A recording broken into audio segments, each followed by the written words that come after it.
Not because he's noisy, but because he's solid. The only candidate they truly want out of this race is Atiku Abubakar, because they fear him. They think pressure will stop him from contesting. They are pushing a campaign that says he has been running and losing. He should not contest. 20 in the man is early. But listen well, Nigeria.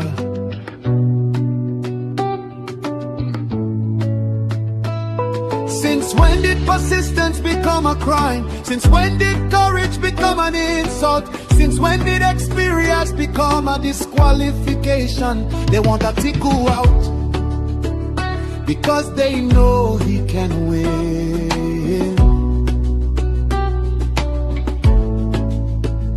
Across the north, across the south, across the lines they cannot cross.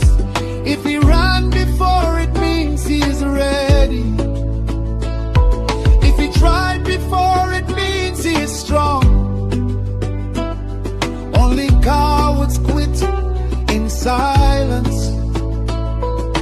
Champions return when history calls. So let the people speak, let the millions rise, let the call go forth. Atiku must contest, Atiku must run. Let all Nigerian people lift this call loud and clear, in words and poetry and song, in spirit and in fire. Our demand is simple, our message is united. Atiku must run.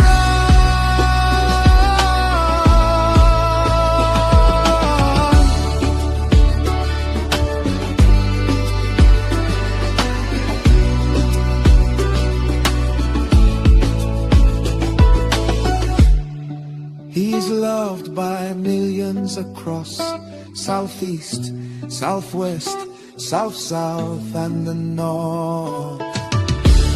Nigeria needs him, Nigeria wants him, and history is waiting. Atiku must run, Atiku must run.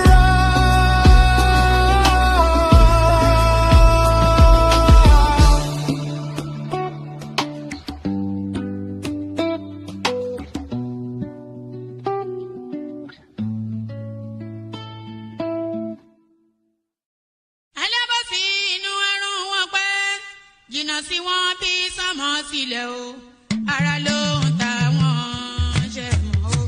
Náà bá sunkún sójú, bẹ̀rẹ̀ má ti fi ìgbín sọ kò fẹ́ yẹ. Ẹyẹ kò lọ ìgbín sọnù sígbó, wọ́n dúró títí ọwọ́ wọn ò tó. Ìṣó máa ṣe ta ní kókó ṣòkòtò tí olókùn ó dá kìtìyàn o. Ó dórí àwọn lọ́tẹ̀ o. Àwọn lọ́tẹ̀ o. Ó dórí àwọn.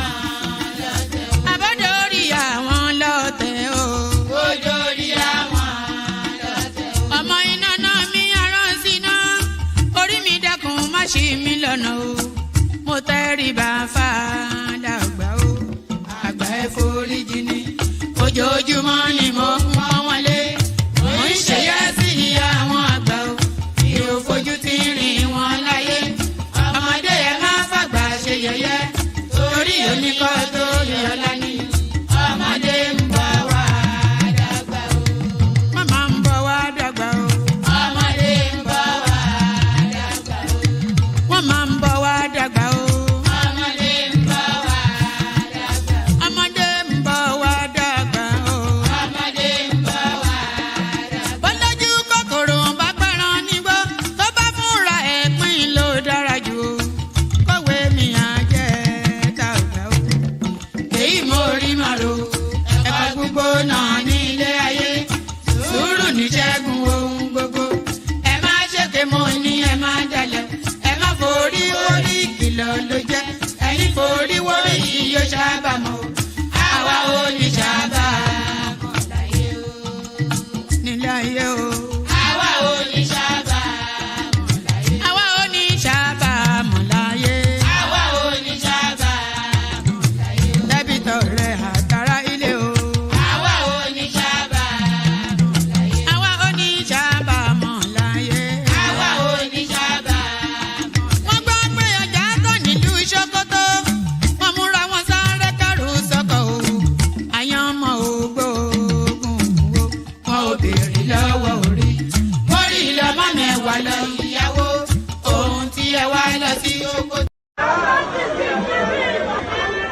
kọ orin àyájọ́ ni orin àyájọ́ ni wọ́n dìde wọ́n pínlẹ̀ ogun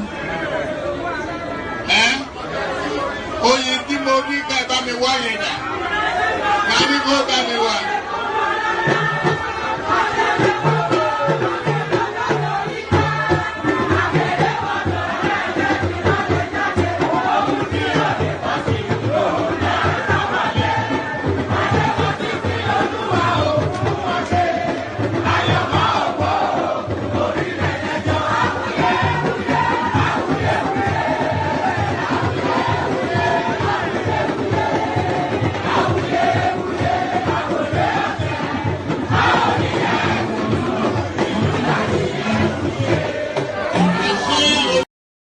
These recent elections. It's unfortunate that because the two things happened, first of all. One party took over the labor movement, which is one of my favorite movements also. And then it became a regional party, more than, whereas it was a marvelous breach into the established two camps. Peter Obi achieved something remarkable there, that he broke that mold.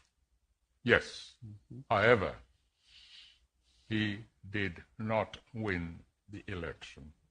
In a You can only see, but you can never get there. You can only see, but you can never get there. You can only see, but you can never get there. You can only see, but you can never get there. You can only see, but you can never get there. You can only see, but you can never get there. You can only see, but you can never get there. You can only see, but you can never get there. Listen, you can only see, but you will never walk there. You can only see, but you will never get there. You can only see, but you can never get there. You can only see, but you can never get there. Ẹni bàbá ilé, bọ́lábọ́lá, ọmọ Sùúrùtù, ìgbàlódé yọ̀dù, ìgbàlódé yọ̀dù, báyìí lẹ́nu lùdì, báwa lẹ́nu lùdì, ìgbàlódé yọ̀dù, àtẹ̀lù lùdì, àtẹ̀lù létí, àtẹ̀lù lẹ́gbà, àtẹ̀lù bẹ́rí, àtẹ̀lù bàrí, àtẹ̀lù gẹ̀dà.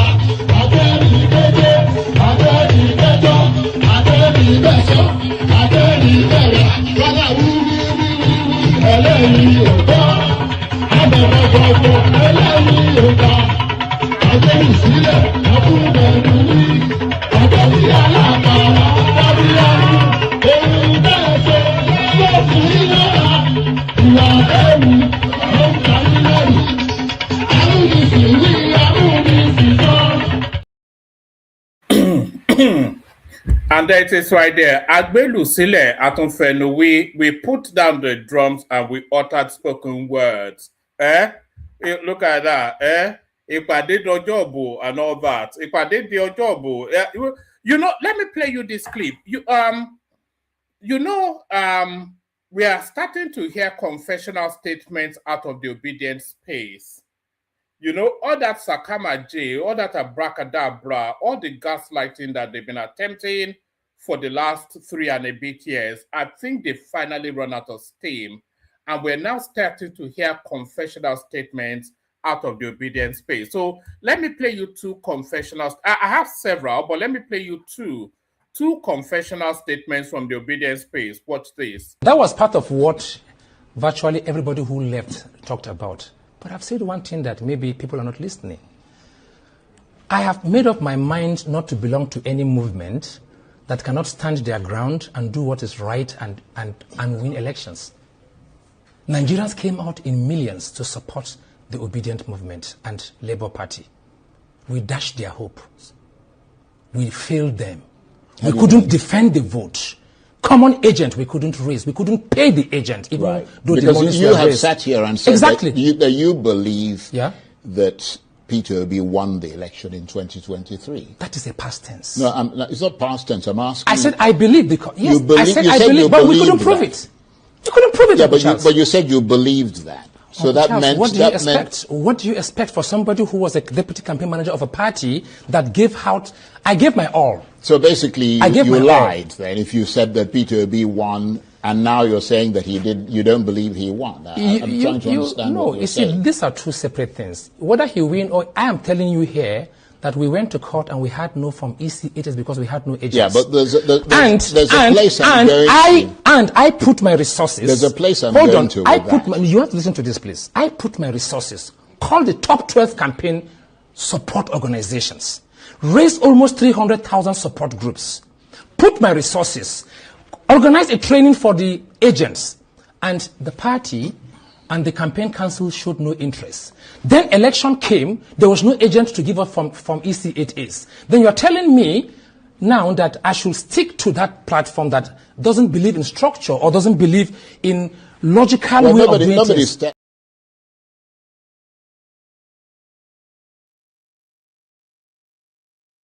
Actually, I want to play it from here. Let me know in the comment section if you can hear it, because I want to interact with what this guy is saying. So let me play it from here. We feel that.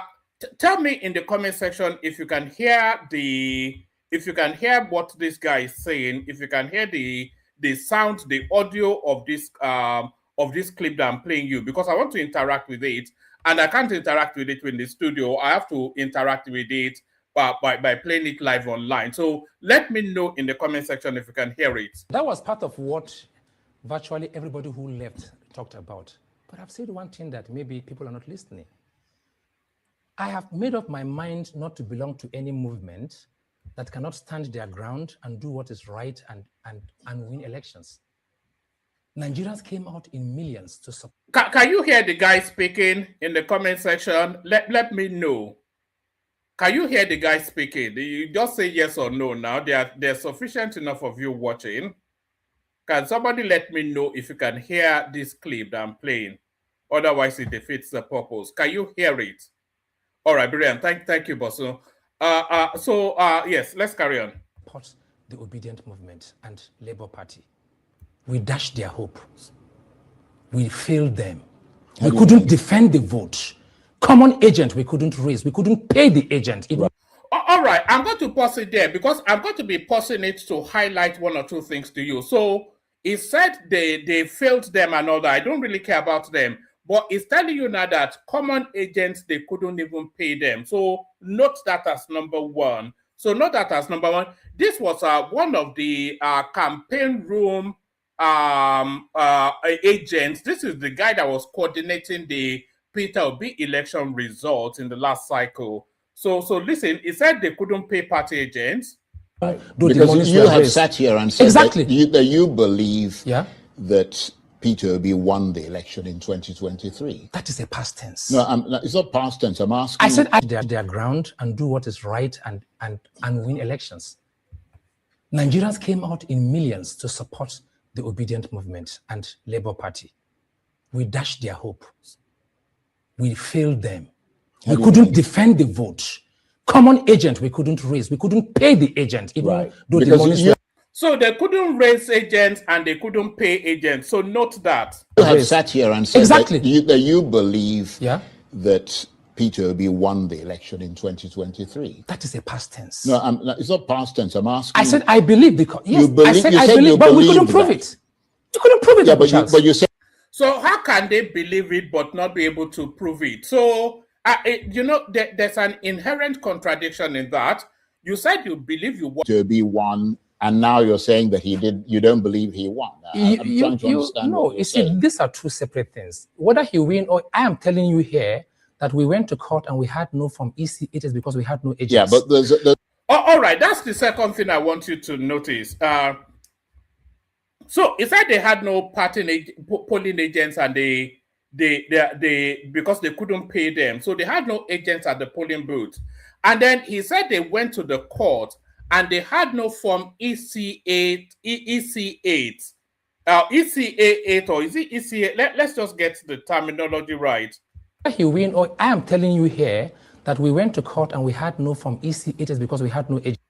Right. They had no Form EC8 because they had no polling agents. So now the Form EC8, as you may know, and if you don't know, the Form EC8 is the form that all party agents sign at the polling booth, at the polling unit, to indicate that what transpired in that polling unit satisfied the electoral rules, that the result from that polling unit is a true reflection, is an accurate reflection of what transpired at that polling unit. So what the deputy director of the Peter Obi campaign organization is telling us is that they had no party agents at the polling unit, and they had no Form EC8 to indicate what the numbers that came out of those polling units are. So just suspend your biases, irrespective of who you're for in the elections. Suspend your biases and apply both your logic and education to the conversation going on. So the deputy director of the Obi campaign organization is telling us that they had no polling agents at most of the polling units because they had no funds to pay them. That's one.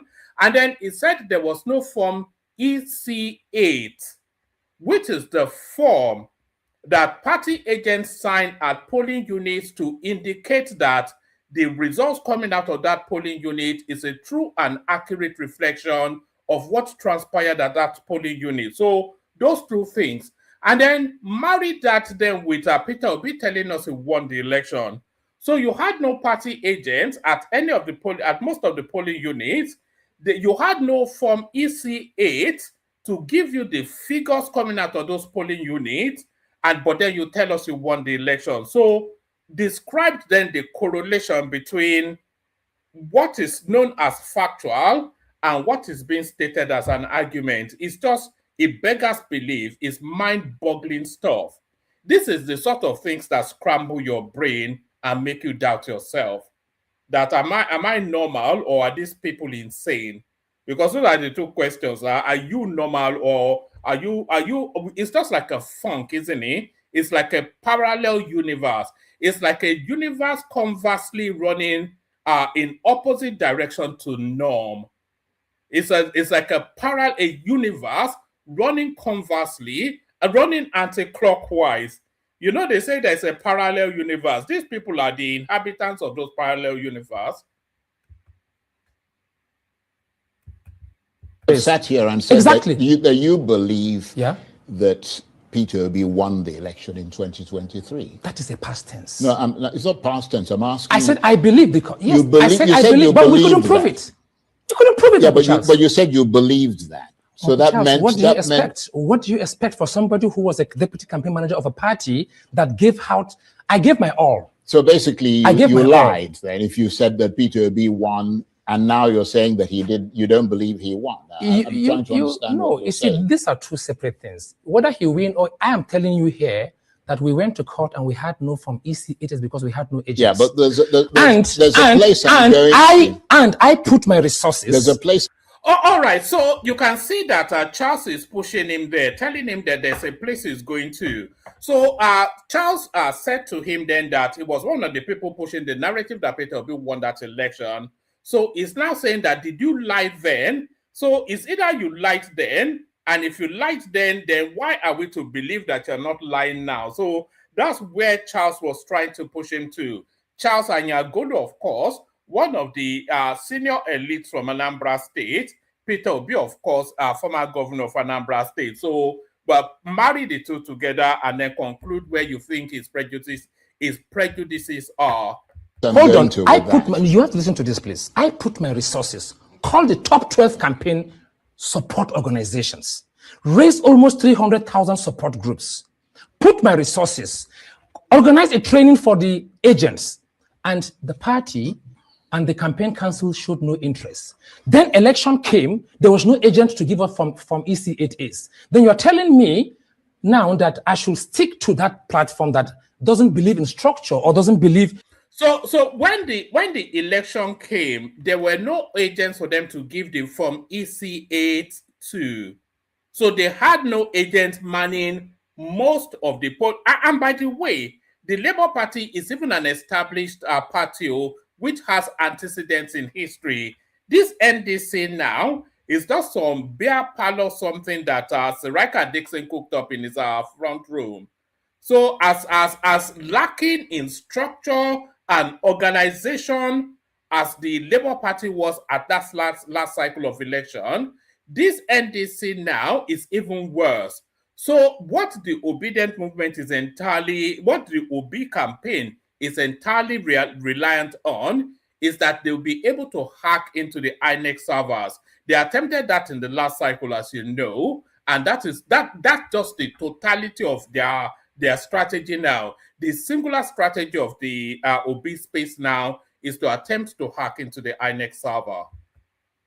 In logical way of doing things. I'm not telling you exactly, what to do. Exactly. I mean, it's not my place these to are tell part you of the what major to do. reasons why you've made your decisions. Yeah. Where I'm going with this is simple. You said after the elections, you sat where you're sitting and you said that you believe that Peter Obi won the 2020. And then we went to court. Presidential. Let me just make the point. Yeah. 2023 presidential election.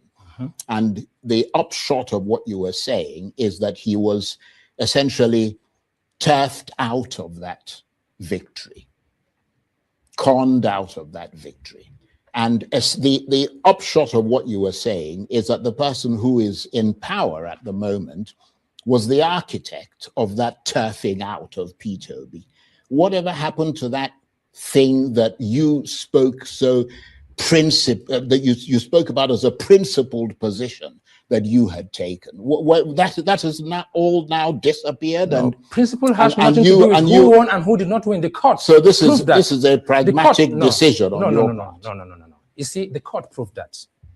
We, after the election, surprisingly, I was the only person who bought 2 cows and went to Unity Fountain here and mobilized 1,000 people. The same leadership of the Obedient movement say we shouldn't protest. What did you do with the cows? Because we had to feed people to protest. Okay, yeah, right. Yeah. I brought in sound and stage. Makes me hungry to think about the cows. Immediately. So if there was any... Did you hear that? They will lead you to the impression that a lot of these protests that they do is spontaneous. But here, that's the deputy director of the Obi campaign right there, telling us that they were bribing people to protest. That's essentially what is using words like mobilization, but that's actually bribery. If you are inducing them to protest, then you are bribing them. Then they are not doing it out of free will. They are doing it out of the necessity of their want. He bought 2 cows to feed street people and give them placards to make noise, by his own admission. So these are the integrity people of the Nigerian politics. Anybody who was even challenging, he said, no, don't protest, we'll go to court. And I obediently followed him. We went to court. You can see pictures and images of how we were in court. So he failed you, basically, because he didn't provide the sort of structure that you needed. If Labour Party had listened to the advice, that you have if done. the Obedient Campaign Council had listened to the advice of late Dr. Doyin Okupe, and what we did as support groups, we will have known if we won or not by proving from EC8As. Uncle Charles, we had no evidence, we had no proof. And 1 year after that whole election, no evidence of putting that structure in place. So I wanted to make sure you are listening to that. So the Obedient space that is telling you they won the election, the deputy director of that campaign, who is this character on your screen right there, is telling you that they have no evidence and they have no proof. And this is what you have been making noise about up and down. Do you remember Joel of Nashville will rush in very quickly soon and insist still that they won the election when there was no from EC8 to show any figures. They had no polling agent, but out of just wishful thinking, out of the imagination and the will of their mind, they won the election. And that is how these people operate. I don't want to go into discussion about what the Obedient is doing and the crisis in the Obedient. Everybody have their own challenges in life, and including in our families. I'm just here to tell you that I have seen the light and I'm following the light. So I'm just doing this really to show you now that as we get ever closer to the elections, the obedient people, they are jumping ship hand over fist. You know, they cannot continue the scam and the gaslighting anymore because the achievement of the government has been so overwhelming that there is no narrative left to remove Tinubu from power. So a lot of them are jumping ship. Tinubu is doing too much. Nigeria is transforming too visibly and too aggressively for anybody to present a cogent and a coherent argument that removes Tinubu out of power. There is nothing anybody can say now that removes Tinubu out of power. And the politics of the opposition space, the Obi and the Atiku space, their politics is getting increasingly desperate. I will take you to the desperation of their politics, but before I take you to the desperation of their politics, I'm going to play you another example of how these obedient adherents are jumping ship and abandoning the obedient movement. This one that I'm about to play you now, this one will really shock you. Just prepare yourself to be shocked. This one, I hope, yes, this one will really shock you. Listen to, I was mouth agape when I saw this one. Bola Tinubu is declared winner of that election. You saying you won that election? I'm not saying there are no circumstances around that election, which I also point out, but President Tinubu did win that 2023 election. That's fact. And so say all of us. So that's the preeminent number one obedient right there, telling you that President Tinubu won that election. So thank you for telling us that, Rufai Hussaini, but I think we have already all known that. We've known that all along anyway. But as I said, the politics of the opposition space is getting increasingly desperate.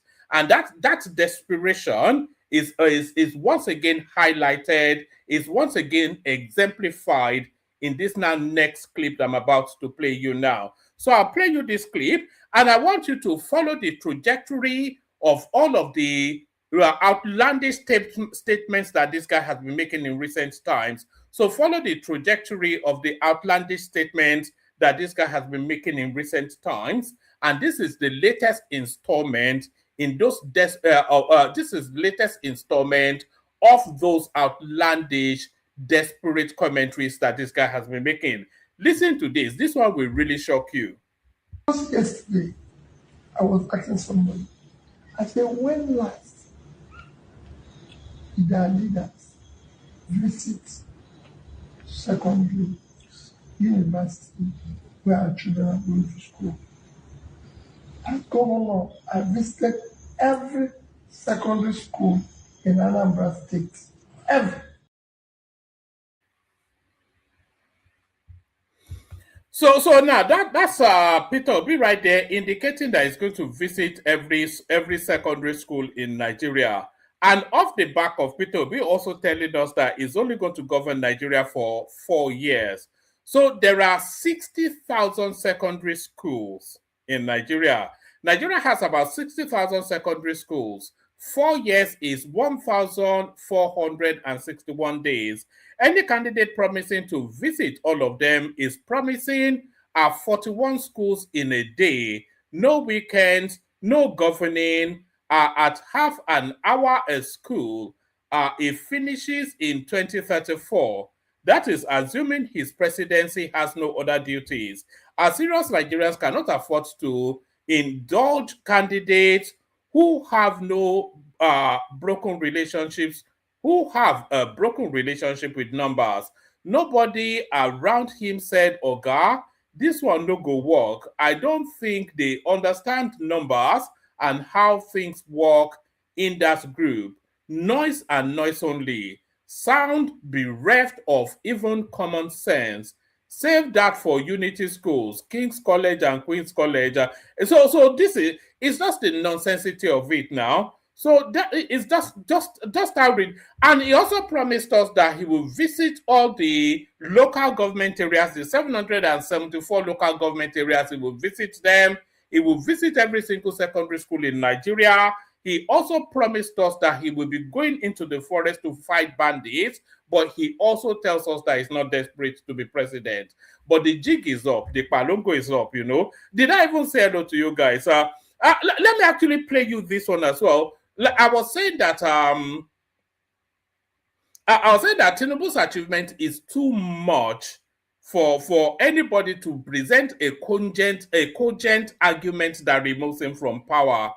And that is nationwide. Let me play you this example. This one is coming out of the north. Speaking, who asked them what they have to come here themselves to explain. I cannot sit here and lie to myself and say this president have not done well. But I cannot also sit here and lie to Mr. President that everything is well in Nigeria. I think those are the balance we want Nigerians to know.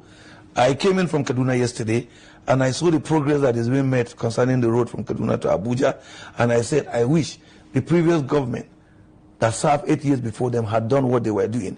We wouldn't have been having the challenge we're having in Kaduna Road. But at least they are doing it faster. So when you ask me to judge them, I will judge them for that road as almost beyond sea, because they've done well. And I was calculating in the car, saying in 2 months, if they continue in this pattern, probably we will have over 90% completion of the road, and people will travel from that time to Christmas in a short time, in a safe mood to Kaduna. And some of this traffic grill we've been having in the past may stop. So I can't say I'm not pressing them. At that time, before they came, there were killings around that road, kidnapping around that road. Kidnapping may have not stopped, but at least they've achieved certain level of stability, and you have to praise them.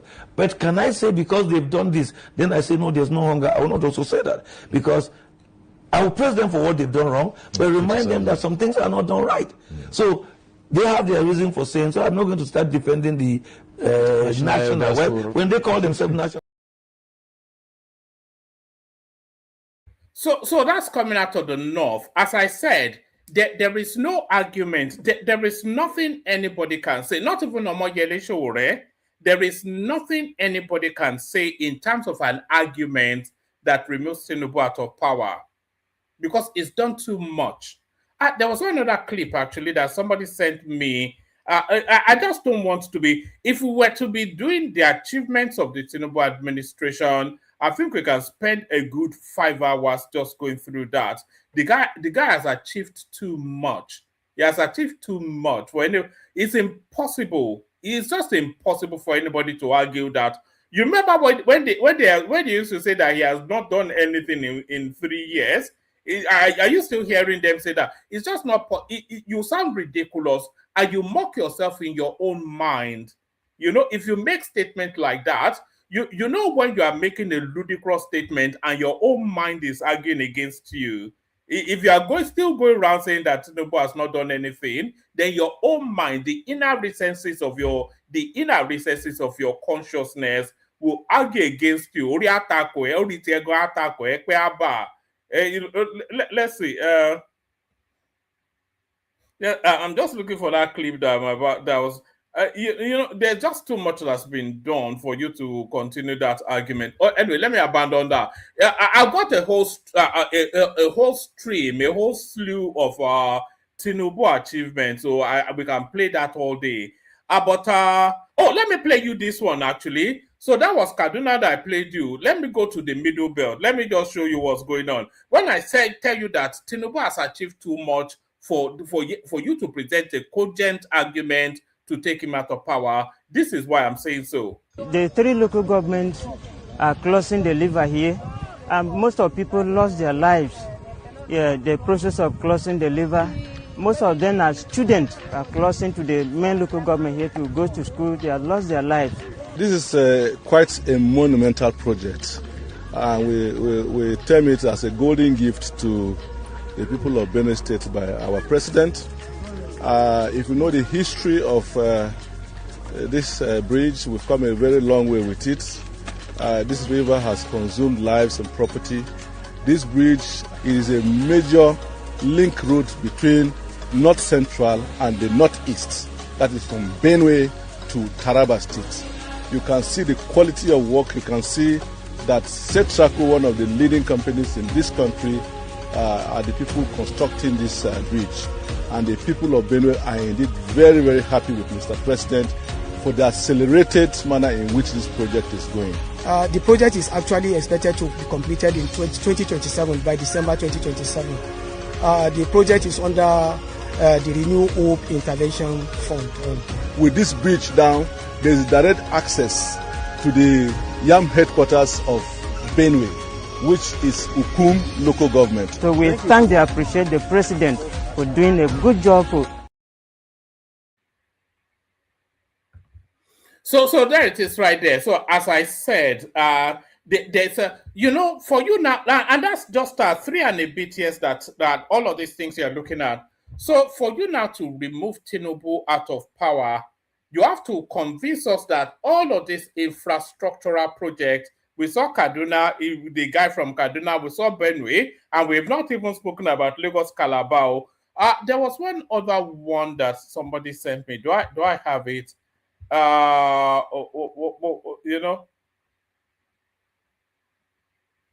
Anyway, I'll find it and I'll play it to you. So there's a new airport being built, nearly completed in Murtala Mohammed International Airport. So there's that, So I mean, what argument removes this guy from power?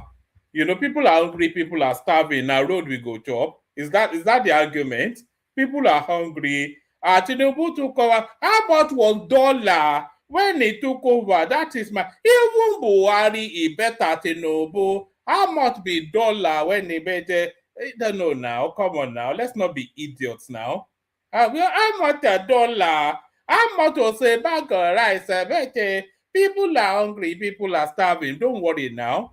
Why people will not be hungry and starving? Not just in the medium term, but forever in Nigeria, is what is going on now.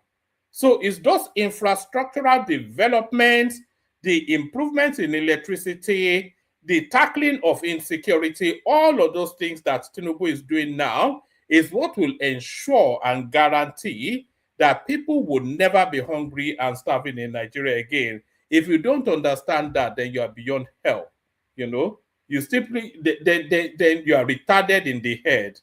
If you don't understand that what will alleviate people out of suffering and hunger and all of this debilitation that you like to describe, if you don't understand that what will elevate them out of that to a permanent better place, these infrastructural developments that is going on, if you don't understand that, then you're too retarded to be in any meaningful conversation. You should be institutionalized. You should have people taking care of you. You are not facilitated to make decisions by yourself. You should sign over your free will to somebody else. If you don't understand that what is being done now, listen to that Benue thing now. So it links Benue to Taraba, which is the yam belt of Nigeria. So what does that do to logistics? What does that do to the economy of that space and all of those things? How does that uplift the standard of living in that space? Do you need me to explain to you that bridge that connects Benue to Taraba alone, which is the yam belt of the country, it doubles, if not quadruples, productivity and expand and doubles and quadruples the local economy of those spaces and leads to their better well-being. If you need me to explain that to you, did you listen to the man driving from Abuja to Kaduna? Did he not explain it to you? You need somebody to explain to you how infrastructure elevates people out of poverty. Yeah, now road you go chop. That is the level of your IQ. That is the education that your parents paid for. That you don't see the correlation between infrastructural development and poverty elevation. You don't see it. You don't see the relationship because you are too dumb in the head. All right, you can remain dumb in the head forever. But talking about dumb in the head, why we froze Osun government's account? This is EFCC. So this EFCC has not turned very much. I don't think it's by the direction of the presidency, but is out of the overzealousness of the guy that steers that particular shape. they have not very much turned into a political tool. While we froze Osun government's accounts, this is the EFCC on the eve of an election, by the way, the Economic and Financial Crimes Commission has explained why it froze the bank accounts of the Osun state government, saying the action was taken to prevent the alleged diversion of public funds despite the state's August the 15th governorship election. So that will be sometime next week. So they did not prevent the diversion of public funds in the 4 years that Ade Jackson, the dancing governor, they did not prevent it in the 4 years that guy has been governor. But now, a week to the election for his return, that is when suddenly they noticed that he's maladministering the funds of Osun State. So in fact, it's just politics and nothing else, isn't it? And this EFCC now has now turned itself as a political tool, using its powers to lever against well, is it lever against? Yes, to lever in favor of the government, I should say. The Economic and Financial Crimes Commission has explained why it froze the bank accounts of the Osun State government, saying the action was taken to prevent the alleged diversion of public funds. Despite the state's August the 15th governorship election, the anti-graft agency disclosed this in a statement posted on its official X account on Wednesday, saying it had been investigating the Osun State government since March 2026 over the alleged fraudulent handling of about 11 billion naira in ecology funds, in ecology funds, intervention funds, and allocations from the Federal Accounts Allocation Committee. According to the commission, some officials of the state government, including the Accountant General, had already been questioned as part of the ongoing investigation. The EFCC said the investigation alone would not have warranted freezing the accounts, but claimed it detected suspicious movement of funds from the government's accounts beginning August the 2nd. These ongoing investigations of the state government would not have warranted any placement of post-no deposit order on its account, but for the precipitate and unwarranted movement of funds from the account to different suspicious accounts since August the 2nd, 2026. The commission noticed huge transfers of funds into different corporate entities and had to swiftly halt the trend by freezing the accounts from which such heavy funds are being moved, the statement reads. Defending its actions, the commission said it had a legal responsibility to protect public funds and could not ignore suspicious financial transactions because of the forthcoming governorship election. The commission's preventive mandate is a public inclined framework of safeguarding public funds, assets, and resources. The commission cannot watch idly while a state government account is being pillaged. While the commission is fully aware of the impending governorship election in Osun State, it has a responsibility to act in defense of the sanctity of the funds of the state. It will be uncharitable for the commission to allow an excuse of an upcoming election to fold its arms to perform its legal assigned functions, he stated. The EFCC further disclosed that Osun was not the only state under investigation, saying it was monitoring the finances of several state governments.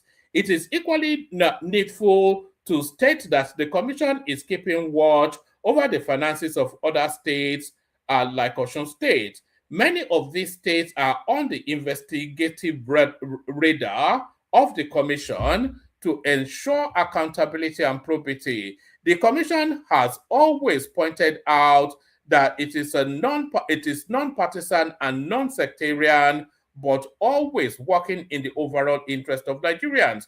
The Osun State government account was frozen to save public funds from being looted, the statement added. The commission urged Nigerians to ignore what it described as a false narrative surrounding the action. The public is enjoined to ignore false narratives and deliberate demonization of the works of the EFCC. The interests of all Nigerians are greater and will always be protected by the commission, it stated. The explanation came hours after Osun State Governor Ademola Adeleke challenged the FCC chairman Ola Olukoyede to publicly justify the freezing of the state accounts. Speaking with journalists at the government house in Osogbo on Wednesday, Adeleke described the action as illegal, insisting it was carried out without a court order.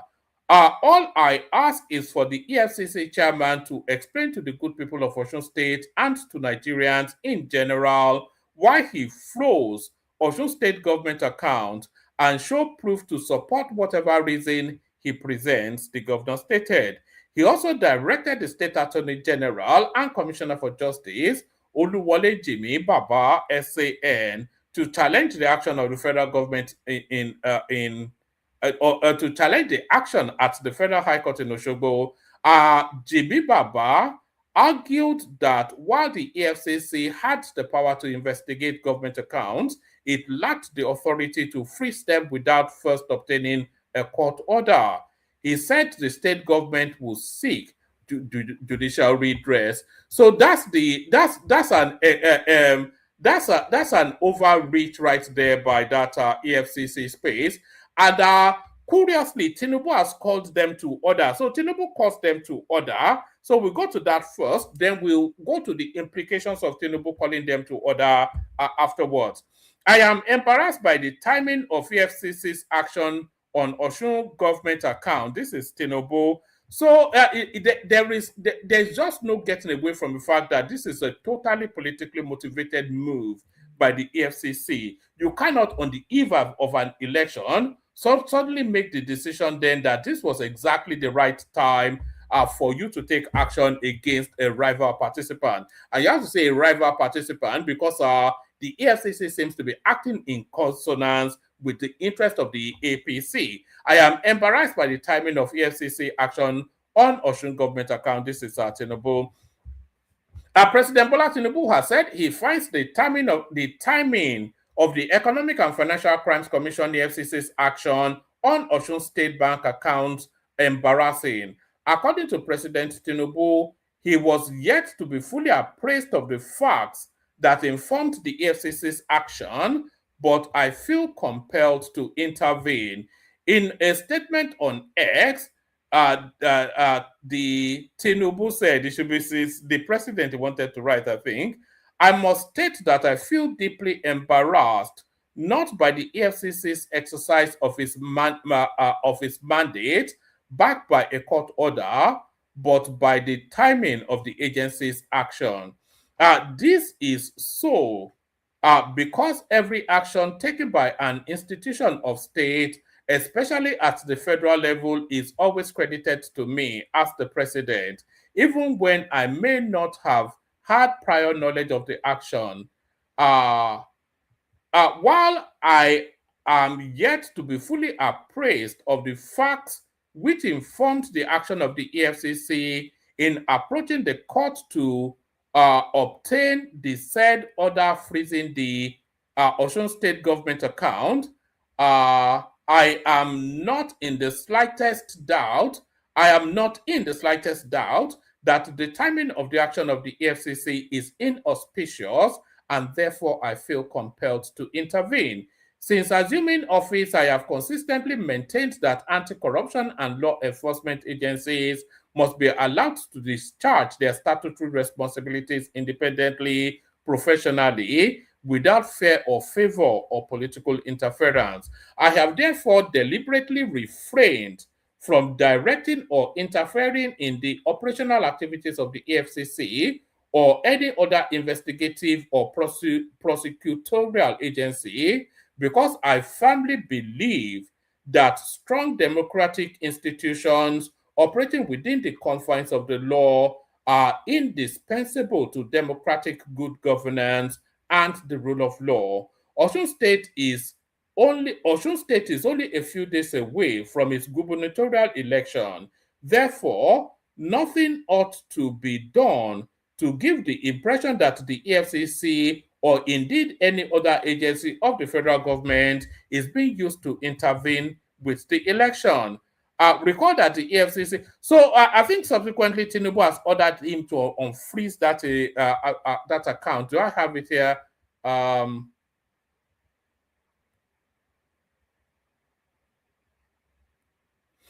All right, I did have it, but I think I may well have just taken it out. But Tinubu has since ordered him to go back to the court and unfreeze that account. But then it's a little bit too late for Tinubu to be taking this action anyway, because the damage will already have been done. The elections are what? The elections are in on the 15th. Today is the 8th. 9, 10, 11, 12, 13, 14, 15. So we're 7 days from the election. So whatever damage the EFCC was intending to do would already have been done. Defending its actions, EFCC insisted. Hold on. Where were we? So I think this goes on to recount what we've already read.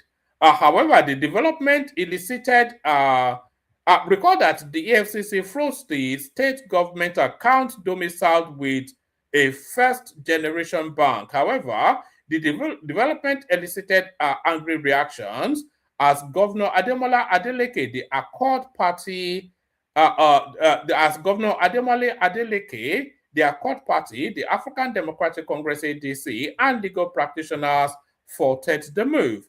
The governor also said he had instructed his Attorney General and Commissioner of Justice to challenge the action in court.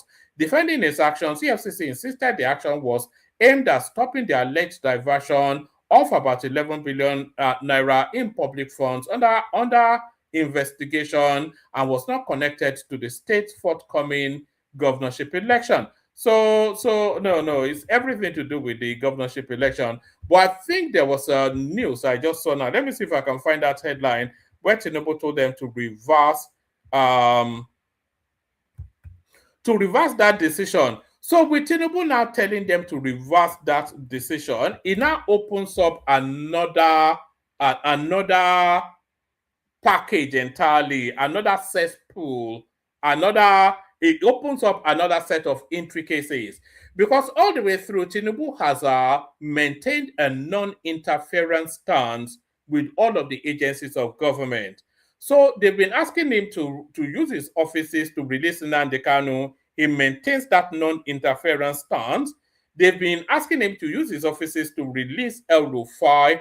He's maintained that non-interference stance. So if it's interfering now in this instance, then it opens then the portal to query them why it's not interfering in other instances. But that's the goings on in Osun State right there. But what the EFCC was actually trying to prevent, what the EFCC was trying to prevent in Osun State is this. Watch this.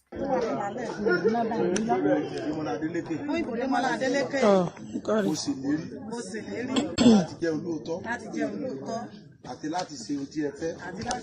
Ṣé iwájú ẹni ló ṣe? Gbogbo tó wà ní Bíbélì. Mo bá ti wá jẹ́ ṣé dandan nìyí? Démọ́lá Adélékè. Tí mo dìbò fún Démọ́lá Adélékè. Gbogbo ayọ̀, ìbùkún, ire. Àwọn kò rí rẹ̀. Ó jẹ́ tèmi. Èmi ọ̀pẹ́ bá ń gbé oní sẹ́yìn àwọn fún pásítọ̀. So that's Ademola Adeleke right there, bribing the electorate in Osun State with 10,000 naira. So him not being able to loot is lending his bribing funds out of his own personal money. So as soon as they unfreeze his account, then he will take the money back from the state. So he's lending. Yeah, is lending the elections bribery funds. That's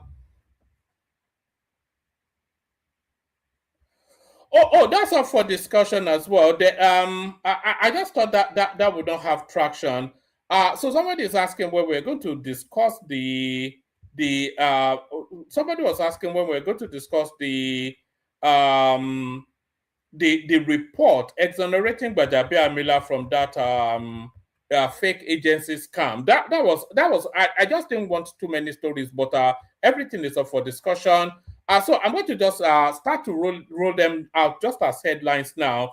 Lagos Calabar Coastal Highway already beyond Lagos. This is the presidency responding to Donald Duke. Donald Duke, of course, he being the candidate of the People's Redemption Party (PRP), which is the party being straddled by the Baba Ahmed, since their presidential candidate. He came out to tell us on Arise TV that Lagos Calabar Coastal Highway would never go beyond Ekpe, but I think the road is almost near completion. Also, I don't think this guy quite got the memo. Let me just now read that. I think so that tells you all you need to know about that one. What else do we have? Tinubu says rescue of 308 kidnapped victims in Kwara, Niger, is Nigeria's largest single-day operation. So there is no equivocating now that the fight against banditry, insurgency, and high-level criminality is for the first time afoot within the Nigerian space. This is the first time that a real attempt is being made at combating that insecurity. Tinubu says rescue of 308 kidnapped victims in Kwara, Niger, is Nigeria's largest single-day operation. President Bola Ahmed Tinubu has praised the successful rescue of 308 Nigerians who were abducted in separate attacks in Kwara and Niger states, describing the operation as the largest single-day rescue mission ever conducted by Nigeria's joint security forces. So that's from Independence till date. According to a statement issued on Wednesday by the President's Special Advisor on Information and Strategy, Bayo Onanuga, the victims were rescued during a coordinated intelligence-driven operation carried out by the National Counter-Terrorism Center in collaboration with the Armed Forces of Nigeria, the Department of State Service (DSS), and the Nigeria Police Force. The statement disclosed that 163 of the rescued victims had been abducted from the Woro community in Kayama local government area of Kwara State, while the remaining 145 victims were rescued after being kidnapped in Niger State. The victims were reportedly freed from the Kanji Lake National Park forest in New Bassau local government area of Niger State following the joint security operations, describing the mission as the largest rescue operation ever executed on a single day by the country's joint security team. The presidency said the success underscored improved intelligence gathering and enhanced collaboration amongst Nigeria's security agencies.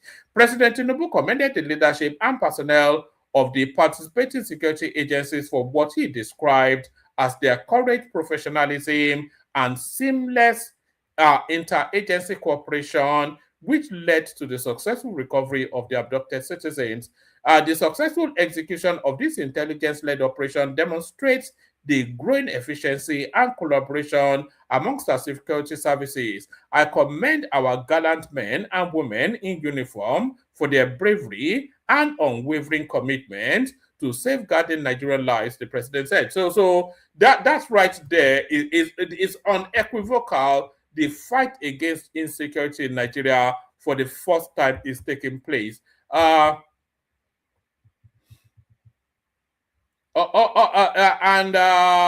is a grateful governor right there. Breaking 173 women and children kidnapped from Kwara's Woro community regain freedom after 6 months. I know a girl on TikTok that is forever prattling on about that. So the fight against corruption is also very much in full-fledged.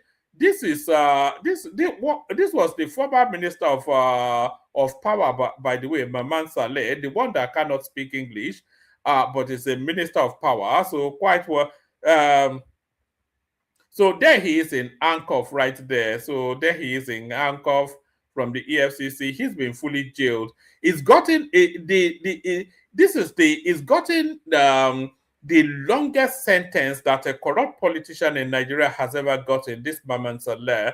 Let's just give you I'll do this one at speed.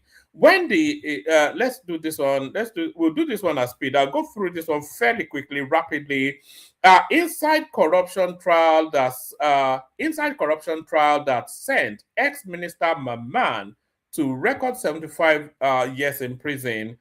When the Economic and Financial Crimes Commission (EFCC) announced the rearrest of the fleeing former minister of power Saleh Maman in May, the news of capturing him after days of searching became less interesting than his picture accompanying the update. Looking sad, the former minister was pictured in handcuffs whilst his withered hands clamped a booking board. It was a rare sight that sketched his journey to jail. So anyway, it's just it's just the length of the sentence really that I wanted to highlight to you. So they actually did a chart that shows us just the let me see. So those are the monies that I stole. There's a chart that tells us just the difference between his sentence and the next longest sentencing that we've had in Nigeria. So let me see if I can see that chart, show it to you. Where is it? Is it further down?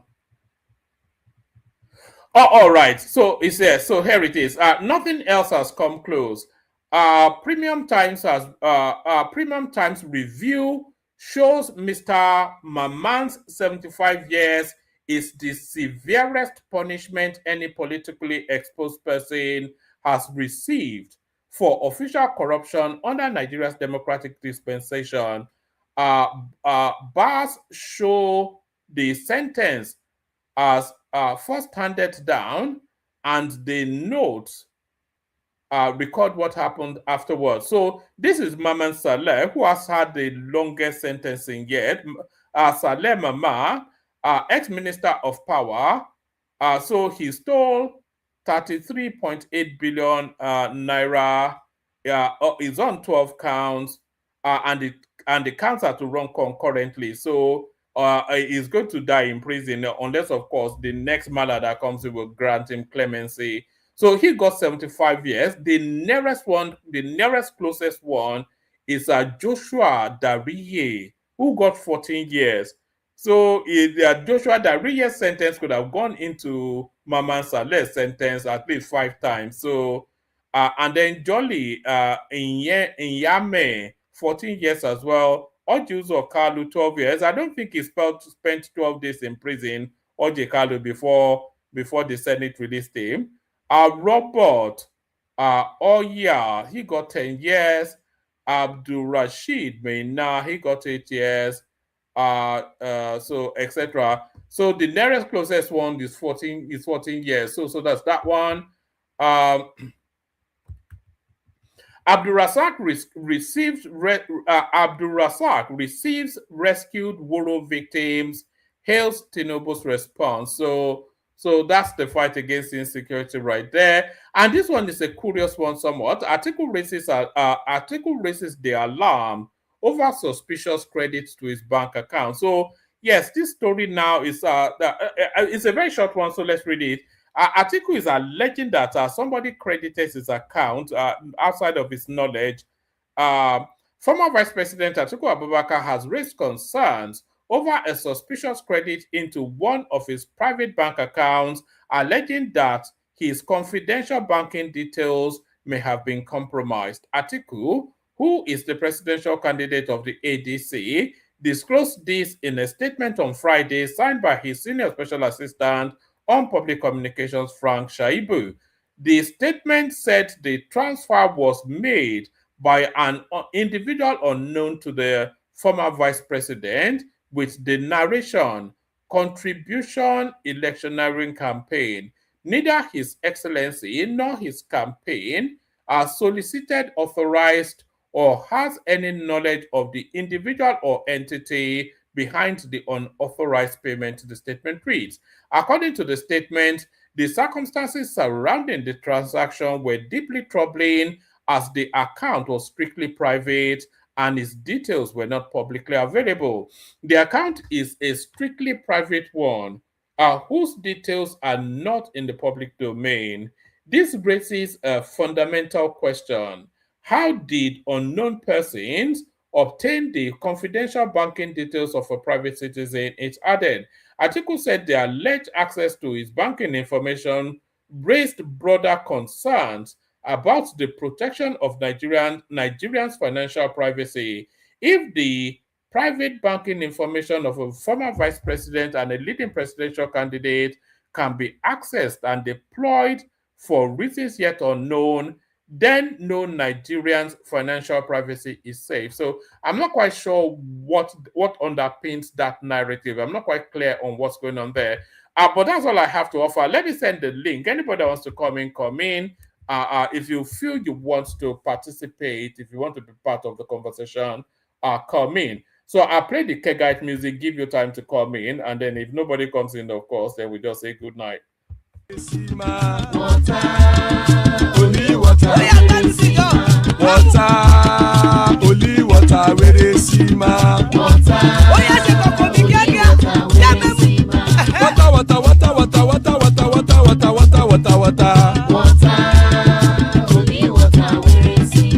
Hapa o naido, hapa o naido. Hapa you don't come o.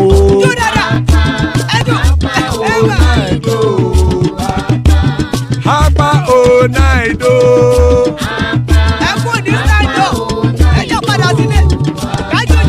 Oro kẹ̀kẹ́ ẹlẹ́mù yé o.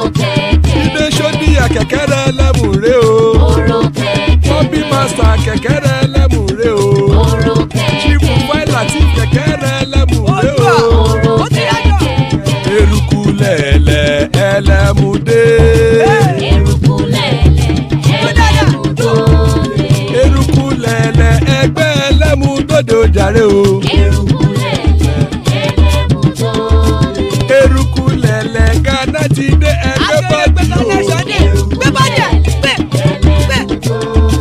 Ọmọ ẹlẹ́yẹ ẹyẹ o ó dilé o. Odúyẹ̀lá ẹyẹ o ó dilé o. Petrosonama ẹyẹ o ó dilé o. Petrosodunke ẹyẹ rẹ̀ ó dilé o. Ẹlẹ́kọ̀ ọ̀run mú ìní o.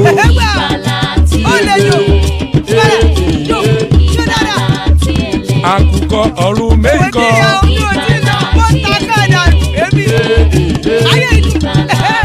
Ikú kò ní ríwà gbéṣe o.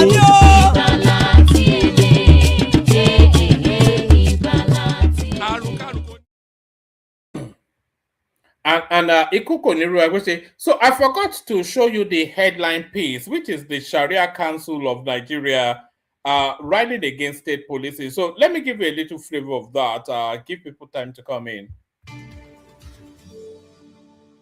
The Supreme Council for Sharia in Nigeria, SCSN, has cautioned the federal government and the National Assembly against rushing constitutional amendments to establish state police, saying wider consultations are needed before any final decision is taken. In a statement issued on Sunday and signed by its Secretary General Nafiu Baba Ahmed, the Council said it had been closely monitoring the national debate and legislative process on state police, describing the proposal as having far-reaching implications for justice, national unity, and the country's future. The Council also said although Nigeria's worsening insecurity required urgent action, state police should not be presented as a quick fix to the country's security challenges. Joining us on the show to discuss the Supreme Council for Sharia's disagreement with state police, arguing that it's too hasty, is Ustaz Abubakar Siddiq Mohammed, Assistant Secretary General, Supreme Council for Sharia in Nigeria. Good morning, and you're most welcome to the morning show. Good morning, and thank you for having me. Okay, thank you for joining us. But okay, before you joined us, we had the Secretary of the National Police Working Bureau joining us from the presidency. And the whole objective of that group is to ensure that, yes, justice is ensured and that every Nigerian's interest is represented, and we have a framework that promotes national unity. But where you are speaking for the Supreme Council of Sharia in Nigeria, does your group have any specific objections to the idea of state police beyond, the protest that it should not be rushed? What are your specific grievances? More so when you consider the fact that some of the states, have said, okay, whether it is Sharia police or Motekun or whatever group should also be, considered in designing the framework. What are your specific grievances? We are not against state police. We are not opposed to it. We are opposed to, as you have said in your introduction, rushed, unguarded, and unaffordable state police. We are opposed to a constitutional amendment that is rushed, that alters, changes the Nigeria security architecture. Oh, all right. So that's a spokesperson of the Nigerian, the Sharia Council opposing the state policing. I'm just going to fast forward it. It's about 20-something minutes. I'm going to fast forward it to the guy's interaction with Rufai Hussaini, which I thought was quite instructive. So I'll fast forward it to that space. We just watch that interaction, and then we kick off the conversation.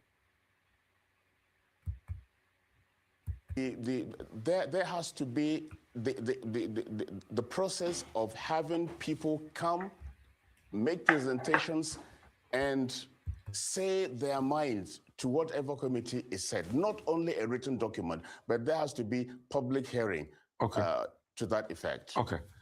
But with due respect, sir, yes, I support you on the timeline thing. But people are also making the argument that shouldn't we also do this quickly, to be able to get some lives saved? I mean, that's some argument. And in as much as I support you, it's not... No, hang on a minute, sir. Let me finish my line of thought. Let me, in as much as I support you, I don't understand your argument. Because what you're asking for and your argument, honestly, between you and I, sir, seems very impractical. Because if you are waiting for the fundamental problems in the police force to be solved before this bill is passed, the problem of culture, the antecedent risk that it will bring, it will never come. Those are problems that will take us many more years of retraining and reorientation. It's never just going to be solved. That's why I say the argument looks very impractical. I mean, you could give a rebuttal, but to me, to my mind, the argument looks impractical. Make me see it another way. Why? Okay. Go ahead, sir. Can you make me see it in another way? Yeah, I'm missing you. Can you hear me, sir? Okay, please go ahead. Because I missed you I said the argument of trying to fix the problems in the police force before the timeline of the bill, to my mind, is very impractical because these are cultural problems that have happened. You see, the objection of this Sharia Council is interwoven with the objection of the North. You know, the system that we have in Nigeria right now is well and good suited for the northern hegemony, because it puts the whole country under their central command. You know, so this federal might power concentrated just in the hands of Aso Rock. So that system suits the northern way of thinking, because then they control all of the guns just from a central portal, and then with the guns they control the country. But with this devolution we're seeing under Tinubu now, is a real threat to these people, because if there's one thing that the North, if there's one thing that the North holds as a weapon over the South, is the threat of violence, and that violence concentrated in the guns controlled centrally by them. So if that is devolved, then it blunts their potency, and that is essentially what this Sharia Council is arguing against. Happen over a period of time. Solving them is going to be a stretch. So, but make me see otherwise. Make me see the practicality of solving these problems before the bill is passed.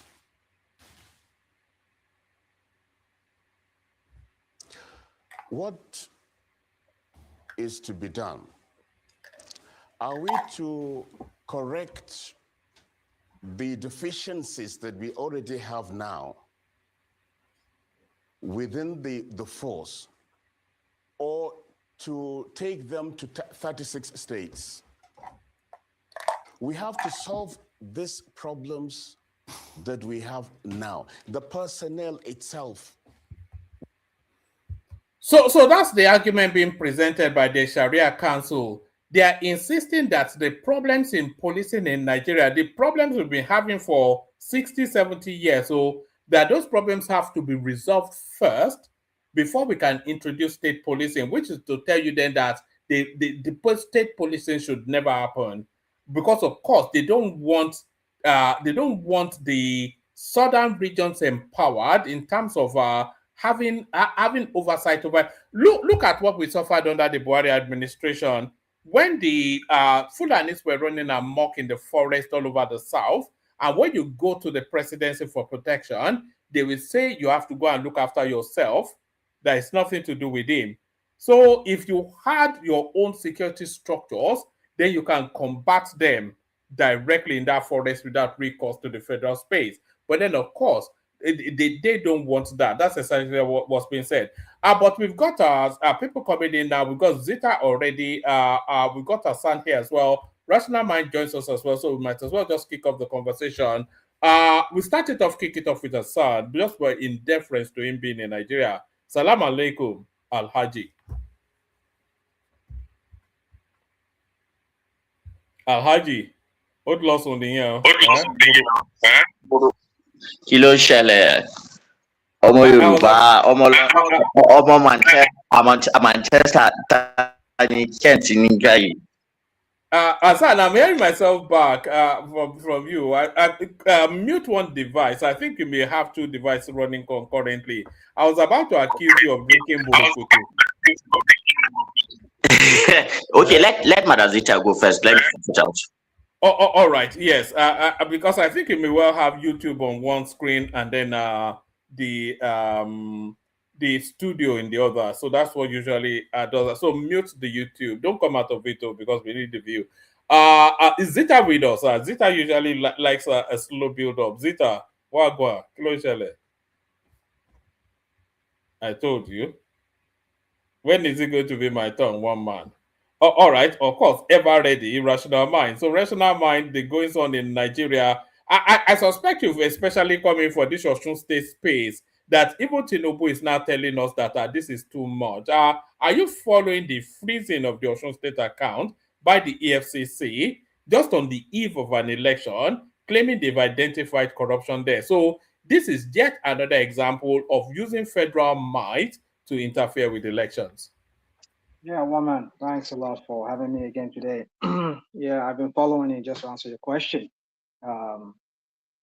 I just don't know why the oppositions cannot come together and stand their ground against this state capture that this guy has already set in motion. Because if Oshun goes, well, I don't know how they're going to defeat Tinubu in this election, because all the elections they've done, this off season or what they call it, the election that they do, APC has been clearing every one of them. Which begs a lot of questions, like what's going on? Is it that Tinubu is that performing that all these governors are being returned? But we know the answer to that question. Nobody needs to tell us what has happened. We see a pattern here. Every election that they've had, is it the Ondo one? Is it the one in Imo State? Is it the one in Ekiti State? Is it the one in Edo State? That when they're having an election, they will mobilize all their might, all their party might and everything. Governors who have no business being in the states, like Okwebolo, Olodo of what's it called, of Kogi State, and then we see Uzodima himself go. So we see this pattern that when they want to do this, their shenanigans, this is their rigging, this is their intimidation. We saw what happened in Ekiti State, and then despite the performance of this guy, what's the name of this Ekiti State governor? Olagundoye, what's his name? What's that guy's name? I forgot his name. He has the same name with it. I don't know if it's the same guy that worked in the NTA years back. I used to do sports spectacular. I think they have the same name.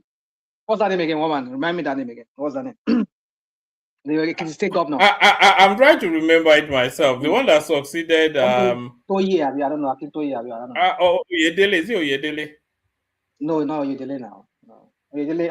I'm talking about Ekiti State governor.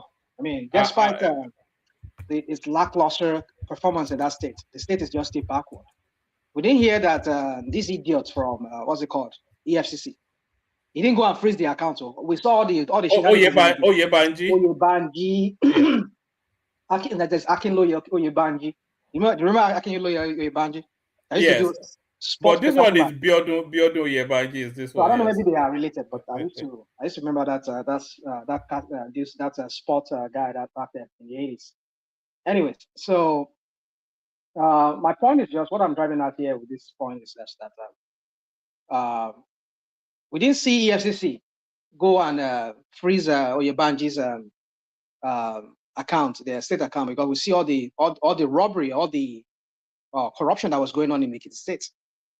How they turned Ekiti people to beggars. They were throwing them breads. They were giving them money. I mean, giving them. We know what they do, because that's what they do. When they see all these their governors, all their party people, they just move all their might to one state. I don't know what it is about APC.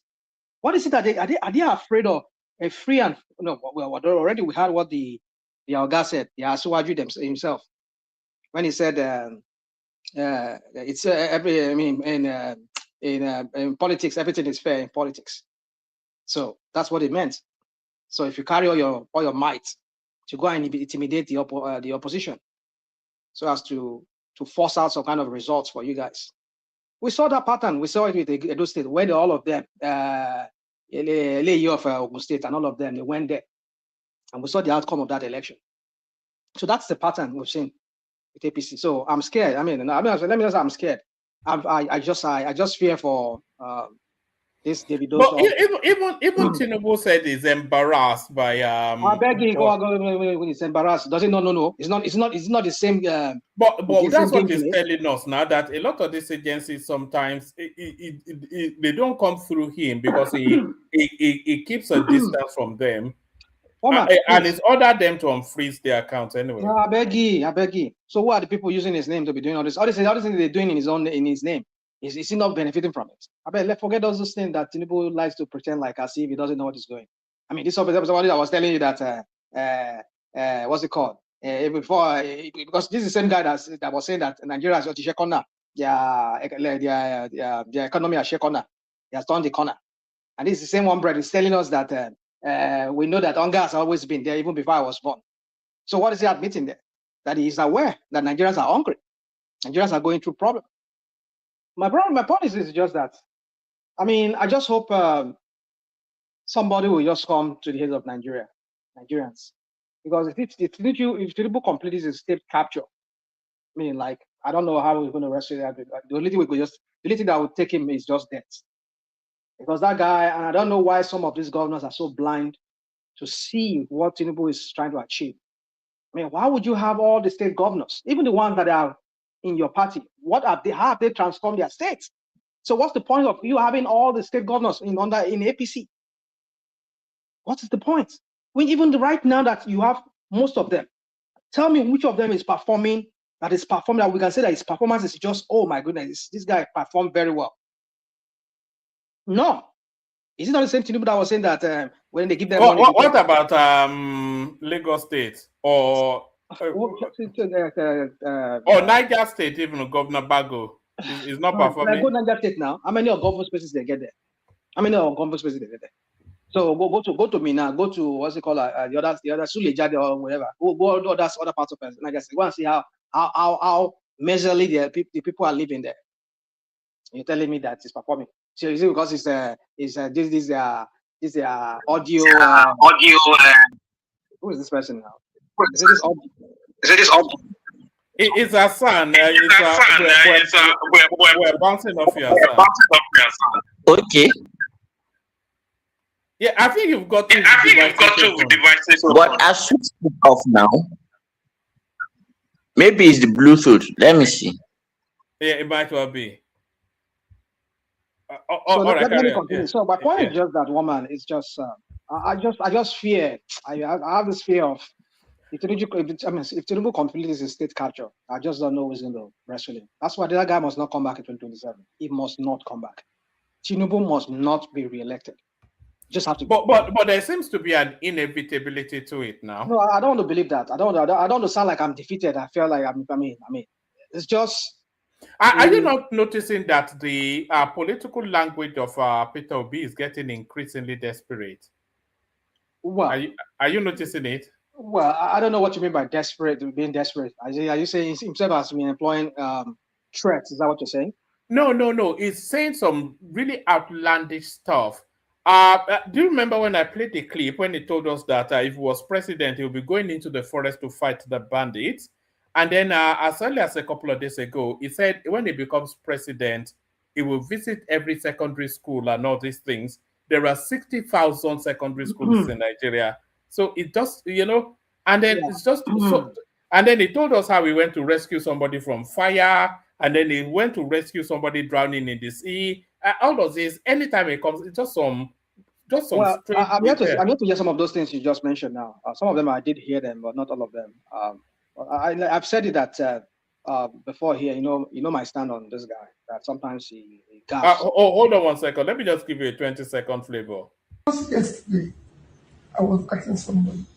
I said, when last did our leaders visit secondary university where our children are going to school?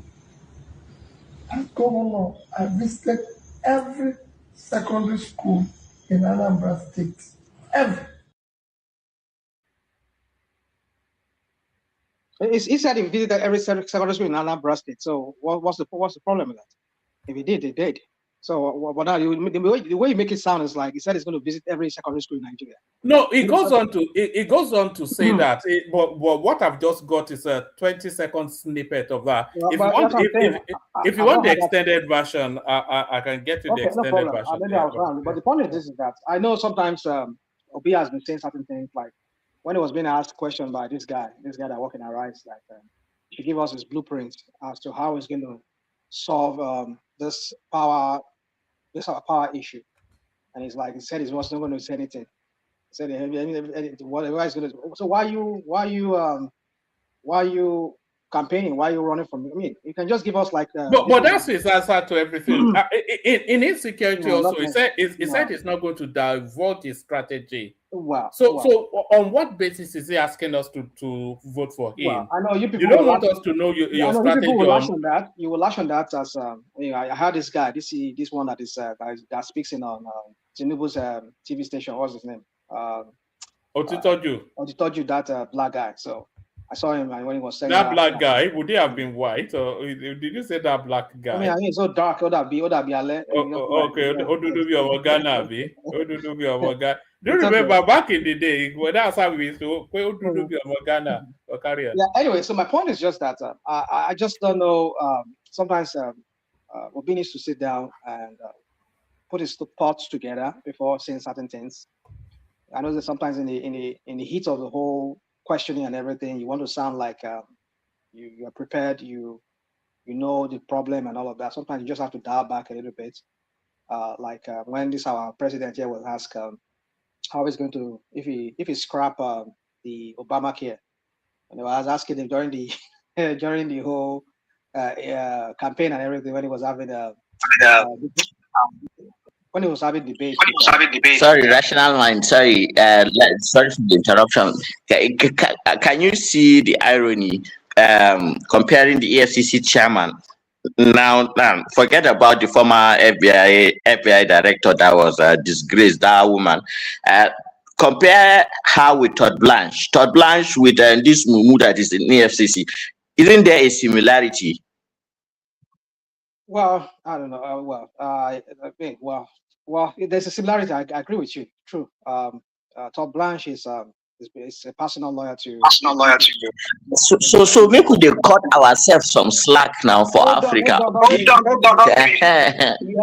know that's why you're looking for that. You are looking for some kind of answer to that question so that you can justify some things. I don't justify. Okay, go ahead. I won't interrupt you. I've said it on this platform many times that there's a similarity between Tinubu and this one that is here in our own place here. They just have one pattern. I mean, there's this common pattern that they display, method of governance that they display, the criminality that exists in this one that also is found in Tinubu. So I'm not surprised. I've said it many times here. I mean, from the beginning, I've said it that Tinubu and this guy, they resemble in some ways in the way they lead the two countries that they lead. So anyway, my point is just that you don't hear my thought on that. I was saying something. So Obedience just needs to sit down and dive back a little bit. I mean, like when this guy was asked a question during the debate, and he was saying, "I have a concept. I have a concept of a plan." Maybe you could just use that kind of a general word that is kind of like give an idea, like he knows what he's talking about. You know, the idiot will just say, "I have a concept of a plan." Just say, "Oh, yeah, I have a concept of a plan." Like, you know, I think he needs to go and get some people that will be coaching him on what to say and how to say certain things to sound like he knows how to solve this problem, not to just every time depend on this is I've said it many times here on this platform. I don't know the people around him. Maybe he has this how do I say, maybe there's this distrust of people around him that he doesn't know who is working for Tinubu, who is being sent to come and. But maybe if he like I think I heard this guy Atiku has gone to pay some lobbies here in America to come and run his campaign, and I think Atiku right now, the way he's running his campaign, it's sounding like this guy means business. I just hope I'm hope to see more of that because I understand he said he has want to get some kind of powerful lobbies here, also powerful campaign strategies here in America or wherever he got them from, and I've seen some kind of order to some of his because the way he sounds sometimes when he speaks, when he talks on topical issues, Atiku, he touched on so many things that I really listened to him and I felt like, well, this guy, if not because of your record that you have, probably you would have been somebody someone should even consider, and let's even see what you can do. So, so for me, I think Obi needs to take a dial back a little bit, and if you can't answer a question, just admit that you don't have the answer at that time, or just say I have a concept of a plan. And if you give them, they ask you that, just give them a general, rather than saying I won't tell you, I'm not going to tell you my strategy.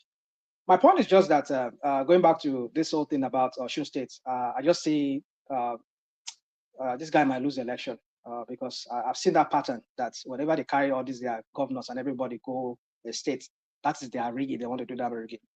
They want to rig that election, and they will do that. they will try. But I don't know if few people will allow that. But well, no, let's see. Let's see. One might feed me another topic if you have. But another thing I just want to say is that you see, people saying that EFCC. I mean, come on, what are you talking about? If not because this guy and is it not lack of performance that will cost Adeleke that election ultimately? Well, it's not done anything in 8 years, so yeah, in 4 years. So I seem to want to agree with Okwebolo. I hate to say I agree with that guy. I just don't like. Even Okwebolo is outperforming Adeleke, although they are both equally. What do Okwebolo do? He's commissioning some roads now. You see him flyover, gutter, and that is what he's doing. You see him going around kicking cement, inspecting projects. When have you ever seen Adeleke? The only thing we see him do is dance. Well, you need to understand how they stifle him in that state too. I'm not saying entirely everything rests on Tinubu. You can blame Tinubu for everything, but Tinubu is part of the politics of the APC, the toxic politics of Tinubu. They starve him of funds, at least local governments that were supposed to come to him. They didn't give it to him.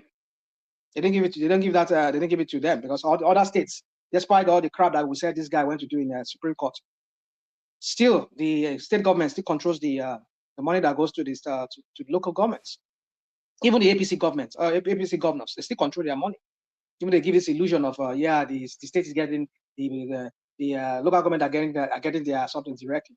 So what's the impact?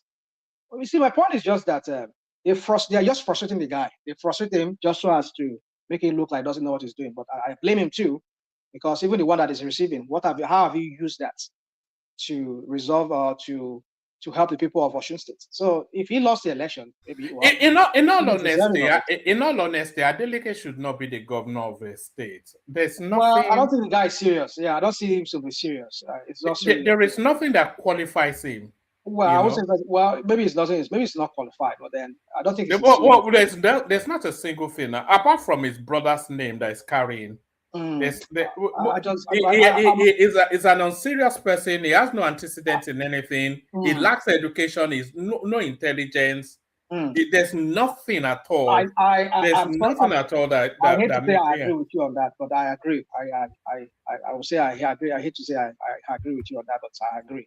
Because I don't know why somebody like that. Well, I mean, who comes to America here? Who probably even has some kind of a green card or he has a citizenship of the United States? You come here, you go to Atlanta, one of the most very developed city here in America. You go there, you see how people turn around a city. Can't even learn from that. So you go and replicate the same thing or replicate something similar to that there.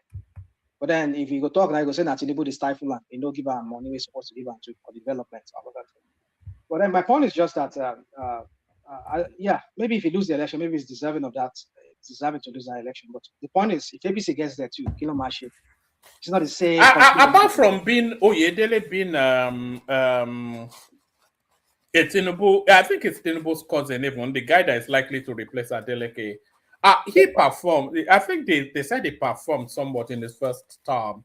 But no. I think it's Ambo now. It's not Ambo. They call him. They call him the Ambo. It's not not that guy that is contesting. Is it his cousin that is contesting? No. Yeah, is it not the one that is minister of Blue Ocean? So Blue economy at the Bobo. Yeah. So no, I don't think so. I think it's they call this guy Ambo. That's what they call him. Not Oyetola. Not Oyetola now. It's Ambo. They call him. I don't know if you hear him. Ambo. That's what they say. I think it's a different guy, not Oyetola. Oyetola is just like Baba Saleh, just like the godfather to the guy. That's what I think the guys. It's a different person. Oh my God, AKTC is coming, Abi. Agbe is coming. Well, my brother, the point is that what I'm trying to say here is this is just that without sounding comical on this matter, it's just that APC is not going to do anything. Oyetola was there, Kiloshi, when Oyetola was there. Baba Kabiru, what's his name? Longporukwe, that is in ADC now. Man, I did. So, Zita, we called you now. We called you, but you didn't respond. But your say something. It looks as though your connection may not be great. Say something, Zita. Can you hear me now? Yeah, we can hear you now. Can you hear me? Yeah, you were the first to be called, but you were not ready then. So we're with rational mind, but there are only 4 of us here, so I think we can free flow. We've got No problem, myself, no problem. we've got myself, we've got rational mind, and we've got Hassan and yourself as well. So a rational mind, let me take you to this space. This is the former minister of power, Maman Saleh, or Saleh Maman, whatever his name is. So the verdict comes in, he gets 75 years imprisonment, which is a record for Nigerian corruption cases. The nearest closest one is 14 years, which is the RIE. But this guy was just stealing everything hand over fist. So what are you making there? Look, so that's the chart right there. Salema Man, he got 75 years. And then Joshua the RIE, 14 years. Jolly Inyame, and 14 years. All the town am I bouncing?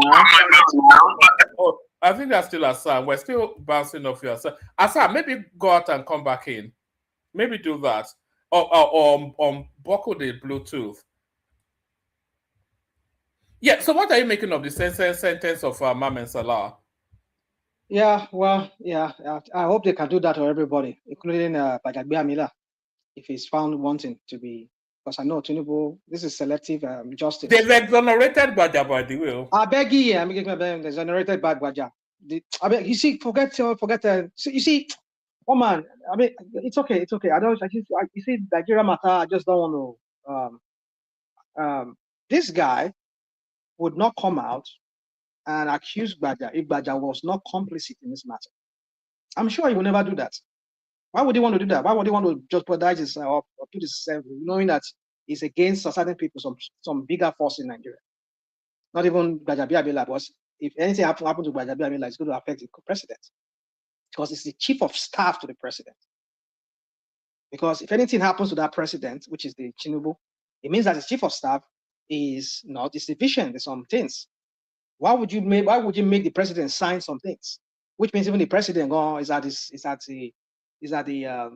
it's under the control of the chief of staff, without even reading anything, because they put you to your front, you just sign it without even reading the thing you have in front of you. So it means that Tinubu is incompetent. So just so as not to break him, because if you throw him under the bus, invariably Tinubu is going to have the blood stain on him. But the point is just that there is no way this guy would have pulled all those stunts. How could he have all those things without somebody in Aso Rock being complicit to it, especially the chief of staff? Now suddenly now I believe that he is even before the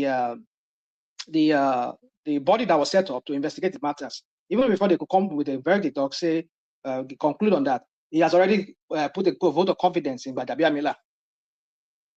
What are we talking about? So you see, forget it. You can't tell me that these people are so pure that they don't even. I mean, all the time they were that Lagos State there. Are you telling me is that they're also clean in that Lagos State that no one of them has ever been arrested? EFCC has never arrested anybody among them for fraud or anything. It's because they control the system. They know their way around the system. The judiciary, Tinubu control the judiciary. Even when he was in Lagos State, he knows how to go and behind and talk to these judiciary guys, and you just or EFCC or whatever. It's okay, but my point is just that. Man, am I clear now? You are clear now. We can hear you clear now. Yes, better. Thank you. So my point is this is just that whatever is good for the geese should be good for the gander. So if you use that's what I'm trying to say. If you use the same thing, I mean, look at all the other cases that APC people are complicit. APC members are complicit. Like a white Olugbo of what's it called of Kogi State, that calls himself White Lion. Where is this case today? Rational mind, let me help you today. Let me give you facts too. You see, the Joshua Dare and the Jolly Nyami, guess who released them from prison? It's actually is it not Tinubu or is it Bubu? No. It's Buhari. Buhari that ran on anti-corruption. He actually released them from prison. Imagine. Yeah. So there you go. Even that guy that collected money, was it that guy that collected money from that oil money. What's his name of that guy? That House of Rep guy. I think they said they pardoned him too, or was it that he went to jail? Anyway, I can't remember that one too well. But my point is, I think the worst for this guy is a next government. It may be after 2031, he gets a new government and he gets out. well, that is if Tinubu no die with that now. If no die before then. If not, make it prepare for the third time of the coming of You are still waiting for the death of this intro de Puma ye. well, I didn't mention him. I just talk about Tinubu. That's what I'm saying. I mean, he's an old man. I mean, how many more years is he going to live? No, I said intro de Kumani. But Rational Mind, let me play you this clip and then give me a reaction to it. And then I want to bring Wake Up into the conversation because I think this may well be his first time here as well. Let me play you this clip. This one really shocked me, but I watched this. Hello, sir. I want to call your attention to this. This is the bridge that was constructed all the way from Alakija to link inside the First Start. These scavengers have started removing iron from the pillar that support the bridge. You can see it, sir. This is what they have been doing. All the pillar holding the bridge, they have started removing the iron. They break the concrete and they started removing the iron. You can see, this is where we are now. See the way it was. This is the way it was. This is where we are now. It is very disturbing. How can scavengers be doing this in Lagos? This bridge was constructed by FHA about 5 years ago. But see what it has turned to become. Within the next 2 years, what they would have done to this bridge, I mean, it is imminent collapse. You can see. See it, sir. See the beginning. So as we progress, see how they have dug into the reinforcement of the bridge. Okay, you need to call attention of your authority to this. It is extremely bad. They use billions of naira to construct this, and see what scavengers have done. And this is what we are doing on a daily basis to make sure that this does not happen in Lagos. This is it.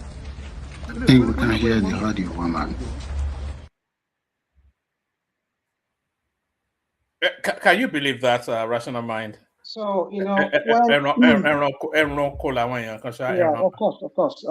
You see, when you have the government that's you see, woman, what has been crooked cannot be possibly be made straight. Nigeria is it's a very crooked society, crooked country. I'm not going to blame everything on Tinubu, but Tinubu is part of the whole system that really brought about all this crap.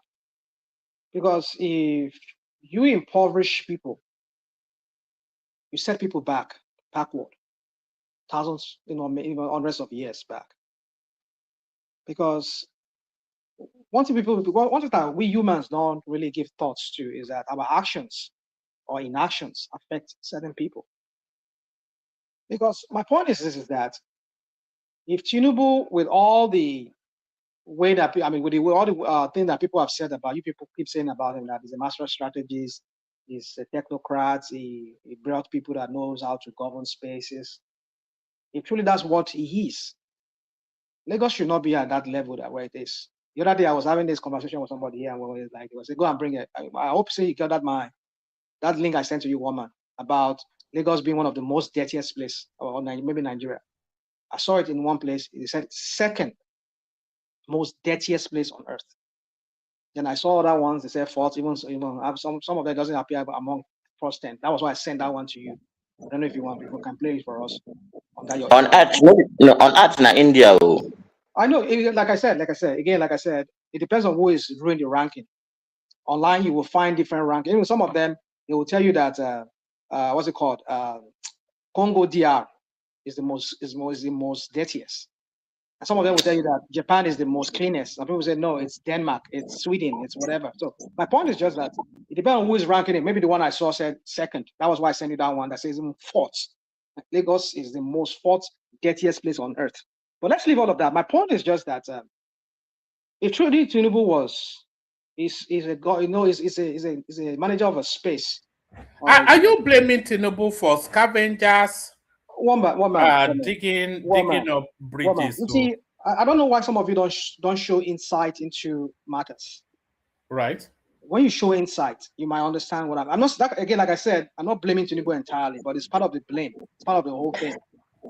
Rational mind. There is a positive correlation between poverty and crime. So don't apologize. Yeah, that's what I'm saying. When you impoverish people will resort to. I mean, woman, do you know what our people are going through back home? Apparently, because maybe you were born. I mean, I don't know about to put you on a blast, woman. Maybe apparently because you were born with a silver spoon. Probably. Sorry. Are you saying that whatever people are going through at home, are you saying that it's a unique experience? Nigeria is a unique experience. In Nigeria, what they're going through is unique. Yeah, Nigeria's situation is unique. So what they are going through what they are going through, under the Tinubu administration is a unique experience. Oh, my goodness. I'm asking you. Yeah, and that's why I'm asking your question. Yes. So Nigerians have never experienced impoverishment, lack of food, infrastructural deficit. Woman, no, I'm not talking about just infrastructure. Right. I'm talking about in all aspects. In all aspects. Nigerians, they've never been in that situation like what we found. I mean, we thought we've seen it worse with Bubu, but with Tinubu, it's even worse. You know how many people fell into poverty under Tinubu? Even we thought maybe we had it more under the Bubu. Even this time around, it increased. I'm not trying to use that to justify the crime that people do, but again, if people can't find a way of feeding themselves, they will resort to all kinds of crime, all kinds of social ills or whatever they would just to survive. Don't get me, I'm not justifying that. But my point is that if truly Tinubu manages space, because apparently now, because he has gone to federal now, even when he was not in federal, look at how Lagos was run. Even though they say he run it very well or whatever, but my point is just that Lagos Can you tell us a better run state in Nigeria than Lagos? You see, woman, don't give me this. You see, I get irritated when you people go on this. No, I'm not talking about. Hold on, no, I'm not talking about a more developed one, no, because you will talk to the wealth of Lagos as the reason for the development. But I'm talking about a better run state.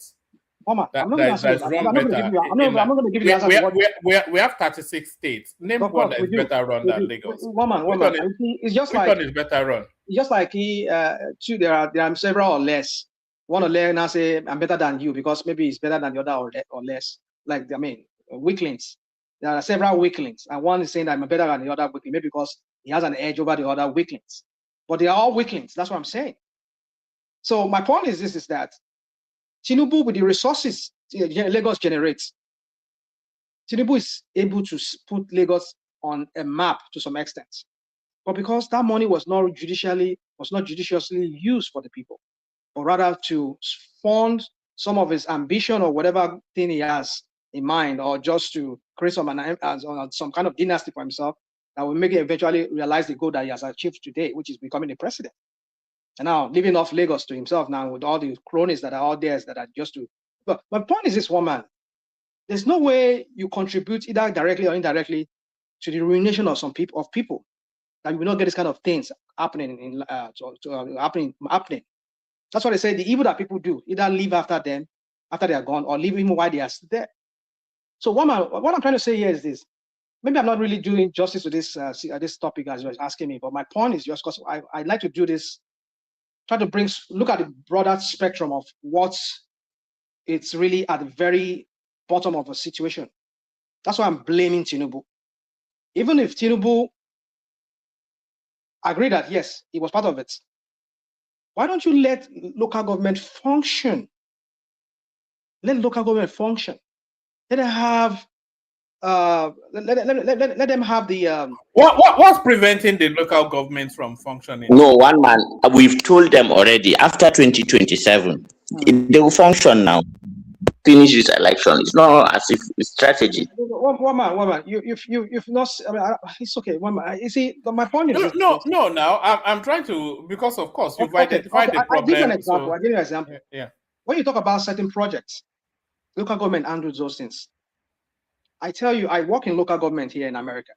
I've worked with several local governments here. I do consulting for them. So my point is that what I'm trying to give you here is that if you let local government function, you don't need Alausa to be sending lawman or whatever. Lawman, anything that has to do with trash picking, it should be within the local government. Well, it is within the local government. No, it's not. It's not. It's lawman. Yeah.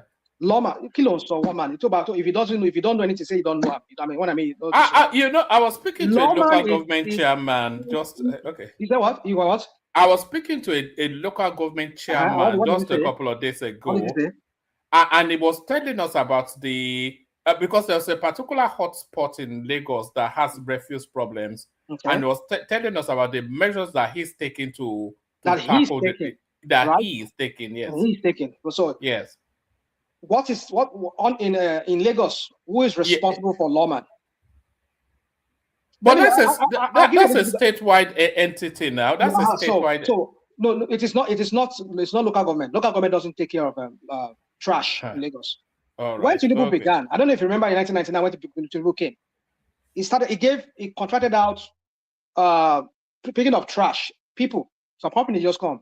But I remember that time, a buddy of mine went to Germany and brought some of this, like 5 of these trucks that picks trash. He got contract on that Tinubu. They were picking trash around that Jegunle area to Apapa Road there. That's where the guy has his own place cut out for him where he's picking trash. And he gets money and people pay. People were asked to pay for their trash picking at that time. But as soon as towards when Fashola came in, under Lawman, Lawman is Lagos. So all those people they pack up. All those people that brought in, they all pack up. So it was Lagos State that was being responsible for trash picking. So my point is that in local government, they have their own planning, they have their own engineers, they have their own road maintenance guys. That kind of thing will not happen there. Like what that thing just showed me, that they will not know about. Local government get their own police here. If they see, you don't have to go and call Nigerian police before you can arrest anybody there. So my point is that these people don't know anything about real governance. To them, it's just making a name for themselves and just do whatever they can do. But the true governance, it's not about just this old crap that they're doing in Nigeria. That's not that. So just to conclude here on this topic, yes, it's wrong what those people are doing. We cannot blame government per se. I blame government. That means that when I say we cannot blame government, government did not say that they should go and do it. But my point is that what people don't understand is that when you impoverish people, because when Tinubu jack up all this, he devalued the naira. Do you know how many misery it put Nigerians? When you devalue naira, mind you, our economy is dollar based. People import stuff into Nigeria. It's based on dollar. So if an importer goes to and buy something, it will base that amount what it's buying in dollars when it's bringing into Nigeria. And so if Nigerians want to pay that money, they will have to pay more dollars in naira to be able to get that service or that product. So hence people don't even get enough money. They don't make money. You only just increase that money by 40,000 naira, which is 70,000 or 100,000 naira. How much is that 100,000 naira is going to? It's going to be like we talk about now. Say Nigeria is making more money now, and they're giving more money to governors. What is the value of that money? What is the value of that money? That's the question. So when you put people in poverty, people will resort to self-help, help themselves to anything. I mean, industries. A lot of industries are not really employing because they can't do business. They can't survive. So anything that government has, like go to Third Mainland Bridge, remove all those rails on Third Mainland Bridge, go and sell it, smelt it and sell it, make money, chop. That's it, because they cannot find work. So if you prioritize the people first, prioritize development, real development, not the phony kind of one that they are doing, you will see the impact in society. Society will be well run. Well, man, you see, it's very deep than what I'm trying to say. I don't know, maybe I'm doing justice to this, but my point is just no, you are not actually, because yeah. Go on. You know and I want to bring Wake Up into the conversation. I think this may well be his first time. Actually, let me document him first. Wake Up, is this your first time with us here? I'm not sure that I'm familiar with your name. Wake Up. Can you wake up, please? Wake up. Wake up, oh. We charge your tell bills here. Hello? Yes. Hello, can you hear me, woman? Perfectly. Is this your first time here? Yes, yes, yes. All right, good to have you. So talk to us. It's What's like your? I'm echoing. I don't know. No, you're not echoing here. Well, we can hear you quite lucidly. Okay. Okay. Good evening, woman. Good evening to you. Yeah, I've been wanting to join your program long time ago. Well, you're here at last. Yeah. Good to have you. So good evening to everyone on the panel. Good evening to everyone listening to us around the world. Woman, you are my man. I really like you. I like your show. I like listening to you. I like a lot of people that I like on your program. I like Madam Sita, very strong lady, powerful voice on your show. I like Baba. I like a lot of people. But rational mind is your favorite now. Why don't you just admit it? And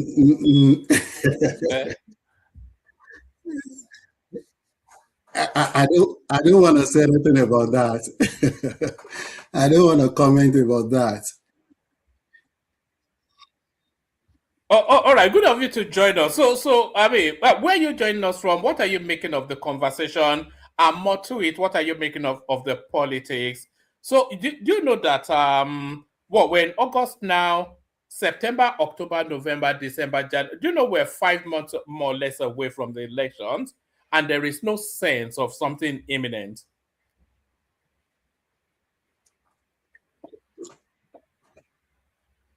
You there? Yeah, I'm here, but I mean your voice is echoing. The audio is not that clear. I can hear you. We can hear you clear. Just go on. We can hear you. Oh, okay. What about me? Can you hear me clearly? Rational mind. I think Wake Up is saying he can't hear me. Very clear. Very clear. There's no echo. We can hear you. We can hear you now. Okay. I can hear you clear. Well, I'm actually joining you from the States. I based in the United States. Yeah, most of our audience are at this time of the morning where I am. I'm assuming 80% are joining us from the United States.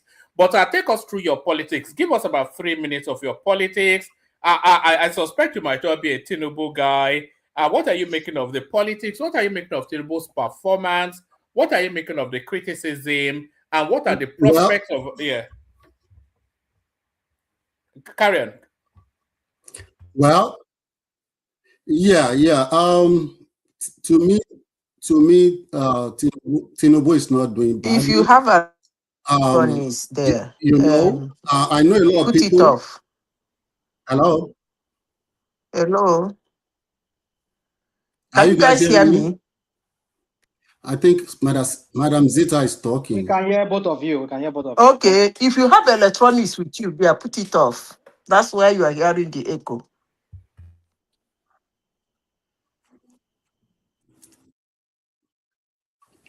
Oh, okay.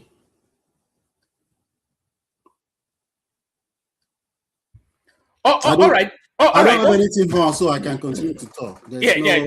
Just carry on, just so we don't have a fallow period in the broadcast. Yes, carry on. Give us about 3 minutes of your politics. So we all know that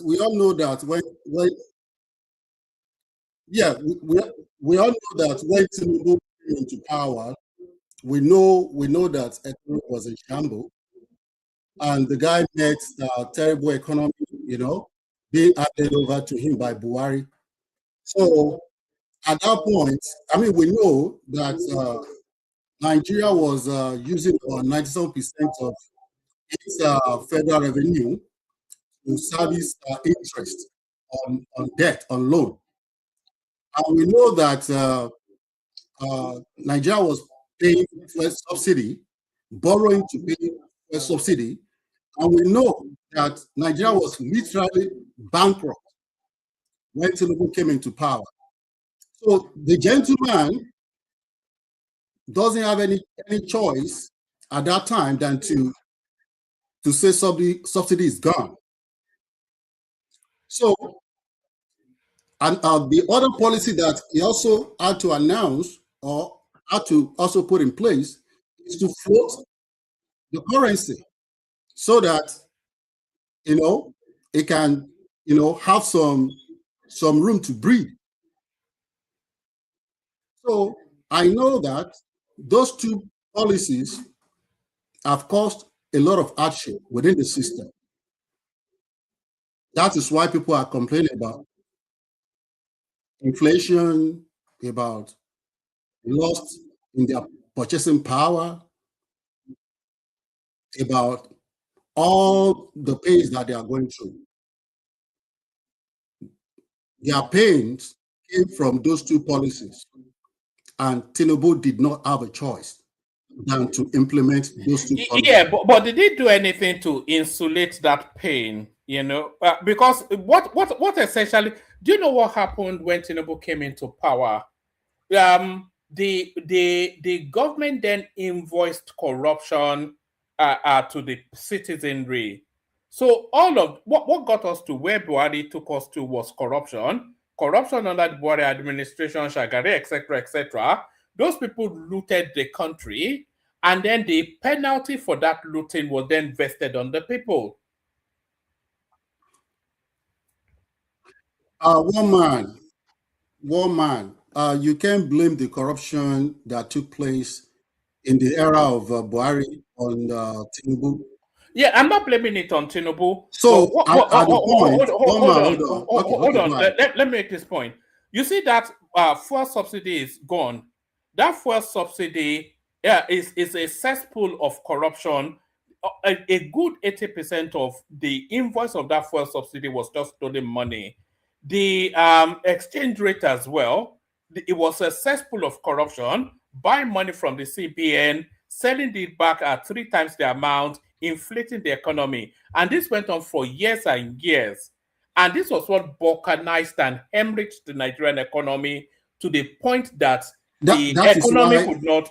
So what I'm actually saying is the price of that maladministration and corruption that goes over years, the price has now been placed on the people who are not responsible for the situation we find ourselves in. Yeah, you are right. I mean, woman, you are right. I mean, people didn't have to go through what they are going through, but Tinubu didn't have a choice. And he didn't put in measures to ameliorate. It did not put any palliatives to cushion the effect. Yes. So it was quite brutal now. Yeah.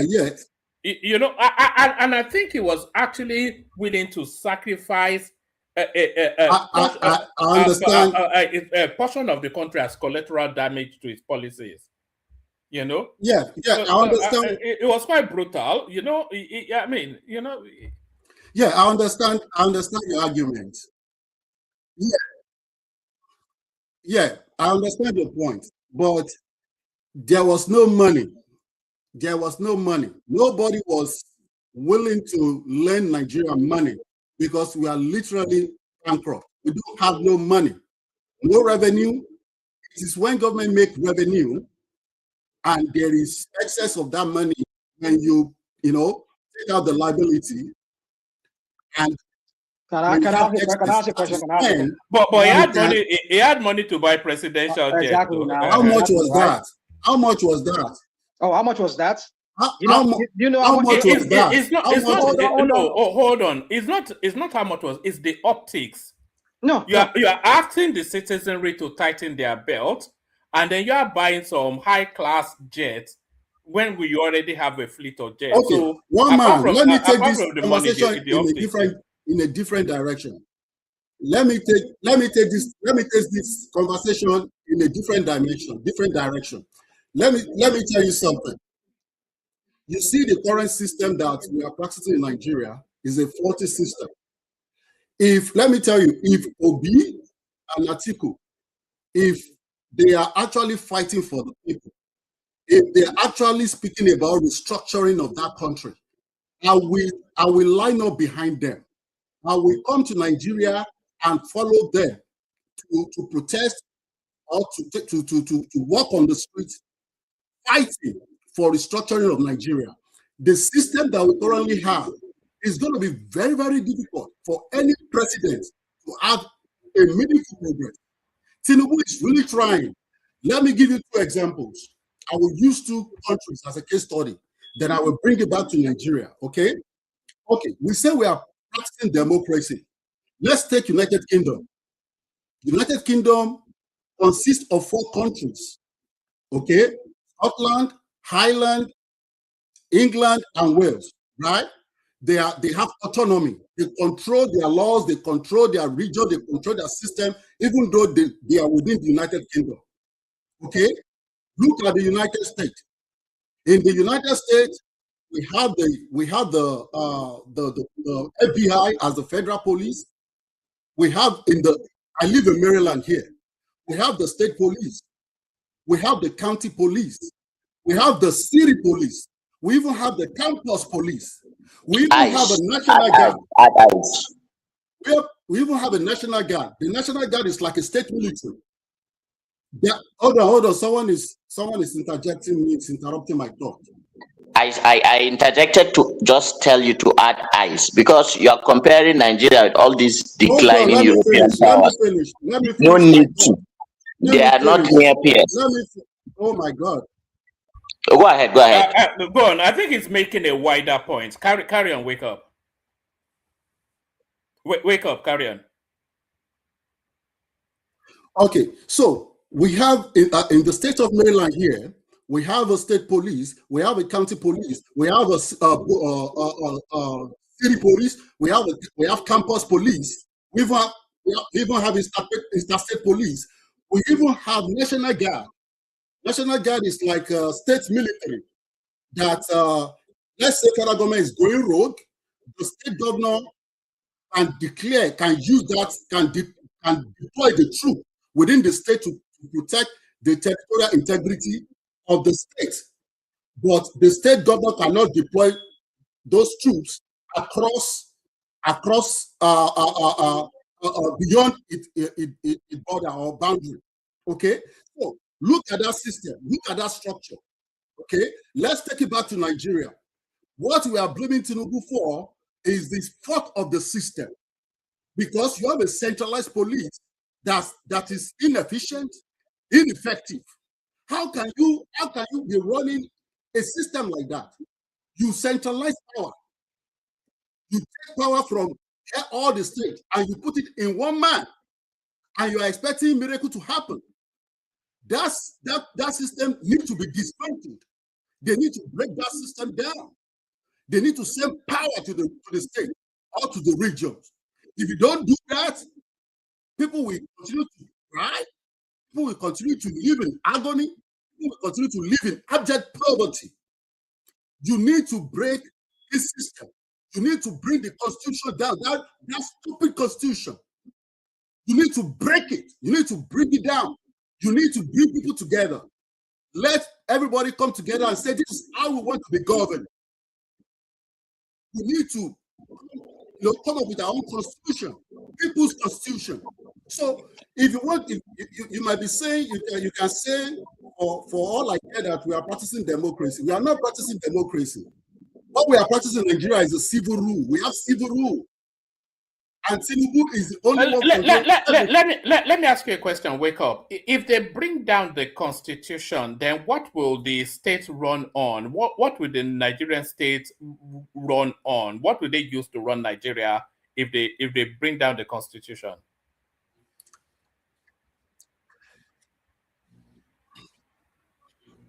Nigeria. Okay, I'm not saying Tinubu should use a fiat or executive order and say constitution is there. I'm not saying that. What I'm saying is that through the act of maybe legislation, act of Congress, they can bring everybody together from all the regions and say, how do you want to be governed?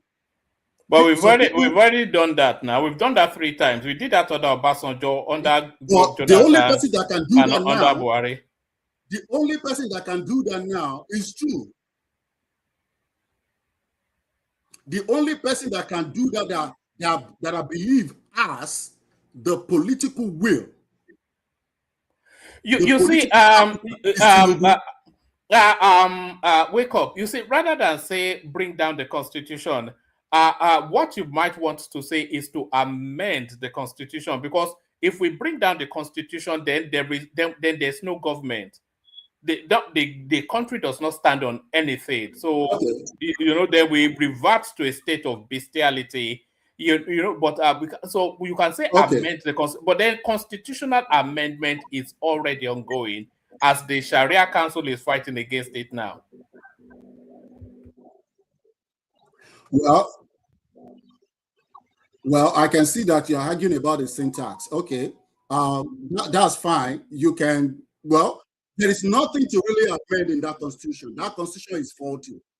I'm not saying you should bring it down or just cancel it, because, like you said, then there will be anarchy, because there will be no system to rely on. There will be no law to reference. There will be no constitution to reference, right? So what I'm saying is that this man has the political will. I believe has the political will, and I believe maybe he's waiting for his second time. You keep saying he has a political will. I mean, what are you talking about? What you can see will? From. You hold on. Let me serve you this before you go any further. You know how many times this former Commonwealth General Emeka Anyakoa and this Yoruba man that worked, what's his name? This Yoruba man, and they call them something. What was it that they called themselves? But Emeka Anyakoa and some other people, they went to talk to Tinubu. They went to Aso Rock to talk to him that they need to do some kind of things around this constitution. He said he has heard them. Whatever they even presented to him, he took it from them. But what has he done since then? So is it this piecemeal amendment that they are doing that doesn't even that serves no purpose? Is that what we're calling? Is that what you're saying, that Tinubu has the national mind? That is exactly what I'm saying. Well, you said hold on. You said something like no. I'm saying you said if article don't need to be amending it. Yeah, Well, so I'm with you on that. But my point is that you said if Tinubu, if Atiku and Obi champions the cause of a new constitution, let's bring out down the system. Let's create a new constitution for ourselves. You will go and join them. But your Tinubu that you are supporting now, that you sound to me like you're supporting, what has he done? Has he shown that political will that he wants to bring about a new Nigeria? Well, what you are saying is that you are new now being partisan. You are now being partisan. No. I'm going by what you said. One man. You said that earlier. That's why I'm pushing that to you now. I want you to speak on that, so that we understand. Wake up. Wake up. Rational mind. You've been talking since this program started. Can you allow some people speak? What is the program, Peter? Mr. Wake up, a rational mind. Sorry for interjecting. I hold your mouth, baby. Don't talk. Hold on. Madam, sorry. Hold on. Please, everybody, hold on. Let Hassan have that interjection as well, and then wake up. Round it up in about 2-3 minutes. We'll come to you, Hassan. We'll do about 3-4 minutes with you.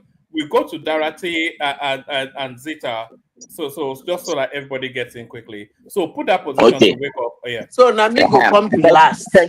We'll come to you next. No, continue. No vex now. No vex now. Let me just say one thing. Zita, anytime you are here, the first name I always call is you, and we never get any response. Go scroll back. You'll see we called you several times. But Hassan. Okay, so you see, the thing I don't like with the way we argue about politicians is this absolutes, and everybody goes to the extremes. Like, okay, Mr. Wake Up is defending Tinubu so much, too much, that he doesn't even want to, acknowledge some of his pitfalls. He's just human at the end of the day. And Rational Mind is criticizing him, and he doesn't want to see anything good, from him. And what tends to usually happen with human beings is that they have, their good sides and their bad sides. So now the balance of having more good than bad, at that point, then you say, yeah, that's a good person. But when the bad is more than the good, yeah, you're fine to say it's a bad person. But this is my fundamental interjection here, right? I don't really care about what people think about the goodness and the badness of politicians. I think for me and you that are not politicians, where they are playing a totally different ball game, and we may not understand because it is in the nature of power. Now, there is a concept that they call the cat's claw. One man, you understand that concept and what it means, right? Carry on for the benefit of our audience. Yeah, explain it and then. Okay. So this is essentially what it means, right? Say, for example, tomorrow, one man, you become president of Nigeria. Whether you like it or not, there is going to be innocent lives, innocent blood, on your name and on your desk, and that forever will stain your name. Some actions you took knowingly, some you did not take knowingly, but it all the box, stays at your table, as they say. So what is that strategy that they call the cat's claw? Essentially is when doing something negative, because if you are in power, you have to do things that are not morally acceptable, to people. However, if in the long run that serves the interest of the people, because all this system that people are looking at democracy as if it's one end all and be all. There is no democracy that I'm seeing that is existing in this world, though, as democracy. I know this, and me, I know see. If anybody has seen it, make that person tell me, because this obsession with democracy. But let me come back to Tinubu and say this. Okay, look at it this way. The president has to operate in an environment in which he protects his political interest and at the same time protect the overlapping interest of the generality of Nigerians. You can see where there are obviously conflict of interest. Now, what you need is an astute, intelligent, and thorough person that can go through these things and then ensure that, at least from the perception of the masses, that you guys do not see him doing wrong, So it is like that. When something bad happens, you distance yourself from it. When something good happens, as much as possible, you take credit for it. That's what the cat's claw is essentially. Like, if you want to do a dirty job, you have a squad that does that, like the LID that you accuse Buhari of having and asking him to go out. So imagine Tinubu having his own LIDs, and this one I think is Ades and Bolas and Oyoyola or whoever they are, or what is one man's traditional name? I forgot. But imagine that. So they do that, and it's just human nature and it's politics, and he's finding his way. So let's not just get too carried away about all these Oyinbo ways of thinking, to think that is something that's superior. Left to me, I don't think there is even any purpose us using this American system, because it's just too wasteful. But we can talk about that one another time. As for this Sharia Council people and their opposition to state police, I want to finish and sign off, please. Let me just finish. Carry on, but don't lose us in your overeducated something. You know, we're not as educated as you. Yeah, Sometimes one man, stop this thing now. you lose us in the funk of your highfalutin education. Stop this thing. You two they do with this kind of thing. I beg, make you stop am, I beg.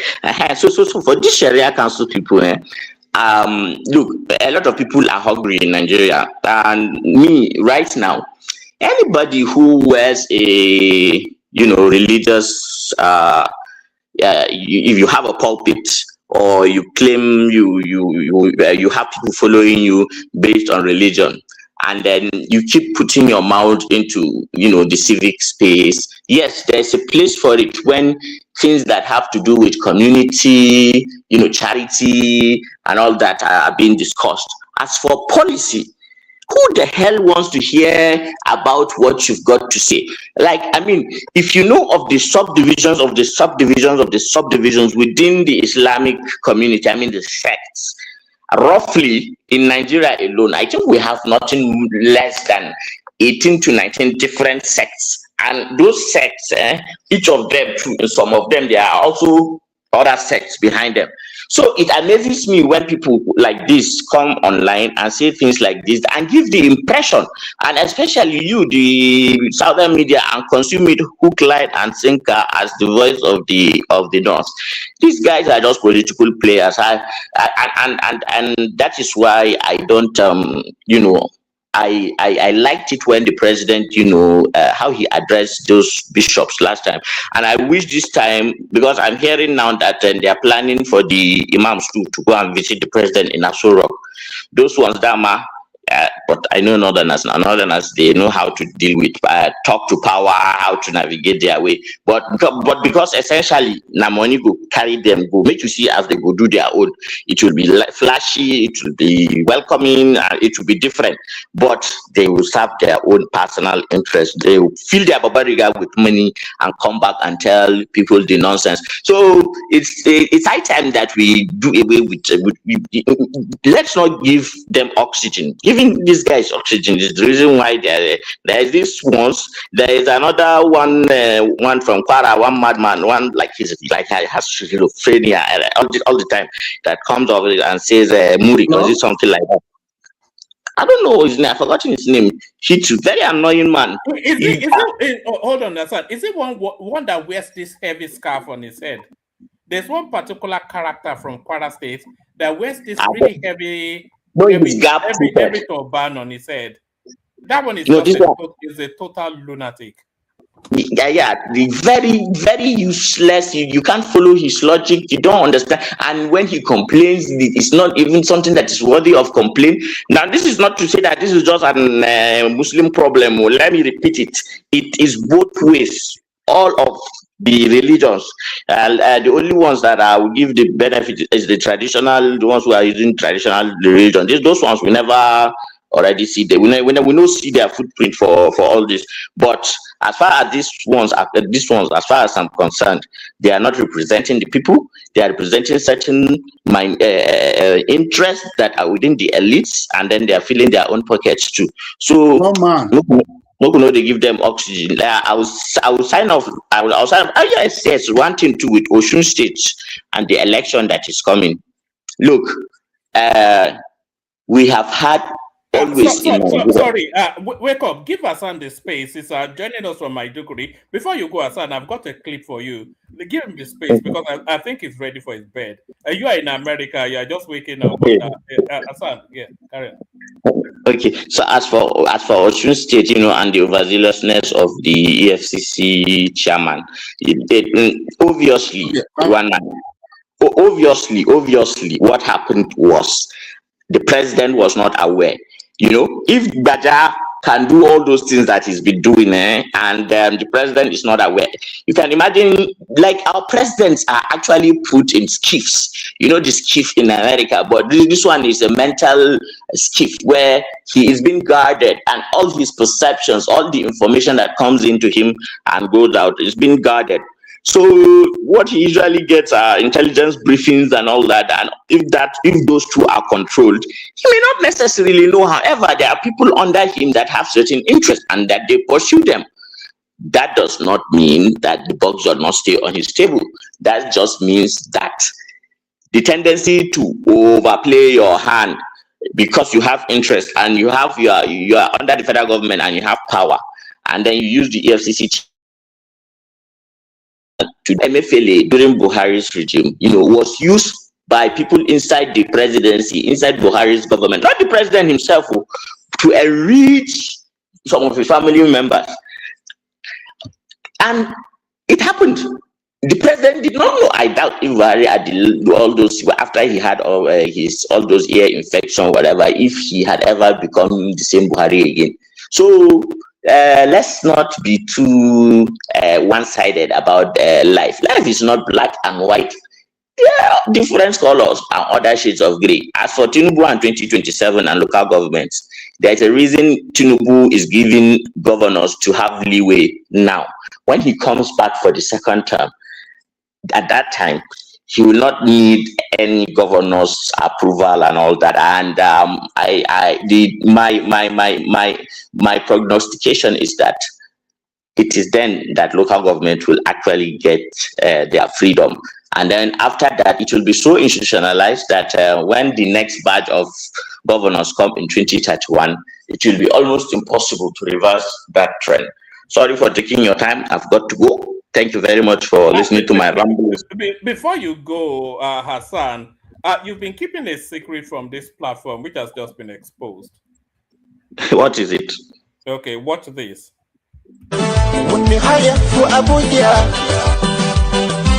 وتسببنا في أبويا الزول العنا بريده سكن يروى ومحبه ناس أبويا بيحبه.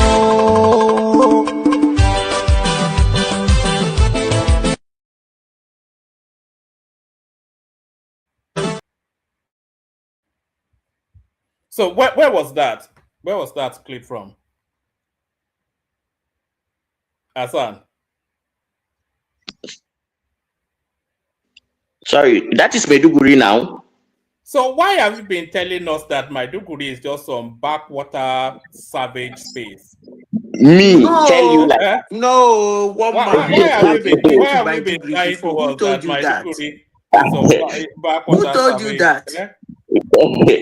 Look, the thing is, let me just say it again. I've said it before, maybe you never understood me. Borno is the second largest state in Nigeria in land mass after only Niger states. You have to imagine Borno. If you can imagine how Niger state is, the Niger state I think is just a little bit above Borno, but Yobe used to be in Borno, Taraba used to be in Borno, Bauchi used to be under Borno, but that aside, Maiduguri, is one of the most secured. In fact, I feel more peaceful in Maiduguri than I feel in Abuja.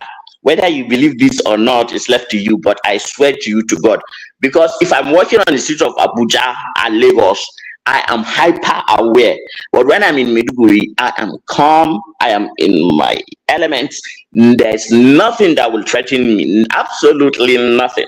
However, if you go to the bush, if you go to the extremities, the theater, the domain of war, then those places are what they are. And, there are places where completely it's in the hands of terrorists. And there are places where, it's active. Like we are vying to control, they are vying to control. So they attack, we defend, they attack, we defend, like that. So those kind of places too, I go to those kind of places, but I don't go to the absolute war zones. So understand the difference. And Borno has 27 local governments. Okay, of the 27 local governments, only three, have serious problems. And in those three, one is completely off. You can't go, nobody can go, not even the Nigerian army, or nobody can go there to that place. That's one. But the other two is still contested. However, you have to still understand that there is an asymmetry in the way the war with terrorists is fought. It's not really about the numbers and all that. They can slip through, just drop an IED or do a sneak attack. Their methods are very, very unorthodox, if I may say, in that way. So looking at it from the outside, you may not necessarily understand it, but it's a completely different type of ball game. Even the Fulani herdsmen, they know Sabi job now. If Fulani herdsmen Sabi tactics, 10% of waiting Boko Haram Sabi, the hair. They don't finish Nigeria, finish the way they plenty like this. But that's a story for another day. But know that Meduguri, you struggle to find another city that is as good as Meduguri in the southwest, apart from probably Lagos. All right. I was surprised when I saw that clip. I was having the expectation that I was surprised that there were third roads in Maiduguri. I thought they all went around on No. You have third roads and electricity. I was surprised when I saw that. Touche. But look, there is a school that was lit up, and it was at night. If you notice, there was a colorful school with air-conditioned rooms. So the way Zulum is fighting this is because fundamentally what these guys are saying is that Boko is haram. So it's about it's a fight for the mind and the access to knowledge for the next generation. So Zulu is investing heavily in education, heavily with some. So it's presenting the counter narrative that Boko is not haram. Of course, man is a professor, so yeah, he takes it personally, like very personal, and he's done away with traditional teachers. Now he's only recruiting degree holders from primary or nursery. He doesn't want to know young degree holders. You know, there used to be this work around that they say, okay, NCE 1, or you have what do you call it, NDE, or something like all these qualifications that you can just go and sleep in the class and get them. 6 months or something. Yes, no, and because he's a professor, you know, he doesn't like that snack. But the only problem is most of them don't want to be deployed in the communities that are under attack, and it is those communities too that they are needed the most. You understand? So it's a dicey situation. Well, if you are there, you have to be vigilant, and there are always soldiers there. So if something bad is about to happen, you may get prior information up until it gets. If you are not, if you are attacked and it reaches you, man, then you must have done something wrong. Well, from my own angle, I say for a lot, because anything can always happen. You can be at the wrong place at the wrong time. I'm not saying it's people's fault, but there are places where you go that at least you'll have intelligence of what is going on around, and that gives you some time, you know, because I personally experienced something like that, but alhamdulillah, and but we are making progress. Inshallah, at some point we will get there. So Tinubu no be angel, Tinubu no be devil, Tinubu na politician. And as far as I see him, as the thing they play for the chessboard, he's playing his cards right. So man, I have no qualms against him. If he can, if any of them were to be there, that's how they play it. But I just don't want. I don't like it when people go into their emotions all the time. But it is what it is. Thank you very much for listening to me, man. I have to go. Thank you. All right, brilliant, excellent. Thank you, Hassan. I will come to you soon. Next time you come, I know you're joining us from the northeast, and it's what it's 4:30 a.m. where you are now, so ungodly hours. But thank you for that. That's Hassan, of course, the excellent Hassan. Thank you, Hassan. We're going from Hassan to Zita. So Zita, floor is yours. We're just going to, because we've got Darati here as well. It's not we've not heard from him in a while. So Zita, the floor is yours. Let Dorothy talk now. You don't already judge the judgment. Well, who they judge? I One didn't know man. judgment. I know I was interjected and it hasn't finished my. Sorry. Round off your thoughts. We had to make that space for Hassan because it's actually in Maiduguri as we speak now. So that's where it's joining us from. But round off your thoughts and then we move it around. Okay, so as I was saying, that Nigeria need to be restructured for the system to work.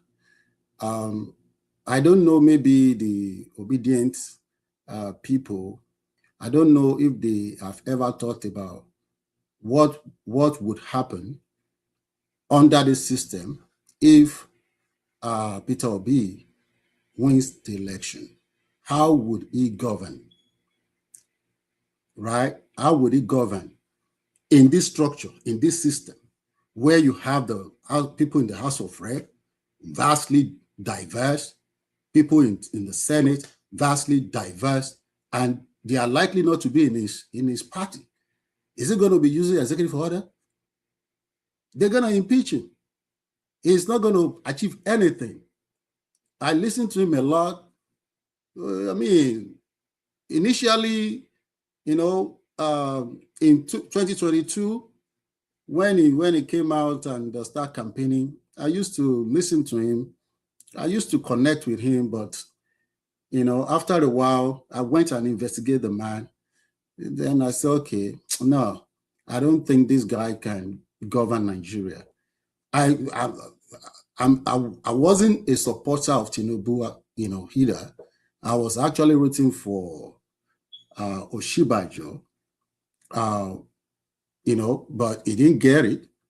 Then I look at the choices that were facing us, and I look at the background. Look at what they have achieved in their. I look at their pedigree, and I came to the conclusion that I believe Tinubu would do a better job. And given what Tinubu has achieved so far, I believe I'm right. Under this faulty system, that you have to pander to a lot of people. You have the northern, people that you have to pander, northern hegemony, the northern power block that you have to pander to oligarchs. Oligarchs that you have to appease them.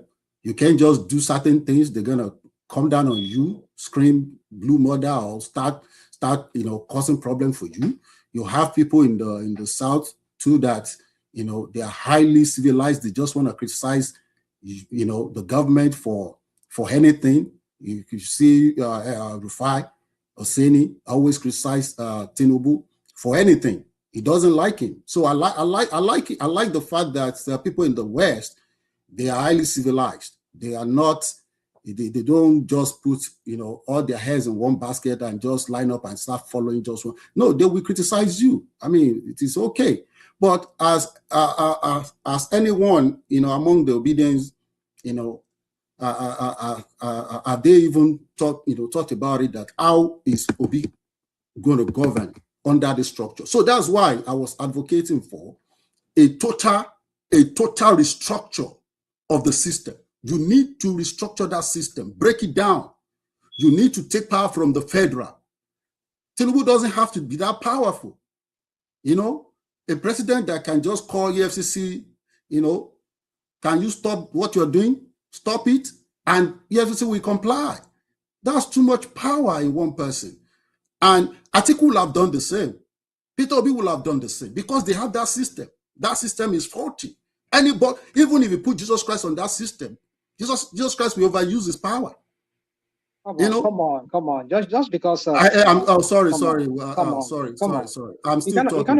You cannot say people will do something when you don't know if their family will be there. They will do it. Let me finish. We saw what Peter Obi did in Anambra. So what did he do?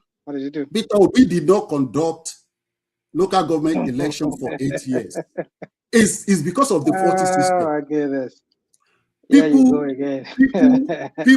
people, hospitals were shut down for more than 8 months. It's because of the faulty system, right? A lot of things went wrong. So 30 months. 30 months. So he deliberately shut it down, right? He deliberately shut it down. Is that what happened? Hold on, let me finish. No, you don't say hold on. You start something and then you don't want somebody challenging you. You will challenge me, but let me run through. Come on. Who wakes up in the morning and shut down a hospital? There must be a reason now. But the point is that if you call yourself a governor of a state, anyway, Bros talk finish when you reach my turn. There is something I'm waiting for to. You have someone, Peter Obi, who has money in Cayman Island. Cayman Island. He doesn't pay taxes to Nigerian government. Is that a crime? Is that a crime? Let me finish. Come on, dude, don't do this here. Don't let me finish. We are asking you questions. Can you answer that question? If you don't have the answer, don't say anything there. Don't bring up things you are not ready to speak to. Okay, I will let you interject me. Then I will. So tell us, is it a crime to have to put money in an offshore account? Yes. So it's a crime because it's tax having. It's trying to evade tax, not paying tax. It's tax evasion. Yes, it's a crime. It's tax evasion. It is not a crime. It's not a crime. It is not a crime. Tell me why it's a crime. Why has it? Tax evasion is not a crime. You go to jail in America, you don't pay your taxes. Hold on. We go to jail. So did the UK government, did they send him to jail? He's a Nigerian too. Hold on, wake up. Saying that it's not a crime. Can you do that in the US? Without getting They do it here. They do it here. What are you talking about? Rational mind. When Wake Up said anybody that is in that position would abuse that power, he's actually right. And when he said Peter Obi, if he was in that position, he would abuse that power, is actually right. Because we've got instances of Peter Obi being in power and abusing the authority of that power. There was a time in 2002. Hold on. There was a time in 2013 when Peter Obi rigged his re-election, and the people in Anambra State, they were on the street protesting that he rigged himself in with INEC, and Peter Obi just ordered the security forces to go on the streets and shoot them. Where are you getting all this from, woman? Peter Obi government now. So who are you? Where are you getting all these stories from? Your APC people are supplying all this information. All right, hold on. No, wait, hold on, wake up. Hold on now, rational mind. People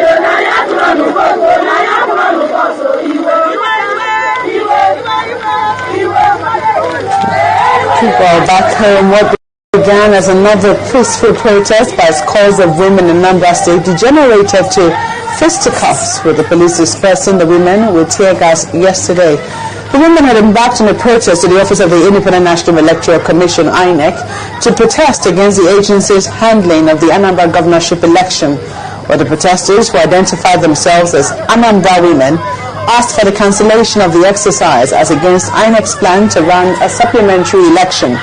The protest, however, got violent following a verbal altercation between the women and the police, who fired tear gas canisters at them. They brought a fraudulent people to conduct election here. It was a scam. It was a destruction of a generation. Destruction of the Igbo land. 2015 is going to be sick. And in Anambra, he has created a situation where brothers will fear brothers now. It's a dangerous situation. Because he has divided us into bits and has put us against ourselves. And I am calling on the entire Anambra populace to know that this thing will divide them continually if they don't recognize it, if they don't realize it. So I am calling for peace. Let them go and sit down and work out this matter. Yeah, that was someone that is saying that he was going to bring Nigerian people together. He couldn't even bring together Anambra people. What are you people talking about? Let me continue on what I'm saying. Hold on. One man. Can we discuss? Can we talk about this video you just played? One man. Yes. You are going too far. You should be asking, who did he get authority from before he handed back mission school that we are taking over from by the government? He handed it back to the mission. Who did he take authority for? Did he ask this thing to pass a bill? He did it with microphone. So, can we discuss? Madam Sita is actually making my point. No, it's not making any point. It's a faulty system. She's not making any point. Okay. You people just like to go source for some kind of make-believe, some kind of videos and stuff. Now, he's talking about handing over mission school. Did Tinubu not do the same thing in Lagos? That's what I'm saying. The system is faulty. I'm not supporting anybody on this. What he said is that all of them abuse their power. It's you that decided to be defending one person. There is no abuse. That he has the right. He has the constitutional right. Excuse me. School what the guy was saying is that what is the abuse what of the power? guy was saying is that all of them will abuse their power. No, And you you can't say decide that to for a be fact. You can't say that for defending a one fact. person. No, That's how we came in. Come on. You see, this is what we people like to look for parallel. Blind Dabi defense. Mosheda. This Dabi Mosheda. This One man, please. When will I talk now? Come on. Madam Don't Zita, like go all ahead. this. What here. I beg. Madam Zita, please go ahead. Rationama won't let me finish my thought. No, So no. just go ahead, Madam Zita. I think we get the gist One of where man, you let are. Mr. Yeah. Zita talk so that I can talk. All right. Zita, floor is yours. Let him finish now. Has he finished? No. I think we get the gist of where he is because the room is continuing to fill. Remy is here. Simba is here. Directing. I wanna hear you, Madam Zita. Please take. All right, Zita. Dixon, talk now. When you finish, I speak. Zita. All right. Okay. Yeah. Okay? One man. If I talk now, you say I'm talking. Topic, please. All right. We were talking about the Sharia Council pushing against state police. They are saying go and sanitize the police services first before you introduce state police. And a lot of people feel that it's a pushback against the breaking down of the existing federal unitary structure. That's what they're really pushing back against. And then we're talking about the Osun State elections upcoming with the EFCC interfering to try and stifle that space to the advantage of the government. It was so blatantly partisan, the action of the EFCC, that Tinubu himself has come out to say they are an embarrassment to him. So we're talking about that. And then we're talking about Maman Saleh, the former Minister of Power, who has been found guilty of corrupt practices to the gravity that they've imposed, convicted a 75-year jail, a 75-year jail term for him. And the nearest closest person was Dariye, who got 14 years. So now, at last, is the crime fitting the punishment, or is it a bit excessive? We're talking about that. And then, of course, your friend and mine, Peter Obi, he has come out to tell us that he will visit every school in Nigeria to speak with them if he becomes president. And then somebody has gone to do the mathematics. There are 60,000 schools in Nigeria, secondary schools. So if Peter Obi is to visit them, and then it will take him probably more than his 4-year term to visit every single one. But that's Peter Obi, of course, and his desperate politics. So those spaces, give us about 5 minutes, and then we're going to direct. There is a video you showed about one guy talking rubbish. I will come to that because that's the only topic I watch you present. The Sharia pushing state police. One man, I told you here that I'm not a fan of state police. You see, when you call something a name and you use the name for a change, then you are not making sense. You call Nigerian police federal police. And then your anger is that it is federal police. Now you want to change it to state police. I think those people are on my side. It's not whether they are federal or they are state. You have to keep that police to a particular standard. Because before you know whether you are going to move it to police, state, or to federal. Because whether you are giving it to the state or you are giving it to the federal, it's still the same human beings. I don't know how you're gonna get something different, but hey, one man, don't get me wrong, you know I speak a lot of gibberish. I have told you here that I will live to see the outcome of this state police. And it is one thing that I will dance in you people's front in this platform. Because I am the only one with this my head slammer Sharia people. We are the only one pushing against it. Just as I have said before, the person that put these humans in Nigeria together and called them Nigeria is a genius. Because he brought the same humans who behave the same, pack all of them, them together, put them in one basket and call it Nigeria. So the next topic, Osun State. Woman, that's over Ziliok. So I don't even know why EFCC went that way. What were they? Are you saying, hello, woman? Hello? Hello? We're all here. We can hear you. Carry on. Woman, is he, you said Tinubu doesn't know anything about it. No, that was what he claimed in his instructions for them to unfreeze the EFCC's account. Even if maybe somebody in his cabinet, because I know why they did that. They want to come out all the money from the man's hand. Yes. So that he will not use the state fund to They said to fund. they said they were moving that money quite aggressively, which is to tell you that they were positioning it for the elections. If they're going to do like that to Osun State, but that's the yama of Nigerian politics now. That's the yama of politics. If they're going to do that to Osun State, they should also do that to the federal government of Nigeria and to all the states. As the election is coming, block the account. How about that? I don't know why they did that, but that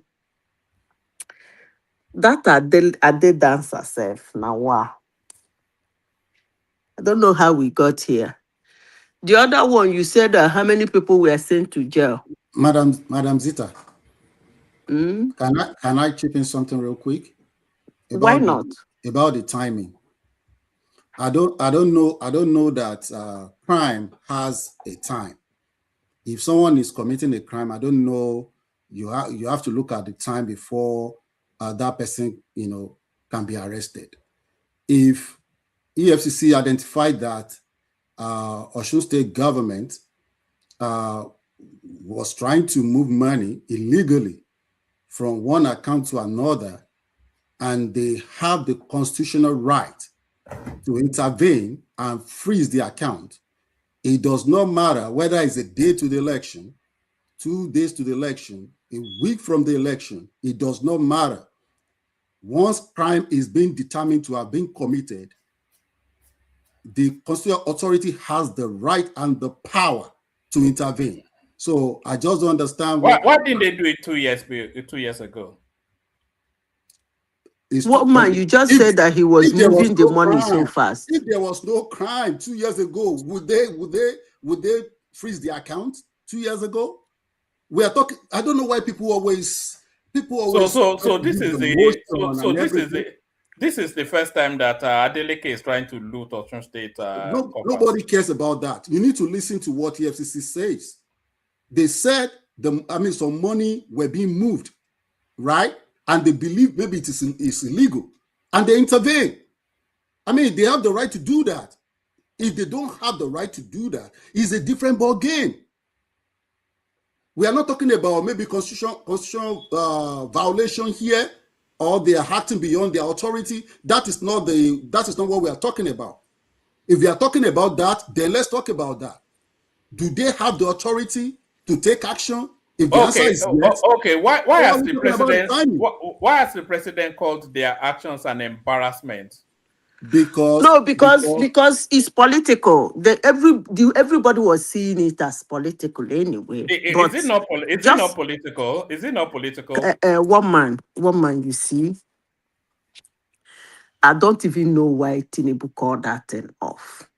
It's him and himself that knows I don't why. know, Madam Zita. Let me tell you one thing about politics, one man.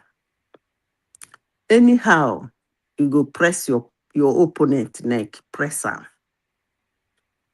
I keep telling Nigerians that are new in politics this. Politics is all about winning. Period. If they come to speak all those their beautiful, how they are going to every year, every political season, affordability, next season, human beings, their stomach na drum. One man, look, politics and election is all about winning. So if you have any way to cramp the neck of your opponent and win the election, you win. But if you think this person is telling you what you want to hear, and therefore you want to vote for him, that is it.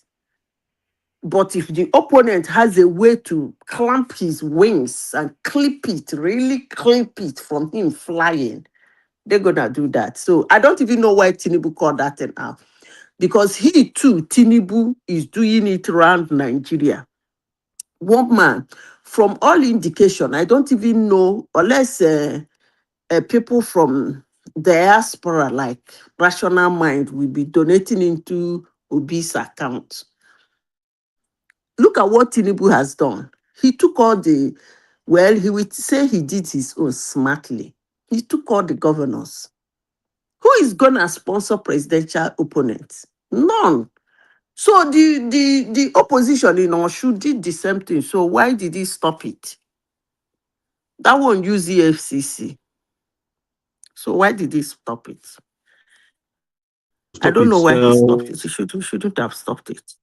Madam Zita, I Mhm. think I checked some few things about the constitution.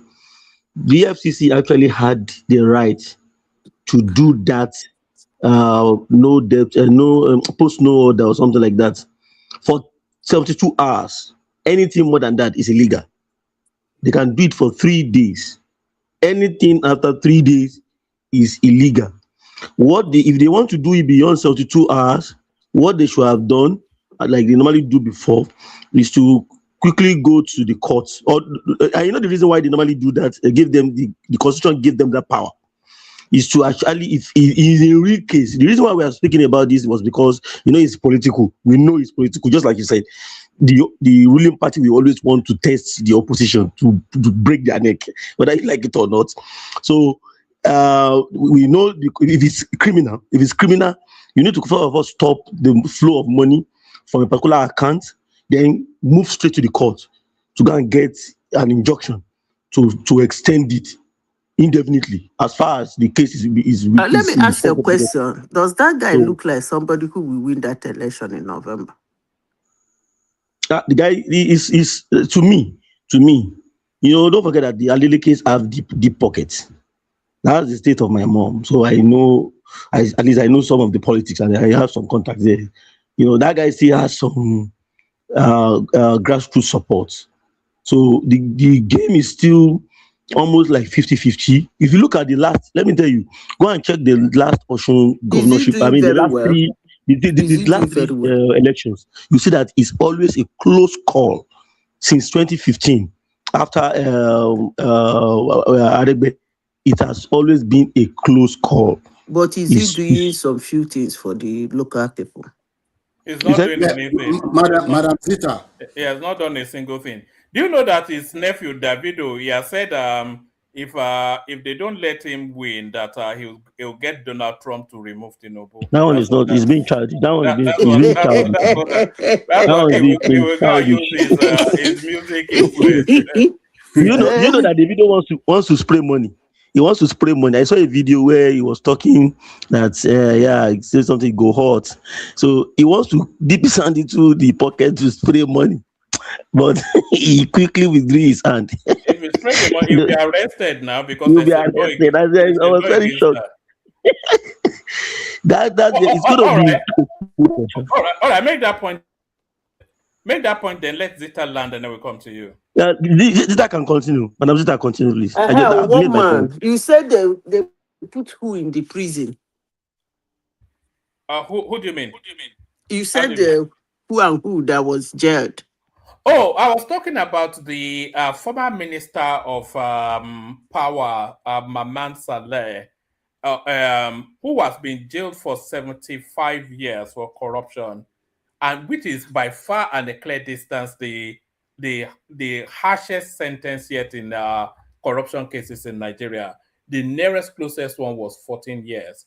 So we're talking about does the crime fit the punishment or etc. Actually, personally, putting politicians in jail, it doesn't really make me happy. You see, some of these politicians, somebody like Rotimi Mechi, I know the type of car he was driving in those days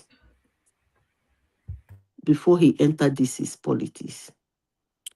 When such a person, I don't want his conviction. I want them to sweep all his accounts. You know, when I talk, people say I'm a very wicked woman. Anywhere in the world he has kept our money, make sure they collect. The one way they do a Abacha small, collect all the money, take him back from where he started, period. I just want to see that guy in the street of Nigeria jumping Okada. That's all I want. Not putting him in prison. This prison stuff, you won't be able to get all the money now. He'll be there good enough. He'll be using the taxpayers' money to feed him again for free. No, that their prison doesn't work. Oh. Some of them is ordinary house arrest. It doesn't work for me. Before you know it now, he will say he's sick, his bum is paining him, his eyes is paining him, pulse is coming from his ear. Then they will fly him for medical treatment. I don't want that. Woman, I want our money. Then the next one, remember? A lot of those monies are actually unrecoverable. A lot of Rotimi Amechi's money is in Canada. A lot of what's it called? Abubakar Malami's money is in the Middle East. So a lot of these monies have been moved to. Look at the battle to. Do you remember one of these? Is a minister now that it was Abacha's bagman then. Do you know that when we wanted to recover some of his money from America, we had to negotiate a percentage. He got to keep quite a larger, you know. So the way once they move that money out of the country, it's just you are not getting my point. You get, but the ones in Nigeria, yes, you can recover that. You are not getting my point. The bulk of their looting is usually moved out of the country. Actually, if Canada negotiates that we get 1/5 of what was kept there, the only agreement, if I'm the president of Nigeria, is as long as that idiot is not gonna touch that money. No, but you can't do that now. That's the thing. What do you mean by you can't do that? There was a guy, I can't quite remember. I think it was the former governor of Bauchi State, or maybe the present one. Or if anybody remembers, remind me the name of that guy. It was Abacha's bag man, and we tried to recover some of the monies that he looted went to the United States, and ultimately we got a percentage of that money back, but he got to keep a large amount of it.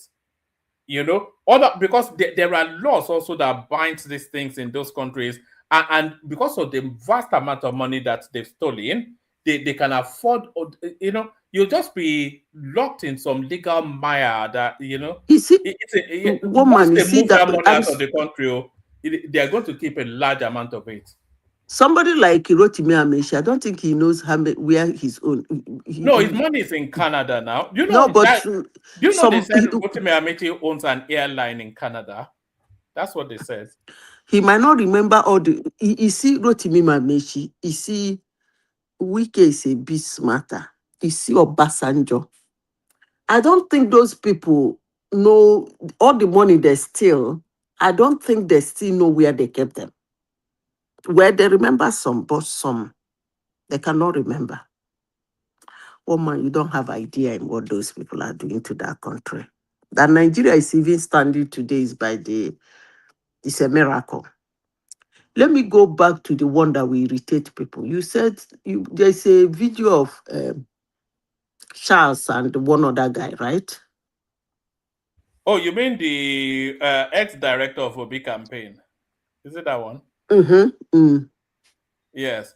The guy was telling us that they had no polling agents in all the polling booths, that they had no form EC8, which is the form. Do you know that when they complete the elections at the polling units, so each party agent will then sign that form that the results on that form is an accurate reflection of the vote as it played out there. So, so that's the form EC8. He said they had no form EC8 in the last cycle of elections, and they had no agents, and that was the deputy director of the Obi campaign. But then these guys tell us that they won the election, but they had no agent and they had no return slip from the. You So see, it's just you see, they said they won the election. They didn't say that one alone. They called the states they won, which include River State. And they tell you the papers and the news agencies that carried it. One man, do you know why I ventured into that topic? You see, what happened in 2023 has never happened in Nigeria before. That Nigerians will go to in front of defense headquarters and kneel down, crying, begging the military to come and take over. It's either they are stupid or they are mad, they are ignorant, or they just want to destroy Nigeria, or all of them join together. Because every Nigerian should be told what the military did to that country. It's actually the military that brought the Nigerian Biafran war. It wasn't a civilian regime. It was the military. Every Nigerian should be told what military. These people went, this guy, I was listening to him beat by beat when Charles was pushing him. One man, you showed that this thing. Charles said, but you said you people won. What changed? And he kept telling Charles that was then. And they caused all that havoc. Hello? we're listening. We're listening. They caused all that havoc. They wanted Nigeria to burn. They wanted Nigeria to divide. They wanted Nigeria to scatter. How wish Nigeria will divide? That will be the funniest aspect of those 3 countries or 4 countries that will form. Because they will find out they are Nigerians. Those people made all that trouble 23 to. They didn't know that Nigeria has first war situation and they didn't break. Cloud, black thick cloud has covered Nigeria several times in their existence and they didn't break. After some time, it will smoke. It will go. Nigeria will still be there. Although they said it's just a little thing that will break people. I'm waiting for that little thing. Because little, big, small, little has happened in Nigeria. Understand? If it's not your person today, tomorrow it will be your person. No worry. When Tinubu finish ruling, the next day another person go rule. If he be your man. P2B, who is going to sponsor him? One man, I'm asking. It's GoFundMe now. It's the usual, you know, And they will put it in Dixon's account. It will be the Americans it was the Americans that sponsored him not the American government or Nigerians in America. And they will put it in Dixon's account. But they put it in Aisha Yusufu's account the last time now, and she's living like a princess now.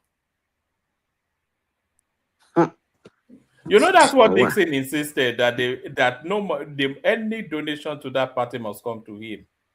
You know, so we are waiting for that fight anyway. When the money starts coming, I can't wait for January. How many months now? August, September. 5 months now. 5 months. I can't wait for this election to come and go. But the election is still not gingery now. There's no ginger now. It's not ginger because of your brother now. Your brother is a shrewd politician. He don't corner all of them, Abby. He don't corner all of them. Hello, Madam Zita. Can I interject real quick? Go ahead. Regarding the election of 2022, is it 2023? Yes, I know that Obedient Camp continue to maintain that they won the election, and they are claiming that because they can prove it because they do not have all the from EC8A, or what do you call it, for all the words. So how did you know you won now? Yeah, but I mean, if you look at it, what about Atiku, who came second? Did they have all the form EC8A? If they do have it, who won in all the copies they have? Was Obedient? Was Peter Obi the winner in Atiku's in all the from EC8A that Atiku Camp has or got from the outcome of the election? Because they are also claiming they won the election. So if both of them actually won the election and they went to Supreme Court and they could not produce evidence as to how they won the election, Do you know the argument the Obedience are making? What they are saying is a lot of Peter Obi's votes were attributed to Tinubu. So they are saying if the Obi votes that was attributed to Tinubu actually went to Peter Obi, Peter Obi will come first, Atiku will still retain his second, and then Tinubu will come third. What do they mean by attribution? Please explain. Do you remember when they were going into the INEC server and showing us our forms that were amended, that were TPEX written over, etc., etc.? So they've come up with this sort of convoluted mathematical abracadabra, you know. But one man, where are they, Seth? Where are your obedient panelists? They can't speak anymore because the guy is embarrassing them too much. You know, have you anytime Obi speaks, then there was this clip that was circulating that these people are saying Obi should not speak anymore. The obedience. They should come back here and apologize to me. I demand an apology from every obedient. Those people nearly killed me here in 2022. There is nothing they did not do to me here in 2022. All of them should come back to this platform and apologize because they are seeing what I saw in 2022. Now people come here to defend Obi. The guy really do have guts. Honestly, sincerely speaking, when I sit down in my corner, I look, I say, so Obikwa won't be president. It is what it is. To the extent of people abusing me because I didn't support Obi. Oh man, it's ridiculous. So, I told you in 2023 that he will come out again. You say he will not. Here we are. If he's alive in 2031, he will come out again. You know that one surprised me because I thought it would have I didn't know that much about it. I do remember you saying that. I thought it would have just faded away quietly because traditionally in Nigerian politics, after the elections, at least for the first 2 years, everybody will just go and re-energize and retool. But that guy never stopped. He's not stopped campaigning for 1 minute. No, you people, he because he thought he has 6 million votes. And you people support him and abuse me in this platform that he has 6 million votes. He doesn't have it. Madam Zeta, you know why Obi is making all these mistakes that he's been making? Obi is not a politician. If you look at his antecedent in Anambra, I believe Obi came from the UK, and he faced primary. Someone defeated him, and I believe they said maybe they did abracadabra and became the candidate in that. Do you know what you just said now? The moment you say Obi is not a politician, do you know what you just did? you confirmed what I said, that he is a daft idiot. I don't think you can. I don't think you can say that. Or somebody that's been a two-term governor of one of the Wait, calm one of the down. I'm big coming. states. Yeah. I'm coming. I always said that Obi is dumb. And he's stupidly stubborn. And you just confirmed it. Because if you come here and tell me that somebody who run around Abacha was in PDP, from PDP went to ABGA, became governor, two-term governor in ABGA, came out to be a vice president, presidential candidate, run around, contest for presidency, and you stand here and tell me that he's not a politician, then he said daft. He said the most stupid idiot. Because that's just what you said. That he's an idiot. Yes, indirectly. So what has he been doing? That's not politics. Because he's been making a lot of mistakes. Look at, okay, after the 2023 election, one would think that it was going to unite people in his party, Labour Party, show leadership. One would have thought it was going to do that.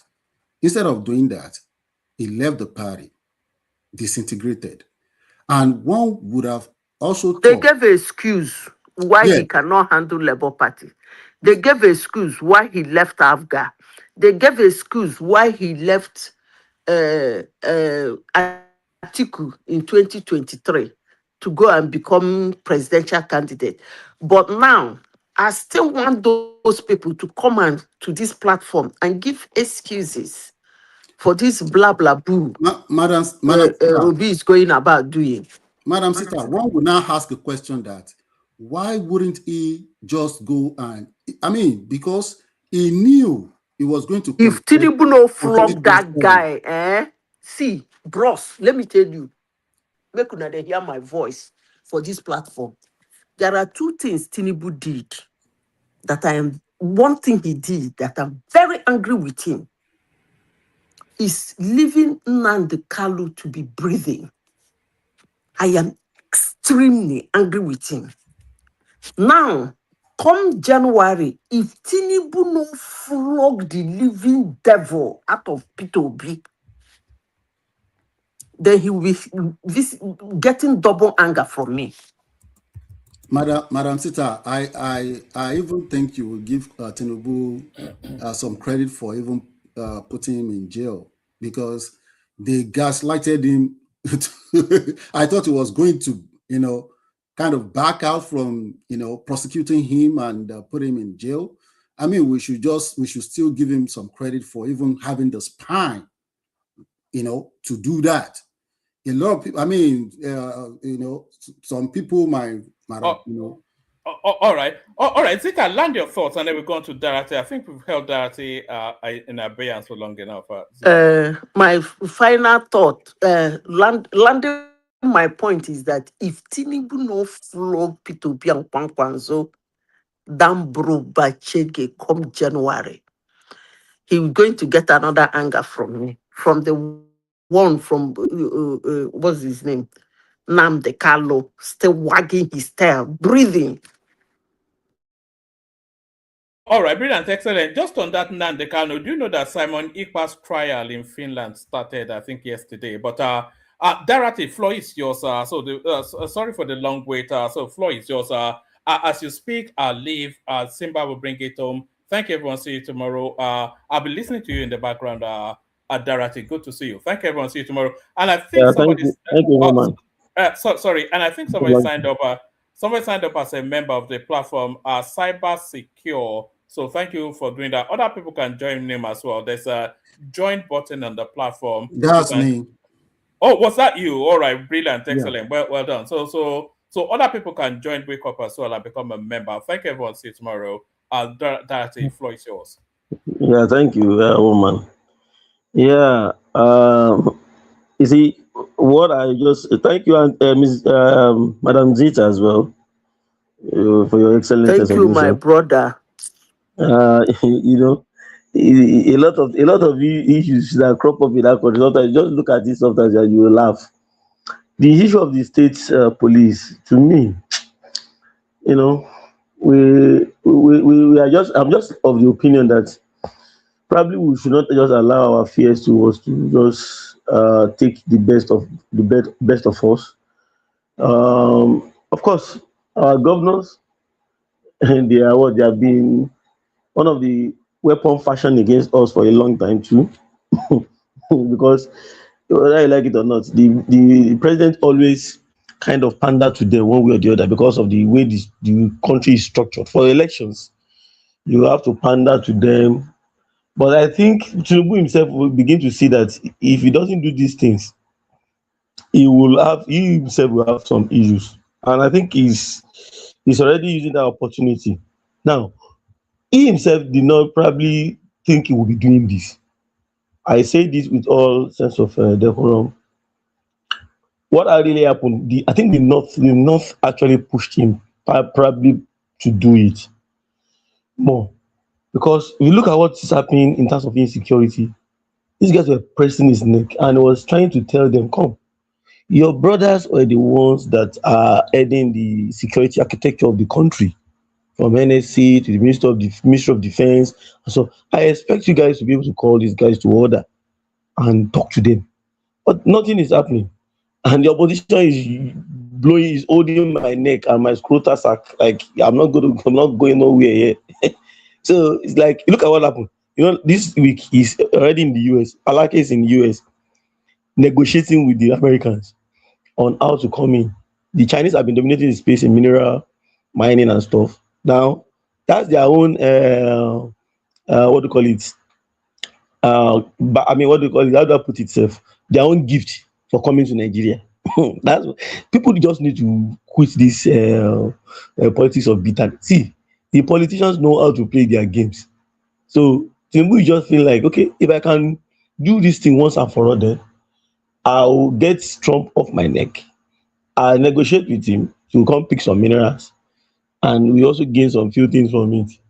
And for the very first time, they have been sealed up for a long time. Nigeria is not open. Probably we don't know. In Africa, Nigeria has one of the toughest visa rules in Africa. It's not easy to come into Nigeria like that. And you see, Nigeria just open up, and we have been doing our big brother thing on the continent in terms of international diplomacy and international politics in the region. So, and also in Africa, on the African continent, we don't open up. We saw how Nigeria and South Africa team up during the Jonathan period to stave off the Americans from setting up a base in the Gulf of Guinea. So, seeing Nigeria opening up to the Americans, they normally come in, train us, probably we do some little training and some military stuff, but coming in fully like that shows that Tinubu is ready to give him anything to just achieve his own second term ambition. That's one thing about the politicians. They put themselves first, whether we like it or not. Truth or not truth, anybody can dispute that. So I think the state police, we just need to give it a try. Let's see how it goes. And I keep on saying it. Anybody after 2027, Hassan said something. Anybody that will be coming into the Nigerian political space at the state level, your head, your cerebrum, which is the seat of intelligence, will have to be working at the highest level, because you are going to spoil your name, smear your own picture. I mean, your own integrity if you are not careful, you are not smart, and you are not prepared. That time the local government autonomy will come in full-fledged, and which means the free money that these guys have been spending. Look at Orire local government. You saw also what was happening in 4 years. Orire has collected over 7 billion naira. But what is on ground? Does it look like it looks like somebody that has collected 7 billion? So what will happen is that a lot of them, and Lagos State have started doing it. Go and see what Lagos State is doing. The local governments in Lagos, they are doing excellently. They are doing a whole lot of things that they have not been doing before. We know they are all rubber stamped. We all know how it happens. The local governments in Lagos State, they are all rubber stamped to the Lagos State government, and they know how to do, and the whole political machinery in that state. But we saw them now giving some level of laxity to them to be able to do things, to be able to do things. So, and some of the projects that they're even taking up right now can even compete with the project that some governors are doing in other states in Nigeria. Fine, we know that Lagos they have that financial war chest, but the kind of project that these guys do. So what happens is that the next second, after 27, a lot of these local government guys will be doing a lot of things, and the state governors will not have that opportunity to leak money, to enjoy money that they are not working for, or to use their money for any other rubbish that they have been doing. So everybody go and sit tight. And that's what I normally tell some of my friends that live in the West, I mean, UK, US. I told them, come, you are saying we should leave the governors. These guys collect almost 26% of our money, of the money that comes out from FAC. So why should we leave them? And they also spend that of a local government, making almost 48%. And if they change, they are also still pushing for a change in the formula. If they change the formula, that means they will be taking more than half. The federal government takes 52 right now. They will be taking over 50 No, also. So the government, Dorothy, federal government will likely go to 40 something. they have So reversed it we should now. not talk to them. Can you hear me? Dorothy, can you hear me? Yes. Yeah, I'm The learning. federal I'm government, listening. they Yes. have reversed it already now. The federal government is taking 48 now. They are the one taking 52. State and local government. Okay. Oh, probably those tax, VAT, electronic transfer, all those things. You also count because about 90% you might be right. You are probably likely correct actually, because 90% of the tax VAT revenue right now goes to the what? Goes to the state government and the local government. So even oil derivative alone in this year 2025, the oil derivative was roughly about 300, over 300 and something billion for just 10 states. For just 10 states, just to top up whatever they have collected from the government. I mean, can you imagine that kind of money? I mean, in a month, so probably in a month or so. So it means these guys are, and they're sharing over something, 1 something trillion to the state. And you are saying, and sometimes, I normally look at some of our people that are living in the West. Apologies to them, but I felt they don't like that country. I felt they wanted our pain to continue, in the pain to continue in that country, so that we can continue to justify the need for us to move out. That doesn't mean we should not move out. Do you know that Nigeria is not even in top 25 when it comes to migration? We are just noise makers. Nigerians are noise makers. One to 25 countries, Nigeria is not even out of them. In fact, you'll be shocked that many of these European countries, they have more people doing japa. Germany itself and all these top European, they have more people doing japa. But we still seem not to understand the complexity of the country where we came from. We should also know that we are not going to use verbatim the processes of these Western countries, because it will not actually suit us, and the change that we want is not going to be that easy. People should understand this, and our way to the top is not going to be the normal traditional way. The Singaporeans, I read From Third World to First World by Lee Kuan Yew. They didn't just they didn't just copy verbatim from the West. They did some tweaking, and that was how they were able to get to where they are. China also did not follow verbatim. They had an hybrid economy that does not factor in only capitalism. They brought in some level of socialism and communism into it, so that the state has powers above every other person. And if you want to try and do rubbish, they will kill you. They will throw you in jail. So we are not going to actually follow that system. People should understand that we will follow some few things and we cut corners and get to the top one way or the other. Yes, I'm listening. Can I interject? Can I ask you a question? Yes, yes. Yeah, I actually like the direction you are taking the discussions to. So, what tweaking do you want us to introduce into our system that will make it better? Because this current system that Nigeria is operating, I believe, is defective. It should be totally restructured. But what kind of tweaking do you think Nigeria should introduce to make this system more efficient and effective? Yeah, thank you for that question, that submission. Madam Zita has already said it. The military did us a lot of disservice. So correcting that, Tinubu, do you know what really baffled me? Nigerians themselves don't know what they want. And you see, a lot of people went to school, whether they school abroad or they school at home, they don't even know what they want.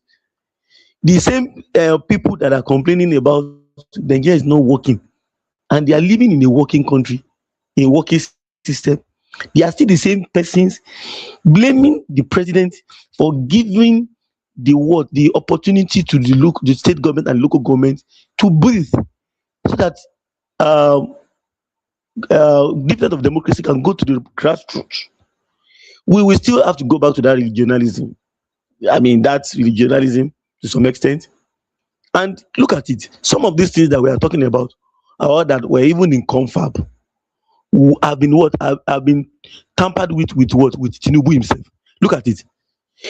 When he was in Lagos, he was the one that challenged the federal government, and he got something out of them. He was the only state government in Nigeria that was able to lead the way when it comes to setting up what do you call it? I mean, a seaport, where the consortium that brought the money in had 70% or so, 75%. Lagos State had 20%, and the FG had 5%. So the same thing they did in Osun. No state government was able to set up anything that has to do with, because according to the constitution, all the minerals belongs to what? To the country. According to the constitution, they were able to through Oyetola, and that was why people don't know the reason why they took Oyetola to that maritime marine and blue economy. And I heard Rational Mind speaking some very funny things there, saying some very funny things. He doesn't know that blue economy. So what happened is this: we have to bring in.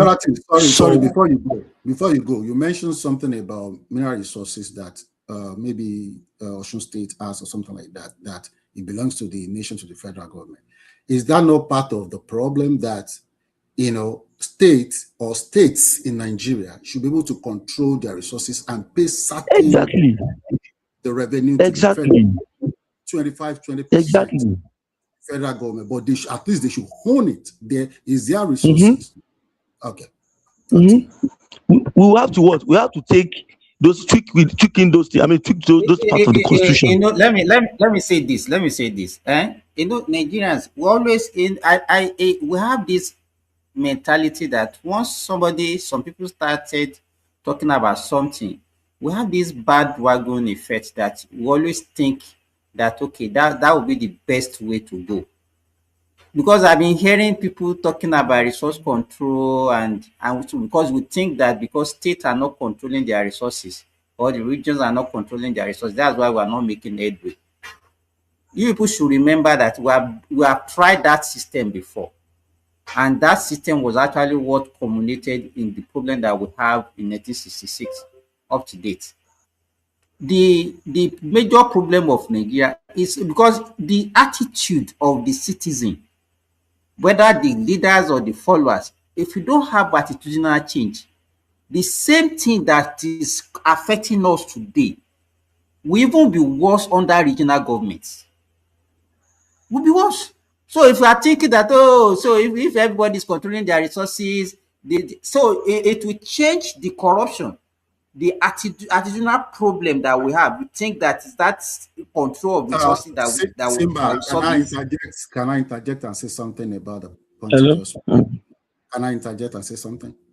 Okay. Yeah, so you claim that you are saying that people have to change their attitude. Can you hear me? Can you hear me? Can you hear me? Yeah, we can hear you. We can hear you. Okay, you saying that people have to change their attitude.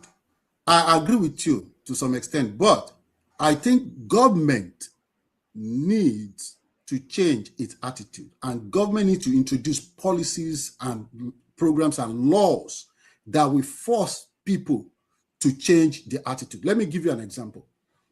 In the United States, the reason why people, I mean, they still commit a lot of crimes here, right? Wake up. Sorry. Hold on. I will allow you to talk. Just let me say this. No, just wait. I don't like anytime when want to talk about the problem of our country, and then we start mentioning example of United States, UK, and then that is what we want us to do. Why We can't will we not do have that. something that No, will no, work no, for no. us? That is Why are not. we That always is. looking at Hold on, Simba. something That is not the for point that that is I'm in making. America? I want to extrapolate it. I would think that that system. Let me wait now. Wait, let me finish so that we'll stop all these things that we are doing. Let me tell you, the countries that are thriving in the world today, that we know that they were poor before and they are making headway now. Are they following United States model? They didn't follow. But that is not what I'm Just saying. You they're need to not. let me finish to get the point. That's not No, what no, I'm no. saying. I just don't like anytime we want to just make it. We use the United States as if that But is the let me finish. You paradise. will see That is where the I'm only thing going. that can work. You will see where I'm going. Let me finish. You will see where I'm going. I understand what you're saying. I agree with you. But let me finish. You will see where I'm going. In the United States, it's not that people don't commit crime here. They commit crime, right? But the reason why, the crime is minimal or government is able to, nip the crime in the bud, is because we have rule of law, right? So why do Nigerians will come to America and they will start complying with the traffic laws or rules of certain rules and certain laws in America? Because the reason why they're able to do that is because they know there'll be consequences for their action. If they break the law, they go to jail. The reason why Exactly. people behaving in Nigeria is because there is no consequences to their misbehavior. You will see people, running the red light. There is no consequences. They don't take their license. They don't lock them up in jail. They don't send them to maybe psychiatry hospital or something to evaluate their brain. They don't do that. When there is no consequences for your misgiving, for your misdeed, So people will continue. so it's control of resources that will ensure that. Is it control of resources that will ensure Now, that? now, you can't just say, okay, let the state control their resources alone. You have to put laws in place, and you have to put institutions that will enforce the law. We are human beings. We can think, right? Okay, wake up. Let me give you a practical example. This Okay. Osun case that everybody is saying that we are talking about now about the freezing of account of Osun State. Now we are talking about an institution. EFCC is an institution, right? Yes. Okay. And we are talking about strengthening our institution so that they can function without interference of the politician and the government, right? Yes. Okay. Now, EFCC on their own, because what Nigerians are praising now is what they are actually clamoring for, but they are now the one against what they are clamoring for now. They are clamoring for. EFCC Very said funny. yes. Very funny woman being Because that. that is it now. Because as you said earlier, Dorothy, you said Nigerians didn't even know what they wanted. EFCC said No. this is what they discovered on their own, and they took action. Do you Mhm. understand? Now they are saying, "Oh no, it's the government that is," and then because of panic and because of the optic that the way it will look, that maybe because the government is the one using them as opposition. Okay, the president himself came out and say, no, I'm not aware. Must he be aware? If Okay. you want institution to be independent, Simba. must he be Simba. aware? I agree Simba, with do you you. know? Let Let me me quickly give say you this. this Let me thing. quickly say this. You know that I want to believe. Let me give you my own opinion. As regards that Oshun incident, do you know that the president knew? I can tell you for free. What they did was this. What they did was this. They knew election will start on Saturday. Election will start on Saturday. And why is it that it was on Wednesday they started it? They knew that the EFCC had just 3 days to actually do that thing before they vacate the order. Else, they will be running foul against the law. And Tinubu does not also want that. Wait. So they know Dorothy, they can hold them what by the I'm talking jugular. about, wait, Wednesday, Thursday, Friday. Tomorrow is the election. Dorothy, get to Yeah, my own point. Can you Yes. hear me, Dorothy? Okay. Yes. What I'm saying is not what you are saying. What I'm saying is that we are the one giving it that interpretation. EFCC Mm. want to work independently of the government, and that is what we say we We wanted want to. as a nation. Mm-hmm. We wanted our Institution institution to be functional to be working. without the instrument Mm-hmm. of government. Do you understand? Yeah. So why are we now saying, okay, whether if they do it, what is wrong? Even if it is 3 days, is that 3 days? What is it going to cost to people of Osun State? Is it going? It's not even their pay salary, their block, whatever they want to do. So if they freeze the account of Osun State for 3 days, is Osun State going to collapse? Not at all. Simba. So, Not at all. Simba, Not sorry at if all. I may Simba. interject. Simba. No, let me finish my point, Remy. Nigerians they are now the ones shouting that even the president is not even in control. You understand? And you can see the way we think. So EFCC on their own, they cannot function without government giving them direction. Is that so? That's what we are used to. And then in one Exactly. mouth we will say, oh, we want institutional independent. We want this, and EFCC We operated lie. I without. lie. Simba. You So, don't want anything. Simba, sorry, wake Hold up, on, hold man. on. Let me interject, please. Sorry. I was actually going to say something, and I just wanted Simba to learn. You see, Nigerian people are grossly political, grossly uninformed. Uninformed. Serious. Uninformed, yes. I don't really blame them in this situation, because there's a freedom of speech and expression. They can say whatever they want to say. They have right to lash out, and we have political divides. We have Accord on one side, APC on the other side. So they are bound to make their own different arguments. That should be allowed. But who am I blaming in this situation? I'm blaming president, and I'm blaming the head of the EFCC. Ask me why. President shouldn't have intervened in the first place. He shouldn't have intervened, because we are not talking about the contravention of the law here. Does EFCC have power to freeze that account based on the maybe suspicion of illegality? Yes, they do have the power to freeze it for 3 days. And if they want to extend that, they have to go to court to get court order to extend it. So EFCC was acting within its constitutional right. That's number one.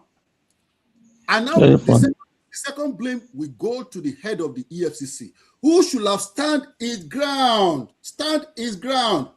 and say he is acting based on the Constitution and the mandate of the commission.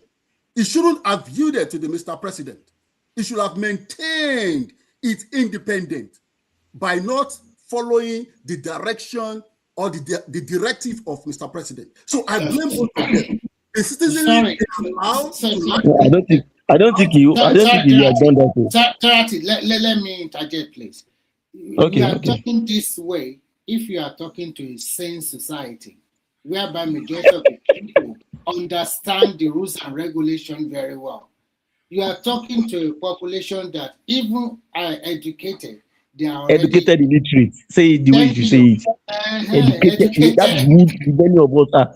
Educated illiterate. You are talking about the environment. Even living in the Western world, does not even know the right to left. So you have to look at the polity itself, the local polity, the people living in that country. Immediately, IEFC did that when they already said, they want to rig the election. They want to do this. Some of them. And you know that majority of Nigeria, because they don't do research by themselves and they don't follow politics very well, they don't even know nothing. They will do everything is about sentiment and emotion. Most time in Nigeria, 90%. So that is why the president now have to have died. What EFCC have done is right. But unfortunately, because of the so-called Nigerian people and the way we do our things locally, No small thing, but it's that is Tinubu, why Wouldn't they blame that on even communication? Wouldn't they blame? Wouldn't you blame it on communication issue? no. No, the EFC does not need the consent of the presidency the to do president. No. That is not the Correct. point that I'm making. When EFCC, when they took that action, when that action was taken, right, and public, start to make some noise, EFCC leadership was supposed to come out. And No, they come out. No, they came out. They already they stood their ground. I saw You who they think that they sent didn't out. come out? I saw who They came out immediately Guys, and they said that this is the Guys, reason let why me call our attention to Okay, something that you people are missing Go out ahead, again. go ahead. Sorry. Go ahead. You people have So- not so- addressed. You have not addressed what Simba raised. Simba was saying that regional government is it necessary because to me we are just creating another layer of bureaucracy. So you have president, regional coordinator, regional chairman, then state, then local government. That's No. another layer. Hold on, let me just finish now. Another layer of bureaucracy. And then when we want to elect regional premier now, maybe it's one former governor that will become regional premier. The fact that he's a regional premier will not change him from being who he is. If a Makinde wins regional premier of Western region, it's not going to be different. It's just going to be the kind of person he is. So me, I think regional government will not really make any difference. Rather, it even make things worse. We're going to just create another layer of bureaucracy. I disagree, but I will let you finish. How can Let's just empower the state the more, empower the local government the more, because you are to take government close to the people. We empower local government not by creating another layer. Anything you want to give the region, you can give to the state. Regional police, you now have state police. You understand? You have state police. If you want resource control, region should control their resources. Let the state do that. Let the states control their resources, and that will be okay instead of just creating another layer. Can I And say because what? let me tell you why, I'll just close now. If you create a regional government, that means you will now have regional legislative, you have regional house of assembly, you have state house of assembly, you have council. You are going to now be paying those people the cost of governance. You are increasing it. No, To me, no, that's no. crazy. That's not true. That's not true. Look at United Kingdom model. I don't know why we continue to lie to ourselves that Nigeria is a nation. Nigeria is not a nation. Nigeria is a country of many nations. We have to tell each other the truth. Yoruba is a nation. Igbo is a nation. Fulani, they have population up to 15, 20 million or 10 million, whatever, is a nation. Hausa is a nation. We have many nationalities within one country. Okay? So what I believe, the kind of system that I believe will help us to develop at our home pace is regionalism. Okay? Look at the United Kingdom. You have the Scotland, you have the Highland, the England. Okay, no, let me hold on. Let me drive. Hold on. Let me ask you. Within that region, wait now. Yeah, go ahead. Because I don't. Go ahead. It's like wake up. Yeah, go ahead. When I don't know, maybe your network is not good. I'm here. Okay, I'm here. Yeah. I can hear you now.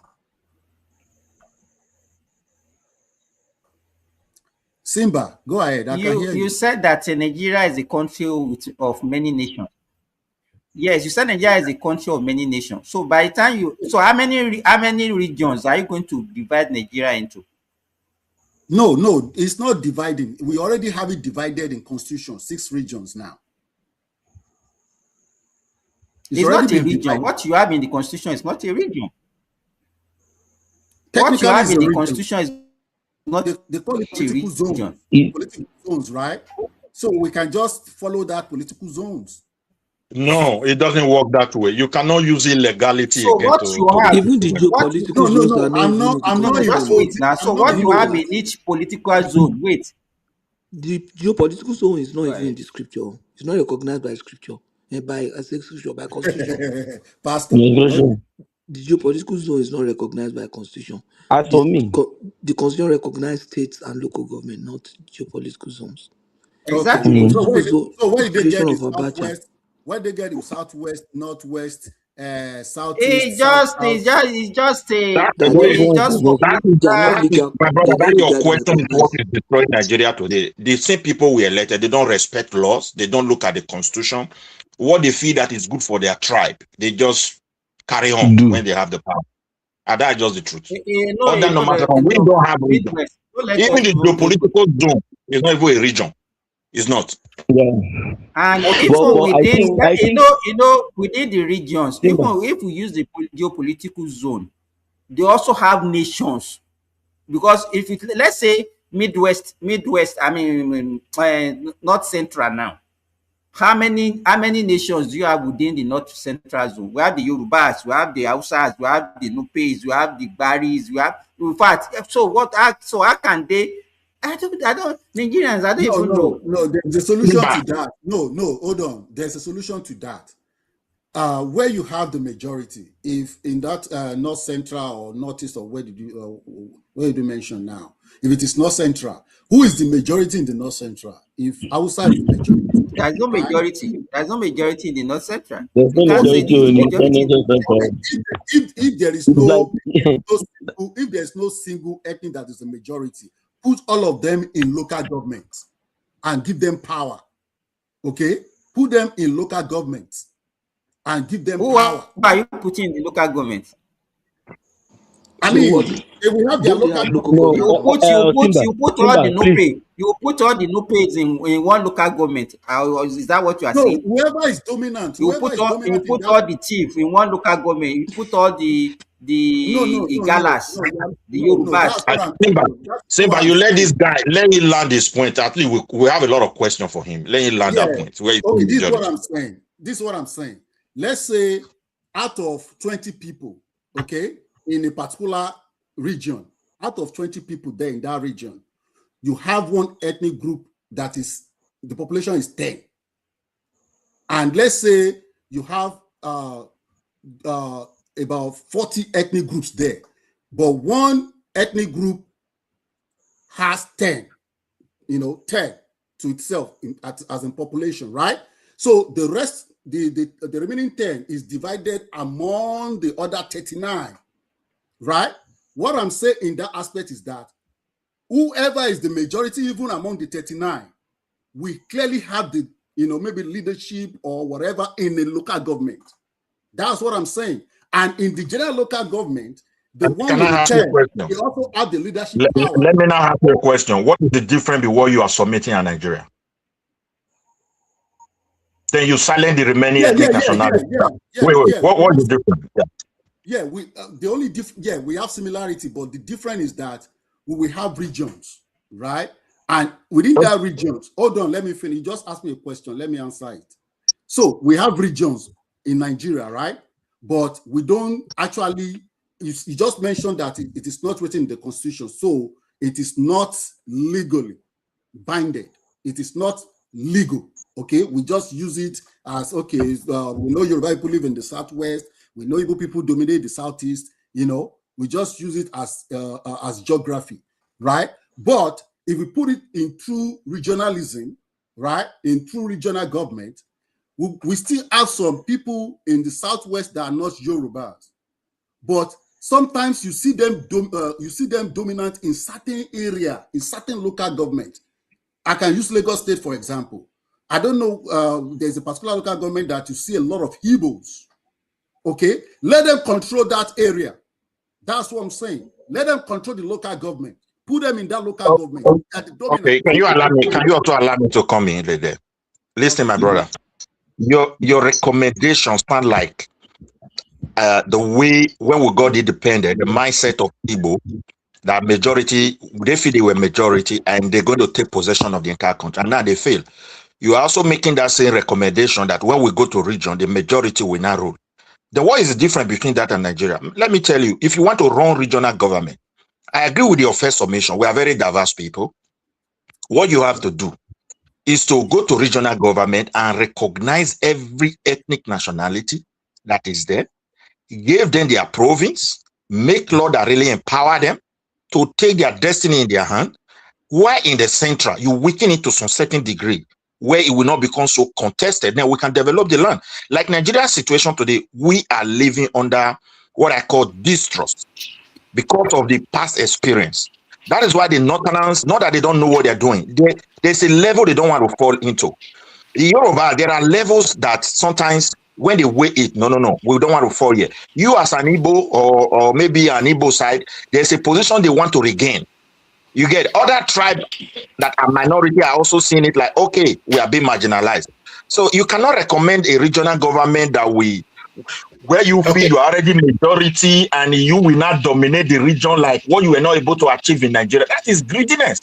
It doesn't work that way. Can I? Sorry, Wickman, let me contribute, please. Let me contribute. I think when you talk about regional government, this government, the present government, have indirectly gave you regional government by giving you 6 regional development commission. Thank you. And they voted over 150 billion naira to each of the commission. So that is already give you that one. I think what we should do, I totally agree with Tipatoski. Let's leave the state and the local government as they were. Now we cannot think about let state now control their resources. That means you are now giving more power to the state and the local government, while you continue to reduce the power of the central government. So when it's like that, when a governor that you want to contest for a gubernatorial election is said, the first thing that comes to your head is that no more money from Abuja anymore. So how am I going to get that money to pay salary to develop this state? That is when you now started seeing right-thinking people. You don't need to need the godfather, but you have to have your money to contest the election, because politics is not a small game, to tell you the truth, anywhere in the world. How do you get resources? How do you get money? And how do you get the idea to make that state prosper? That is when you now see the local people get involved in that state politics. But as it were now, everybody just sat down, and at the end of the day, they collect their money from Abuja. But that, if you are talking about regional government, this government indirectly already stopped that problem. Okay. Let me ask you this question, Remy. Right. Give me one example of this model that we are proposing, a developing nation that has this model and that is they are practicing it and is working for them. Just give me one country. Which one are you talking? Which region or state? Let me answer his question. Is it state or region you're talking about, Simba? Unfortunately, this model. I'm talking. You should give me a country, a developing country. I'm not talking about US, because that's why I said. No, I'm just saying based on state or based on region. Your question, is it based on state or based on region? That's what I'm trying to ask. Based on all these things that we are talking about, that the state the one we did in Nigeria, the one they did in Nigeria presently now, that Tinubu giving money to 6 development commission in Nigeria, there is no country that is practicing it. And that is why you have to look at the local problem to find local solution to that problem. And I think that guy have done wonderfully well. So we should just read the case of regional government as it was. Remy, just we agree with that. I disagree with that system because it's going to be too expensive. No, the issue here, Nigeria, the problem, when we see problem, we normally look away from the problem and then you will be chasing shadows. China, you know about China. Yes. What did they do in China to make them great? Did they do what you are talking about? They closed it up totally. No, just wait. Singapore, Singapore, they didn't do all this resource control of it before they become great. Go to the Middle East. In fact, they centralize everything in the Middle East, and it's working for them. But Simba, and let me tell you, if you look at all this country, Malaysia, remain. They use autocratic government, autocratic. Just wait. Forget about whether it's autocratic or not autocratic. What I'm saying is that we can't forget the only thing that is common, let me tell you, the only denominator of all these countries that I mentioned is discipline. Yes. It's discipline. But who forced that discipline? You, Who let me tell forced that you, because I know you as Remi, you are an advocate of resource control, state control their I'm also resources. an Let me tell advocate of you. discipline as well. I'm advocate of forcing Wait people. now, let me finish what I'm saying. The resources that is available to, do you think that if you give my governor more money now, maybe he has more resources, at least more money, do you think his attitude will change? It Do you is you think people of if you Osun now. accrue, Tonight I'm an now we are apologist. claiming that okay, the state are Why get, you wait now, go for this kind of thing? we are saying now that the state are getting more resources and everything now. Do we see any tangible development that is expected? Simba, And if you you are go that. back, wake up. If you go back, maybe you don't know. Wait, let me say this. If you go back, maybe you don't know what happened during the regional government, and that's why you are still referring to it. Let me tell you, during that time, there was no peace in Nigeria. All the nationalities within those regions, the northern region, the western region, the eastern region, all of them were clamoring to have their own region. You understand? They were not comfortable because you are, I said that the dominant tribe should just take what. In fact, that time the people, the chief people in the north, they were asking for their own region. The Midwest people in the western region, they were asking for their own region. And then the Niger Delta people also in the eastern region, there were agitation. So I don't know why you people have this euphoria as if everything was rosy and everybody was living well. Simba, Simba, you Simba. should This is Simba, this sorry. Let Simba. me quickly Oh, say this. okay. Let me say this, and you coming. Simba, you should also understand what is on ground today. What is on ground today is about tribalism and some people coming to your land want to usurp your land, talking rubbish. So you should understand the feeling and the sensitivity of each tribe now. That we There don't is want this to nothing be that Remy, there's nothing that is happening today that is new. It has always been there. But this That's is too always been much. there. Okay? Yeah, but it's It's not getting too too much. much. You are not there. Simba, Wait, Remy. Simba, You are not can I there come then, in? so you can't say this is too much. Remy. I mean Simba. Let us look at this issue critically. The system I'm advocating for is that, okay, if you want to practice democracy, let's adopt American system. Let's devolve power to the states. Let them have state police, local government police, the city police, campus police. Let them have some degree of power, autonomy to control their territory. That's all I'm saying. If you want to practice federalism, let it be the way it is, is being practiced in the United States. If you want to practice regionalism, let us adopt the prime minister kind of system that they are practicing in the United Kingdom, No, where no, all no. the regions That are is the one autonomous. Remy, Excuse me, wake up. Simba. I said Simba, I've been asking you. let me give example. Please, Mona, let me ask. This our brother make a statement before. You use Lagos as a template, and you mention some area in Lagos is like predominantly Igbo, and they will make that place a local government for them. Is that land Igbo land or it's a Yoruba land? When you are coming from the angles of recognizing that ethnic nationalities among us, our nations as a people, you're going to use another people's land for other tribe or what? No.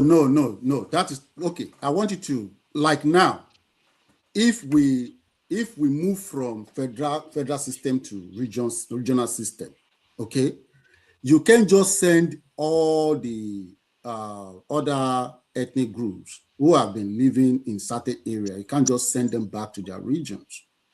Okay, what I'm advocating is that you let them continue to be part of that community, and you give them, let's say, in that local government, they constitute about 90% of that local government.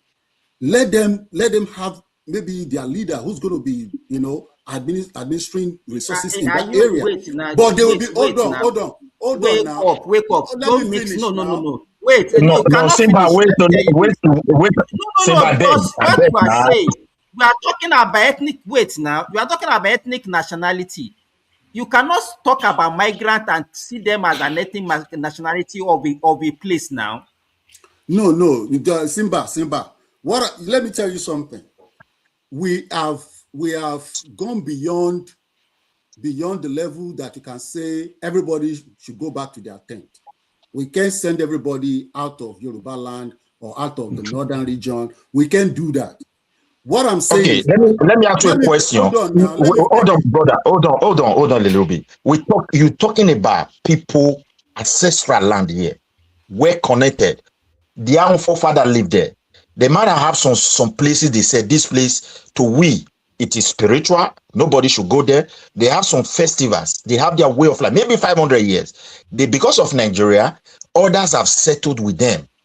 And because we want to go to region, they legally now they should become the owner. The settlers should become the owner of those ancestral land. And you believe, hold on, you believe that we settle well with the indigenous people of that place? No, they are not. I'm not talking about owning the land. Okay. Right now, don't you have one person who won House of Rep in a particular local government in Lagos that is a federal honorable? So I mean, what is the aftermath of his action? That is different entirely. It's quite different. Hold on now. What I'm saying is that if you put Nigeria back in regions, the Yorubas can say, okay, this is how we want to govern our territory. They should have their. I mentioned the template of the United Kingdom. You can't if you live in England, okay. If you go to Scotland, they might have a different rules, they might have different laws there, and you have to abide by it. No, wake up, please. Spare us with this United States or England template. It has never worked for any developing country. It can never work for us. No, and it's not. We are practicing. It didn't work for us. So forget about it. Let us develop what can work for us. Forget about this. Your United States people. Tell me what country outside United States or UK that is practicing that. Even United States, tell me where that kind of it's like in UK now. Let me give you an example. Wait. Okay, all these things. I don't know why we are so brainwashed with all this United Kingdom, United States. So, my dear brother, you see, globally, Simba, if you are saying that we should stop referencing United States, United Kingdom, then why did you take their concept of federalism and democracy from them? It's not working for us, so we should have our template. You have to modify it to work for us. It's not working because you have to modify it to work for us. Look, my brother, let me just reply you. Wait. Take for example now, if you look globally, I will tell you, even in democracy, we are having one single party. Far right is growing. Why do you think it's growing? The demography of those land that once hosted all of us is changing, and it is not settling well with the people, and that's why you see. When you see them, they are campaigning, they are not talking about foreign. So that is to say, if you dare try that in any body land, that's a recipe for more than even crisis. It can lead to civil war. Yeah. I'm just telling you the truth. Don't ever dream of, because you have settled with the people. The best thing, just go and learn the people language, go and bow to their king, go and do what they are doing so they can even trust you, and by themselves, give you some degrees to operate that will be in line with them. If you think anybody can come and impose that, it's not going to work anywhere. Don't dream of it. You can. That is exactly what I'm saying. Midwest. That's exactly what I'm saying. If hold on. Let me finish this point. If Yoruba peoples, because we know we have Yorubas. If Yoruba peoples are controlling the Southwest, right, and they have their own law, they can even say Yoruba is their official language. Igbo, Hausa, or other ethnic groups that are living there, they have to learn how to speak Yoruba. It's just like you're in the United States. The language of trade here is English. Whether you are Spanish or you are a French person, you have to speak English and you have to follow their laws. That's exactly what I'm saying. But you cannot send the Igbos who have settled. They have to learn Yoruba. They have to learn the language of instruction. In Lagos, they have to go to Yoruba school. They have to integrate themselves into that system. They have to become, just forcing them like now, you can become an American. I mean, you can become a citizen. You are not an American. Okay, it's okay. You can Wake become up. a Wake up. citizen. It's okay. So you can Dorothy, become a you want to say citizen something? of Western Yeah, region. It does not. It doesn't have anything to do you with taking see, the land. Nobody's taking the uh, land in the United States, but you own land. You own house. You own homes. You're not taking their land, but you got to follow their wake up. law. That's all I'm saying. Follow the law in the Southwest. Whether you are Igbo, Hausa, Fulani, you got to follow the law. Whatever the law that the governing authority put in place, you got to follow it. Yeah, what you said it make a lot of sense. Your last summation, I think that will go a long way to help us as a people. But if we miss that, my brother, we don't, we don't define that very well. Forget it. You have to. Anyway, That's what I'm saying. That's what I'm saying. And that's why I'm using the term. That if you go to United Kingdom, if you are English person, you go to Scotland, you have to follow the law I there. don't want a situation whereby some people will dominate some other people because all They of us didn't cannot have this dominate. equal They voice. cannot dominate. If you No, no, come no, to no, no, United no. I'm talking about the Kingdom, platform. Dorothy wants to say something. Dorothy, can Yeah, you make yeah. your I want to say this that um, I would just say that's regional government of a thing. I'm not saying we are going to follow it directly. Because I think probably I was the one that actually talked about it, or it's a wake up that I spoke about that regional thing. Because he was asking yes. for a particular way or how to tweak the constitution. So I think I will still go with that the way Tinubu is doing it. At least let us go with that state government. I think uh, government, the state government, the local government.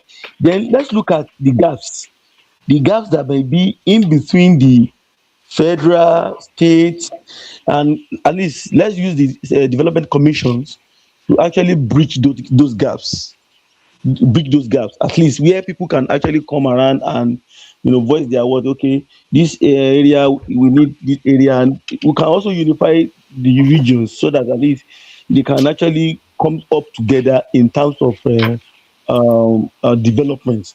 So a development agency that will charter a common course, in the area where that region has how do I put it, comparative advantage, either in terms of resources, either in terms of their transport system and any other thing that they can use. So I think that will be better so that we will not complicate things. The country is already complicated one way or the other. So Okay, that I want area. to change. I want to change our topic of discussion. Let me give you why are we entertaining religion so much in our politics in these days? It's one of the problems that we have now, right now.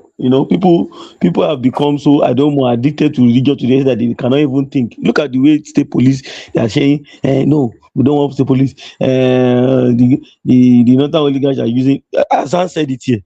Azan just finished saying it here now that we have that religion part of our politics, ethno religious component of our politics is really disturbing our life. And that's why anytime anybody speaks about any issue on that country, it is always from that point of view they will speak.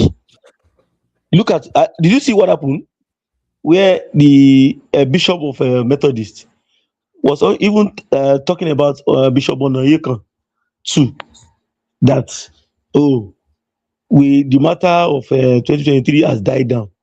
Why is he raising the issue, going to Arise News after he went to the president with the bishops? Why is he raising it? I think this government, I'm a Christian. I'm not just a nominal one for that matter. I mean, I can say it from every form of sincerity that Tinubu has actually. I mean, I knew that he's a detribalized person, and I know that he is also somebody that doesn't really carry. And in Yoruba land, we don't carry religion in our head like that. We have that tolerance level. So I know he will not do any rubbish when it comes to religion, and he has not disappointed us. I mean, everything has been normal so far, so good. Everything has been balanced so far, so good in terms of the governance. So the major thing we should do is is the right person at the helm of affairs building our institutions, the institutions that we like, that we are talking about, because institutions is what built those countries that we normally like to compare. But you see, when Nigerians even see those institutions, you have said it similar that when they see the institutions working, they will still complain. You have to explain yourself, experience, because we are very, very conversant with this monarchical way of thinking and authoritative way of thinking, where we project one person, that this person must be the one that must be the one that must give all the orders, whereas everybody now is not subject to his whim and caprices. We know you are the one that actually promoted the person to that space, or you appointed him, but let him do the job to benefit the state. So in a situation whereby he wants to do otherwise, let the law take its course. So, but we use religion to judge things. So, and you see, even though many of us have gone out of the country, we are living in the West, we are living in Canada, we are living in US, we are living in the UK, but those things still rule our mindset, and that's why somebody that is close to me will be in the UK and will be telling me that we should not call out the governors. Can you imagine that? That we should not call out the governors. So we should not do this, we should not call out anybody. So that's just it. Until we pull those things, two things out. Because people believe that the only religion that can do things for them. There's what God will do for you, and there's what you will do for yourself. I Simba, normally make tell sure to people, come in. Simba, let me Dorothy. speak to that space, I beg. You see, Okay, religion, just eh? wait. After wake up, wake up. No, just wait. Okay. Let's arrange it Please like take this. your back. It's Wake like up. somebody want to come in. Eh? You check. Yeah, It's Wait, like some just people want wait to. now. Midwest. Listen to me. Wake up. yeah, After wake up, make your hand. Then Midwest. yes. So we can take religion out of politics. You know, they do the same thing here in the United States. The evangelism, you know, people always want to, I mean, each party, always want to get their vote or their support, endorsement. So you can't really take politics, you can't divorce politics from politics. You can divorce religion from politics.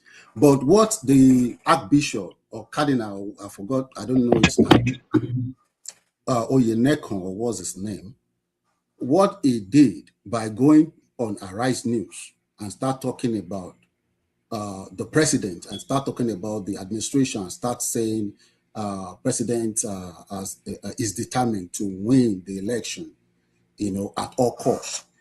That makes him political. Okay. He even It's, said that the president is angry. He said he's angry. yeah, yeah. It was supposed to be, that organization is supposed to be apolitical, right? Not having any interest, right? But by him speaking like that, he is telling us that he has a leaning towards maybe obedient or whatever, or he has a political maybe choice. I mean, like a candidate, like a candidate of his own, of his choice in the election, you know, but it was supposed to be apolitical, supposed to be neutral. So, but I understand, you know, President, the way he handled it, he handled it well. But the presidency, I think what's his name, Boala, shouldn't have, you know, addressed the issue the way he addressed it. He made it, you know, to get out of hand because people are so sensitive with religion in Nigeria. They are so sensitive. Okay, wake up, wake up, wake up. You know, sorry, don't feel be with us. I still don't like a situation whereby we'll be using United States, UK as our benchmark. The way we practice, the way they practice religion in UK and US is totally different. And if you look at the so-called US and UK that you're talking about, it's a predominant Christian nation where people don't you don't so they don't use religion where with the sensitivity of religion in Nigeria. If it is like that in US and UK, I'm very sure they will have even cancelled the participation of using of religion in politics. Timber, you know why we So can't you stop? cannot be We can't, you can't be using Sorry, you can't Bookman. say wait you cannot say because the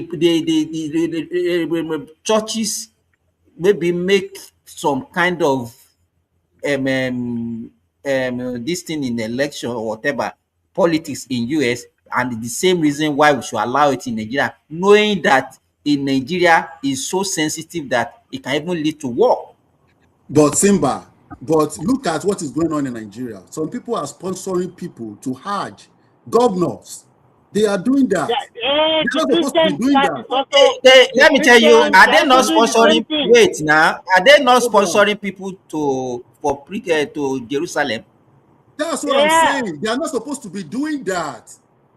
That is why I Okay. said we should stay away from religion. Okay, but Exactly. exactly what I'm saying that Can I Not also come exactly what exactly in? I'm because you are saying. justifying it.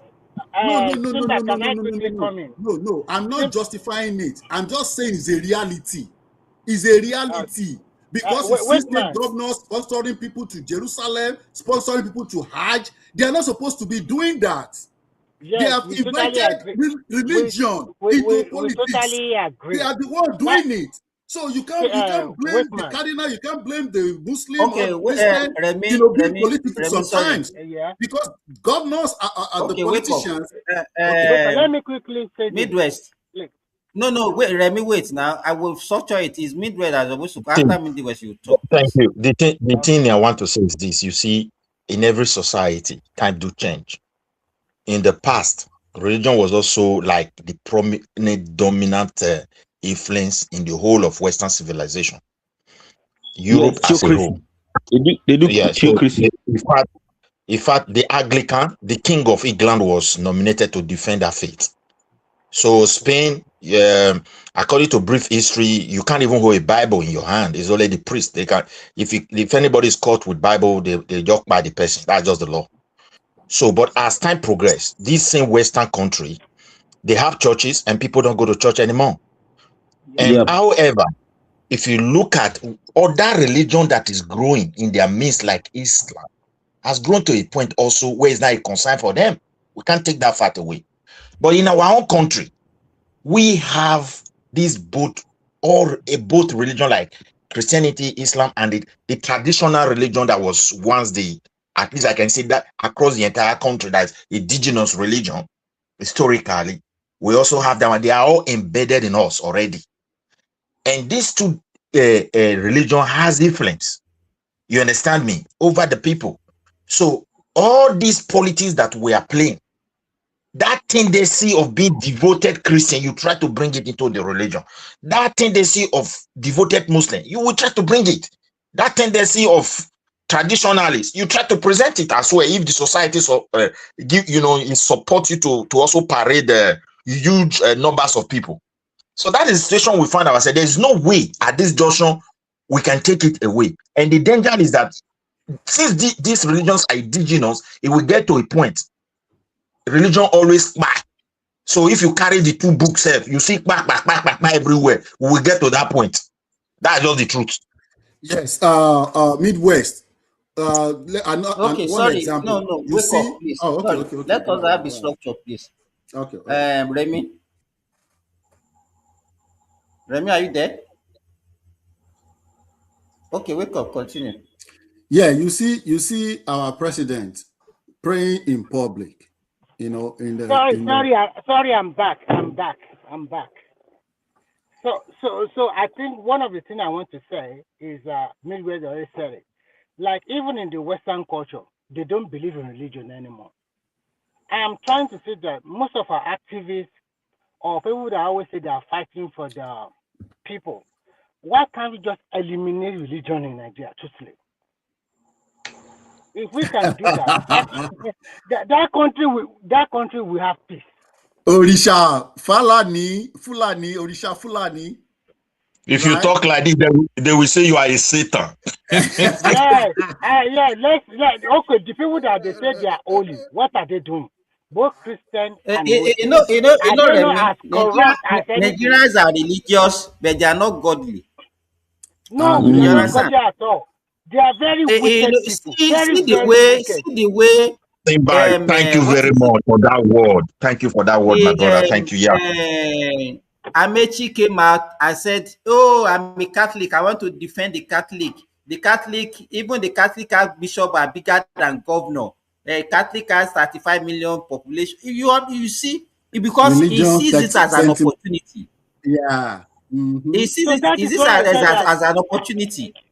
Simba, if to So who say is that doing we are that? not Our practicing, politicians. Our sorry, politicians. They are the ones I've doing not that. finished you. I have the flow. I have the flow. If I have my way, I would have suggested that we should change some of the constitutional democracy that religion is totally put a bit. You cannot force the traditional religion. They never come on board to say one interest or the other. They just worship their own God. They don't care about other people. But it is two religions that is destabilizing that country, both Christianity and Islam. Orisha. Because, yeah, no, forget the Orisha. Orisha are not doing nothing. Or in Nigeria, No, your name, Remy Orisha. is just referring to the name on your plaque. This thing. Orisha His name is Fulani. Remy. Call him Remy. His name is not Orisha. It's somebody that just put that in there. His name is Allah Remy. Call Buruku him Remy. Yakuti Wake were up. underground. It's Allah Buruku that is doing that well. No? In fact, I will report him to the FBI. Okay, in short, look, the country Okay, I live Remy. here, there is Santa Claus here.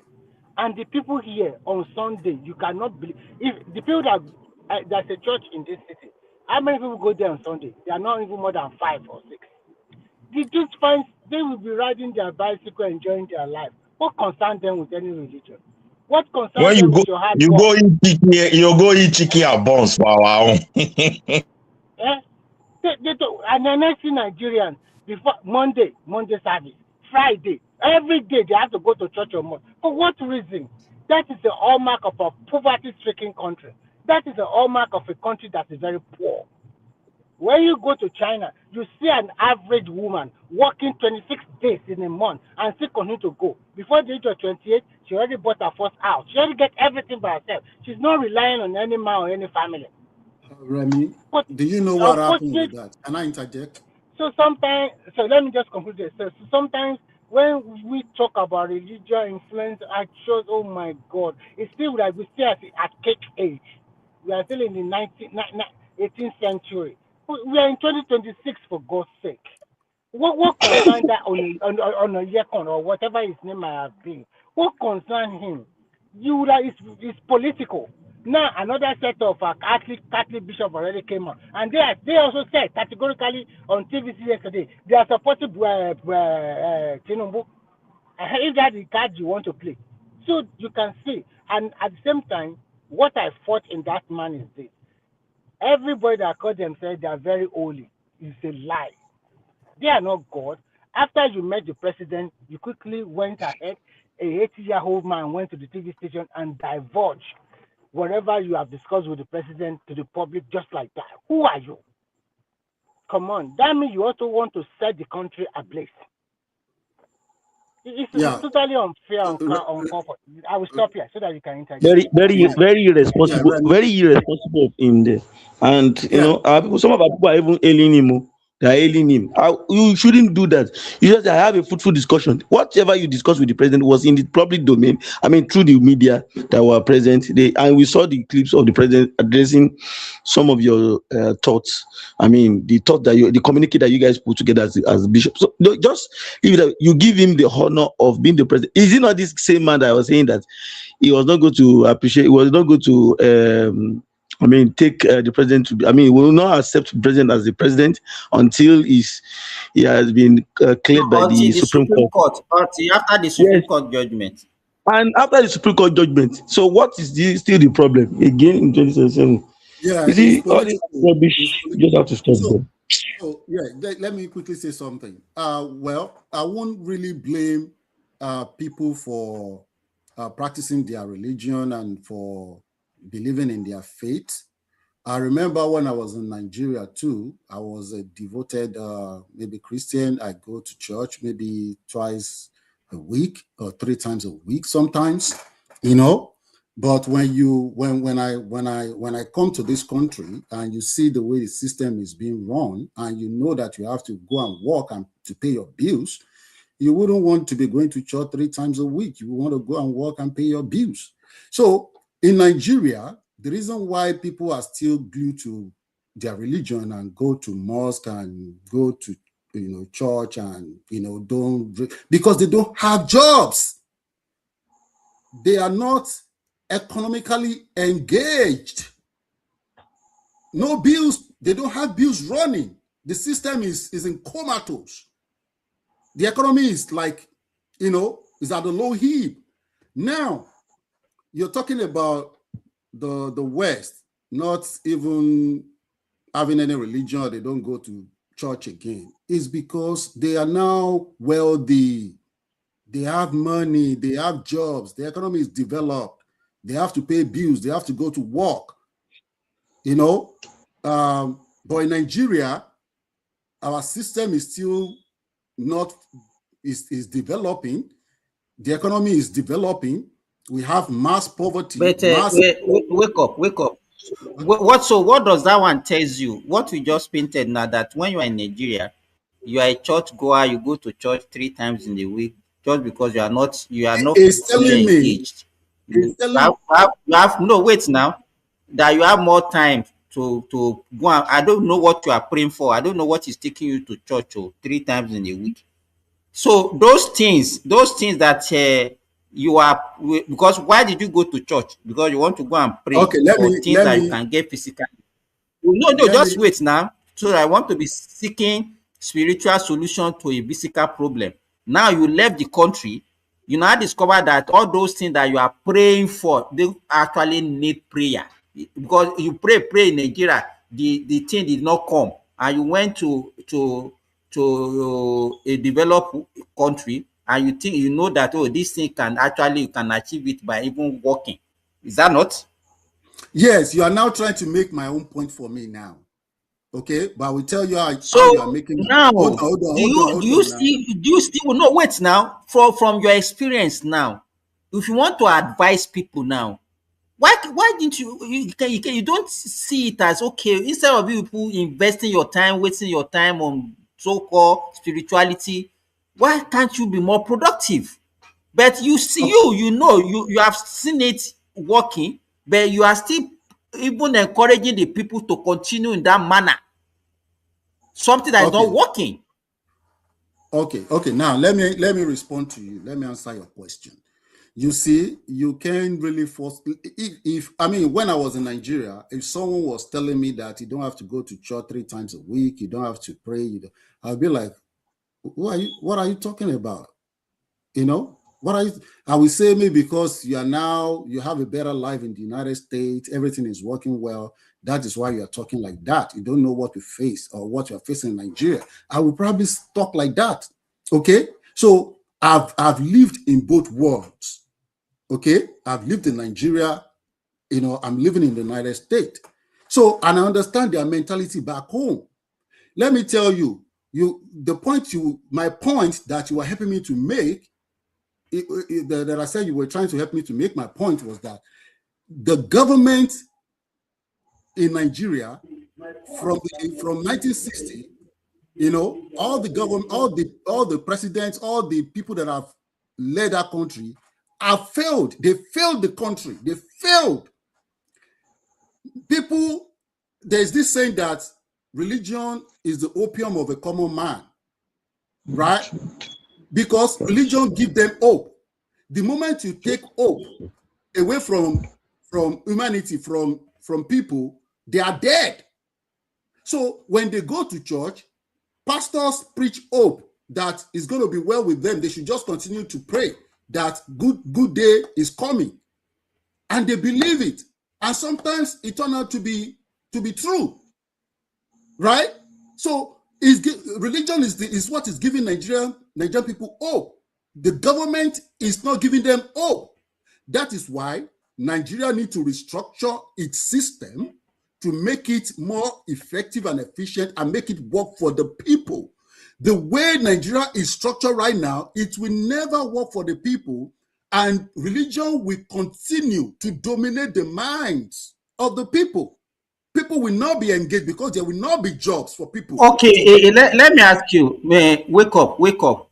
Why, so your experience now, why do you still want to encourage people to continue in that line that you have tried and it didn't work for you, and you are still saying that people should continue in that line? No, you don't. I don't know why you're not getting my point. Religion is the hope of poor people, of the common man. The hope. Let me ask you, where is the hope? It's just an illusion that can never come. But and it is you still want them necessary. to continue in that line. You No, want no, you no. hope, your hope. You kidding? You Do you know, Simba? I want you to see my point. You will get it now. The only thing that I can take away that illusion is good government, good governance in Nigeria, good governance. You know, development, economic development. You know, good health care, availability of jobs, good infrastructure, good education, social welfare. That is what is no. going to Let take me ask away you now. Wake that up, wake up. illusion. Forget about the government. Forget about the government. If me now, I live in Nigeria, right? And you want to advise me.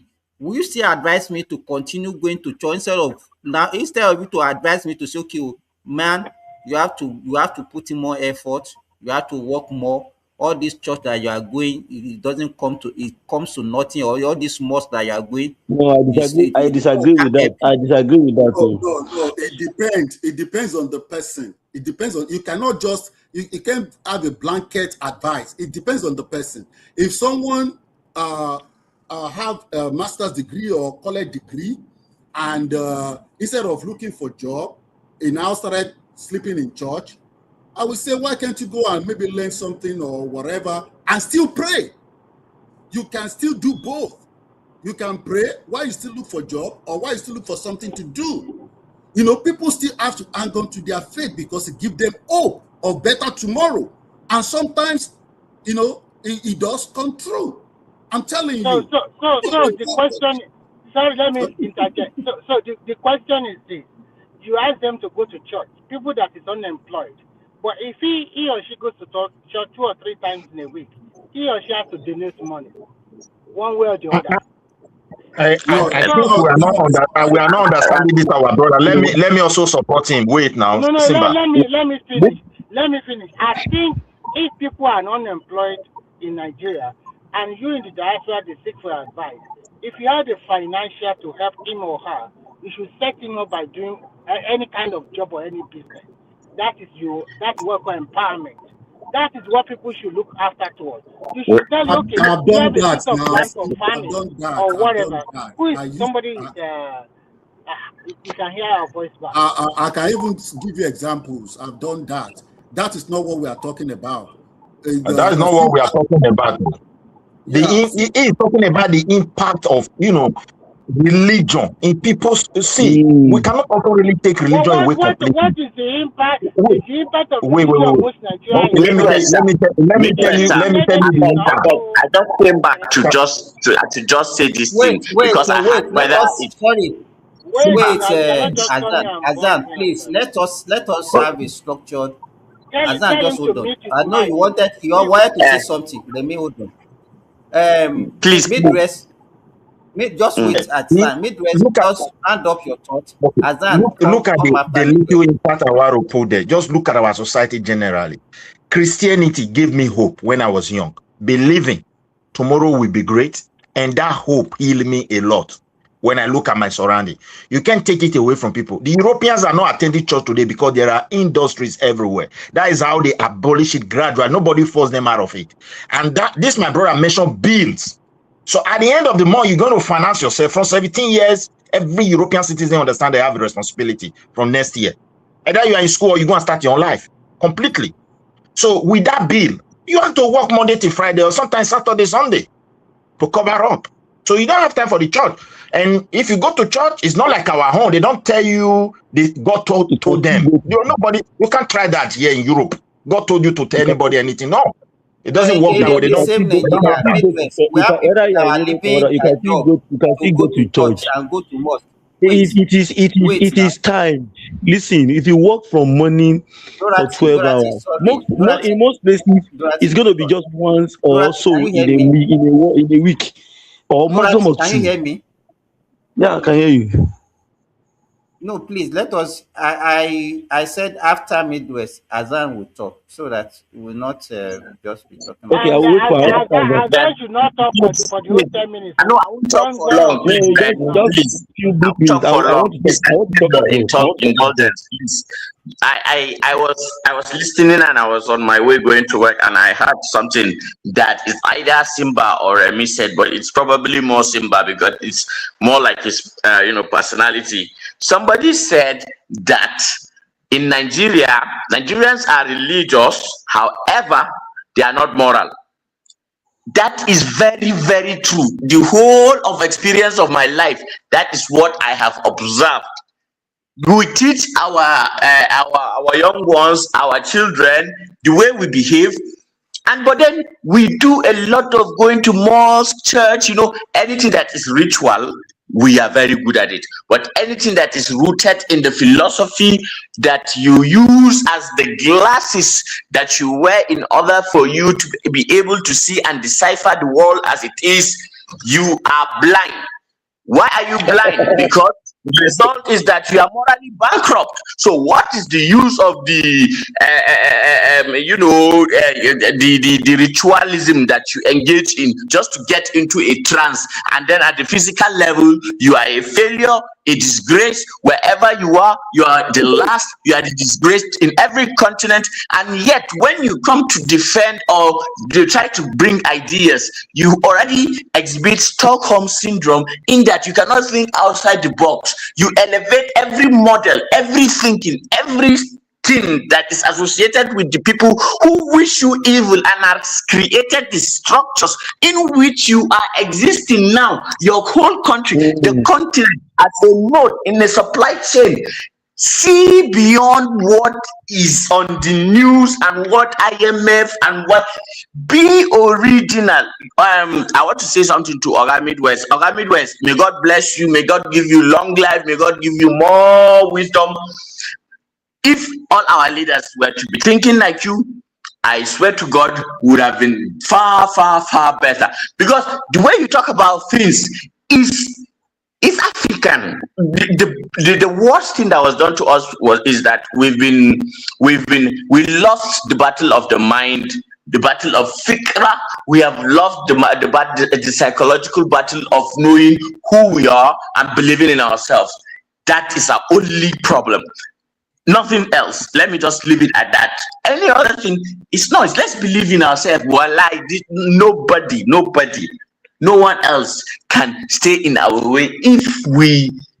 Okay, the reason why Nigerians are so ritual, right, and are not moral is because of a misalignment from their fundamental rhythmic nature and natural philosophy that is connected with the earth, and then forced upon first a philosophy that assumes you are living in 7th century Arabia, and then another philosophy that assumes you are living in the Arctic and Antarctic, where the temperatures are effed up, and that goes on in the kind of society people. I'm talking to, but guys, sorry, let me just go. Thank you very much. Okay, thank you, Azan. Then Dorothy. Yeah, I just want to say something. You see, the way religion, the way we practice it, is the problem that we are having. It's not a bad thing. You see, every human being is a creation of obedience. Whether you like it or not, you are obeying something. Whether you like it or not, you are obeying something. The people in the West that are not going for what they call, they are not going to church, or they are still they have a lot of the world itself is spiritual. But one thing I keep on telling people, I'm a Christian and a practicing one for that matter. I tell people there's no substitute for hard work. There's no substitute for hard work. If there's what you think God can do for you, he has already given you the potential to actually do it yourself. The only place you actually need God sometimes is just sometimes you might actually, because some certain things might go beyond your capacity. It's in these are spiritual things. We even see it among the world leaders. People they go into, we heard that many of these world leaders are in occultic groups. Am I lying? That they even, many of the wars that you are fighting up and down, these guys orchestrate it by within among themselves, just because they wanted to stop somebody. So just some people want to protect their own interest or expand their own interest. Ask you, because you have done this, we know we have your clip, we have your this, we have this that we can use to blackmail you. Is either you do it or you get messed up. So everybody obey to one thing or the other. But one thing is that do not allow it to get into your sense of reasoning and good sense of judgment. And that is where I have problem with the way we practice religion in Africa. Apostle Paul said, show me your faith and I will show you my faith with work. I normally tell that to Christians. That the book that you are following says, show me your faith. Okay, good. And with works. So many of the time when you see people go ahead and be praying, if you don't have a job, you don't have a business, standing somewhere and be praying, you know where to pray. And probably what somebody was saying the other time, that what also gave us this opportunity was because we do not create a lot of opportunity or employment opportunity in other places. But even as worse as Nigeria is, do you know that if you don't have a job, you can go and do you can go and do a construction job.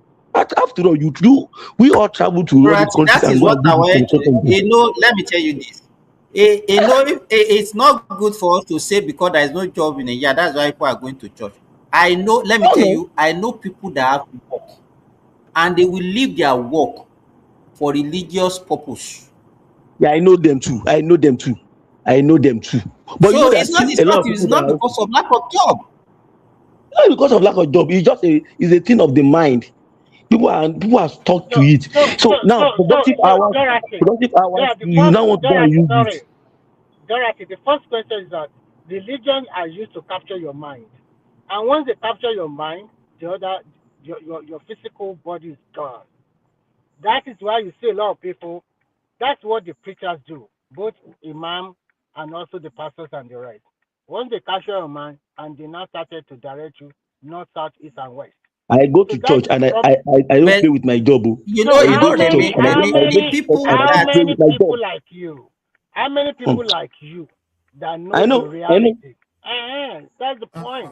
I know. Majority of That's our what we people. You know the like funny actually. thing, the people that hand over the religious to us, they are not Yes. doing it the way we are doing it. We are doing Thank more you. than God what bless you. they even give us.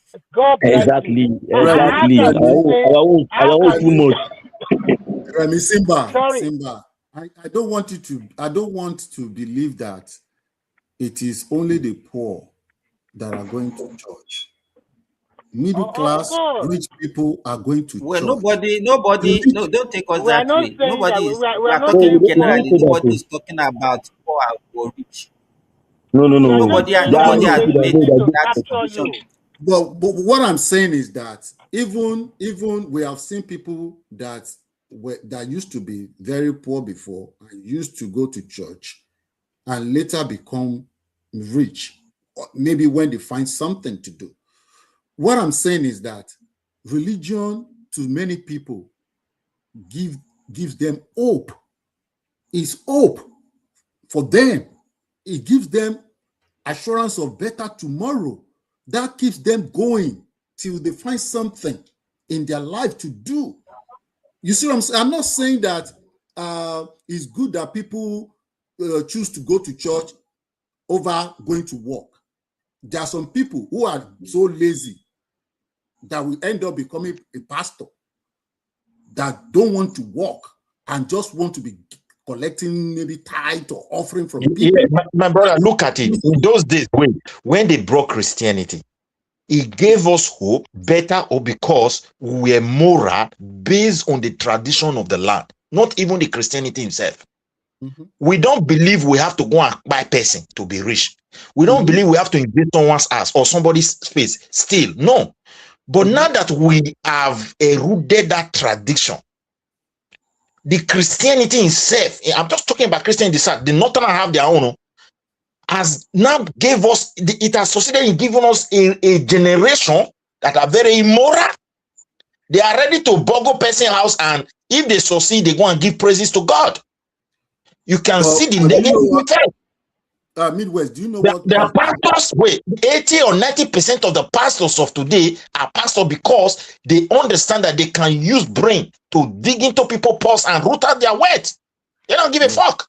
Yes. So in the northern part of Nigeria, those who led also the other major religion there have succeeded to raise bunch of generation that when they see somebody trying to attack their own immorality, they will tell those young people that person is insulting God. Oh yeah, let's go. Everywhere, boom. But do you know? You can see the big problem. Because they already captured their mind. Midwest. Because they captured their mind. Did you hear what Tinubu is doing right now? That they want to stop Alimajiri system. That anybody that they should even that they are even going to get to a level whereby they will be picking up parents or their parents or anybody. I don't know whether it will work because you use culture to build people. That Imagine school, if you want it to continue, go and develop proper school for them, teach them how to do carpenter, while they recite their religion, teach them moral life, teach them how to do mechanic, while they also recite their this thing, give them how to study mathematics and English, and don't want to go to university. Go to university. It's not by forcing people out of their way of life. It has never worked in any place. No. That's what they want to do. That's what they want to do. They want to say this. They are saying, government is saying that you are coming to, okay, this is what you're going to do. Mechanic, auto mechanic, this. Go and learn this. We are going to prepare. You remember that these guys during the one protest that they did, you remember that there is a particular workstation that the Ministry for Digital Economy and Communications they put in place in Kano. Do you know that they burgled the place? They collected all the computer right away. We saw all of them on social media. During the riot, the riot. So yesterday I saw something. I saw something that made my heart bleed. You know why?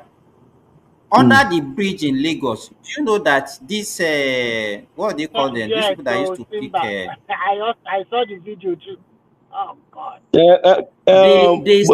one man played it today. Now one man played it several times today. We are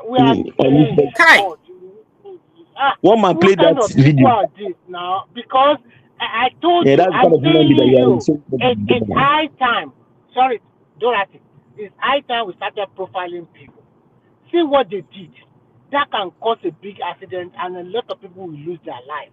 What are you talking accidents? A multi-billion naira project, and some people because of few naira that they are going to get. Who is buying the steel from them? Who are those who buying those steel? I say what I want to say now. People will say some people are wicked. To me, they're supposed to be just eliminate anybody that is seen doing that kind of thing. God, they are dangerous to people. To court anymore. They just eliminate them, because at the end of the day, if you release them, they will continue doing that thing, because that is business, and some people are still buying it from them. How for God's sake? Is there a way the engineers can rectify that kind of thing? I think that is an engineer. We should ask him. I'm not an engineer, but I want to be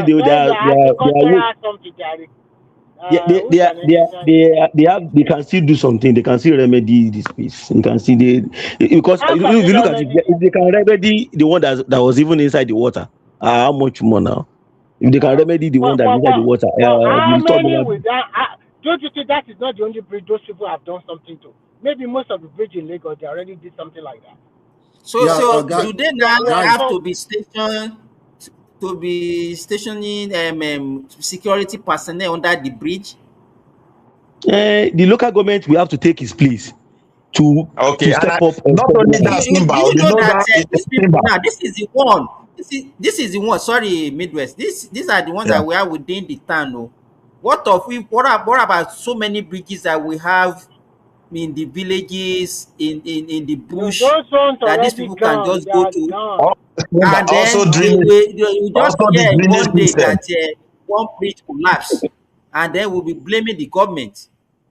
Maybe you saw what they did. Nigerians, What they did in drainage system. sometimes Oh. when I look at that country, I will just say the problem in that Then You are even country. saying this thing. plus all People the that want to go and be working. electric Simba, you have to have the electric copper wire wherever it is. You go and put police there. All the drainage, all those metal on top of it. You go, how are we going to police our country? It's a very big problem in the nearest So future. It's And like that's we why raise the generation that lost their mind Dorothy, completely.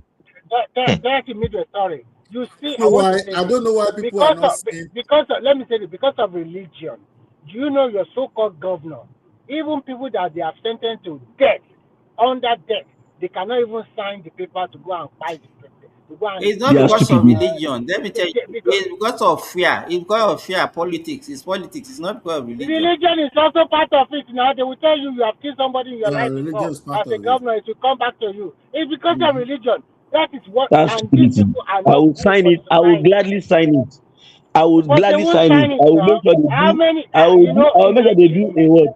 They you do know, a very sorry, thorough investigation to see whether the person actually is what is Dorothy, guilty or not. religion Apart from the already messed forget, up. Religion already messed up that country. It messed Wake up and that up. that's You why country want we to say cannot something? build institutions.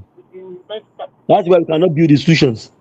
Everybody is just Sorry, shouting. guys. I think Wake Up want to make. You want to say something about what we are discussing.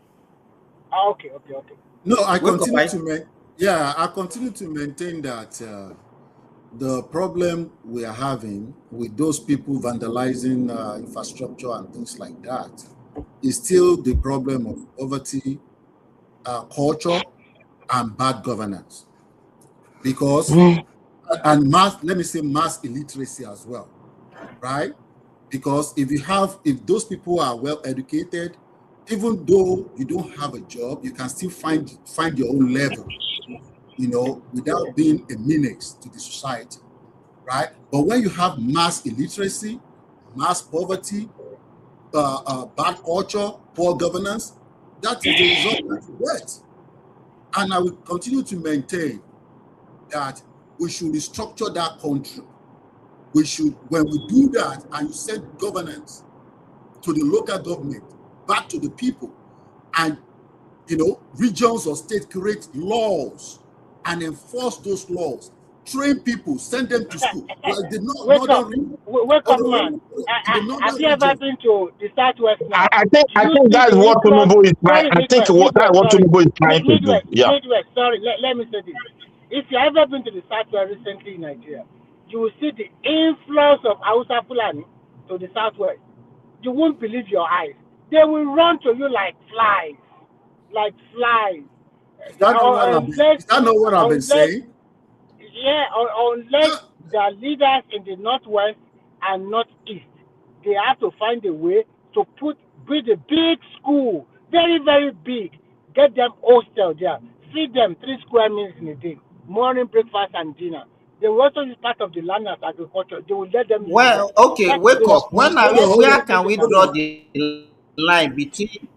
Let me say this. Wake Up. Where can we draw the line between the citizen responsibility? You are going in and out too. I can't hear you well. Hello. Hello, Simba. Can you hear me now? Yeah, I can Yeah, hear you we now. can hear you now. Yes. Can you hear me? Yeah, go ahead, I Simba. said, where can we draw the line between citizen responsibility? I said, where can we draw the line between citizen responsibility and leadership responsibility? Yes, okay. Before we can draw the line, the government has to be forced, they have to be forced transparent, accountable, follow the law themselves, and be prepared to enforce the law. Okay? Once government is open, transparent, and accountable to people, then the citizen will learn from the government itself, because they know that their government don't joke. They know that if they violate the law, they will go to jail. you will start seeing citizens, behaving themselves. That's the case I've been making. When you see politicians that are extremely corrupt, stealing the commonwealth of the people, and then lavishing the money right there in their face, in all their faces, displaying wealth ostentation. But wake up. Wake up. We have seen we have examples. Sorry, can you hear me? Okay. Go ahead. We can hear you. We can hear Hello? you. We Simba, can we hear are It's you. hearing like you it's now. having a delay. Yeah, Wake up sometimes is it having a happens. delay. Whatever. It's your own, no? It's your own that is having delay Okay. sometimes. But we can Okay, hear okay, you. okay, okay. What I want to say is this: what about a situation whereby you see even people with proven corruption cases, and then you also see the citizen defending them? What can you say Thank you. about God that? bless you. It's because there have not been enough Bam. examples. There have not been enough examples because they know. Okay, maybe during Buhari's And what do you regime. mean by enough? Hold on. Maybe during Buhari's regime, only the people that were prosecuted were Igbos or were Yoruba, not from his ethnic stock, right? And Buhari now, 1, abi Buhari 2? Are you talking about Buhari 1 or Buhari 2? which one is Buhari one? Which one? I'm talking about Buhari, the immediate past administration. I'm talking about the Buhari. Buhari as Because as Buhari, the no, president. we have Buhari as a military, we have Buhari as a civilian now. Okay, civilian, right? Civilian. Let's talk Buhari civilian, right? So maybe the people he prosecuted at that time were only from a particular ethnic stock, and he just spared his own people. Okay, and now during Tinubu's regime, Maybe are you arguing based on maybe, or you are just arguing based on facts? It's the perception. It's the perception of people. That's what I'm saying. It's the perception. It's what people perceive that they react about. Okay? So It is that word, evil word, it is that evil word, body language, that Nigerians normally use body language. Yeah. We'll be using body language. Even people, even citizens even read body language. Yeah, like I mean, I agree with you. But what I'm saying is that if all the administrations that we have had, if they have been forthright with the people, and they themselves, if they have been following the law, and they are not violating the law themselves. I remember. Wait now. I remember. Wake up during Obasanjo regime. In fact, most of the people, Tafa Balogun, he's a Yoruba person now, and Obasanjo is a Yoruba person. I remember that one. IG. It was not during Jonathan regime that this guy was jailed. Who use Okalu. He's not an Hausa person. It's not. You understand? So, to me, it's not that. It's like, Nigerians that you are talking about, that you are praising, even though an ordinary person in Nigeria is corrupt, and the Nigerians only talk about corruption. Well, the Nigerians only talk about corruption when the thing doesn't come in their favor. Yeah. That's the only time they are against it. You're right, but what I'm saying is that if we have restructured the country, and the people governing the southwest are the Yorubas, and the people governing the southeast are the Igbos, they won't accuse anybody of impartiality. They won't accuse someone. They won't accuse a president. But we can't have that kind of 1963 regionalism anymore in Nigeria. Do you know? Let me ask you. It's because it's like Wake Up doesn't know what actually transpired pre and post independence, even regional government. Let me give you a brief history. The Nigeria before 1947. There was no regional government in Nigeria before 1947. It was. Are you sure? Are you sure we're not having regional government? We're under the colonial power now. But it was still under region. We were having West. east, we were No, they having use north. native people. It's not region that time. They still use native people. They control What do you mean everything. by region? Wait I don't now, understand you why I guys. don't You even know can't why you are talk. No, arguing they about use. something. That is why they use two systems for Nigeria: I think the self-rule. indirect and the direct rule. Before, wait, Nigeria was just northern protectorate and southern Authority and the And protectorate yeah, that's true. before yes. 1947. No. You Before understand, Midwest? 1914. Before It was 1914. Before it was 1914, they gave us three regions. Abi? Amalgamation. Yeah, when they 19. amalgamate us, they now split the south into two. That was when it started. Though. They have to This separate Oyinbo the people east from do the west. Ojoro He system. said, Simba is saying the same thing. He said before 1947, before. So we didn't No, have. 19 since 1914, the western region have started existing, and I think that 1914 they also created eastern and north region. You understand me? Yeah, it's because we not were about what you think. I'm giving you wait now, Midwest. Don't argue on something that you don't know. okay. Amalgamation was what took place in 1914 between the northern and the southern protectorate to form a country called Nigeria. Nigeria, You yeah. understand? Yeah. So, And they and we're came out with three existing like regions that. there. No, three region. There was no three region in 1914. Go and check. It was in Yes, Okay. 1947 that we there was started no three regional regions. government. Yes, regional constitution came on board then. It was In Richard 19, Field in Constitution 1914, of 1947 that yeah, you're correct. established the regional government and divided us into northern region, western region, and eastern region.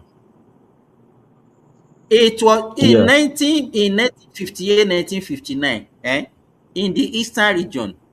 Go and check. Zeke was accused of corruption of like 855,000 pounds. That the money that belongs to the eastern region money that he mismanaged. So so this issue of corruption, people stealing money. If you remember, even Awolowo was also accused of corruption. You know what they call the coca what do they call it now? Panel. Commission of Inquiry. So Commission. commission, yes, the coca commission. You understand? People use government money anyhow. Let me tell you, the issue of I remember I saw Abat Macaulay campaigning one campaign slogan in 19 as far back as 1944, 1945, that you are saying that if they voted them into government, they will eliminate corruption. Think problem. It's a joke. If we don't change our attitude and the way we behave, the same thing that we've been experiencing under this type of government that we are practicing is what we are going to carry into regional government again, and it might even be worse. No, Timba, look at the difference. Look at the difference here. Because the problem we have now, they over centralized everything, and that's where they messed up everything. For example, you have a president that have the absolute power, whether we're in region, whether what Tinubu is trying to do, state level and everything. The president is not going to fold up his hand when there is a level of agreement. Let's say, for example, every state, what you produce, bring 50% for me. That means the government is going to put down a system that will ensure oversight over the movement of money automatically. That is what is missing in our system today. Because the federal government, if they don't do, state will steal their money. You understand me now? Yep. And in the process of them trying to get that their 50%, that is when you will see true accountability, true transparency. That's what the federal is going to work for. And in that process, our country will develop. What is killing Nigeria today is just loopholes. All our think of it, my brother. You have professors, you have doctors, you have well-educated people. They channel the strength of their education against the state just for individual posts. The state will never grow.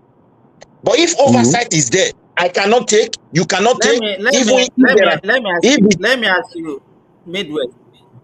All our leaders during that regional government, whatever. But I could remember the election. It was not the 1960 election or whatever that Awolowo was using the East Western region money to go and hire helicopter to go and be campaigning in the north that time. People, as at that time, they were using state money for electionary purpose. All of them, if you look, See, you check all of them, even wait now, even with the so-called, we say, the education was so good, and all of, none of their children schooled in Nigeria.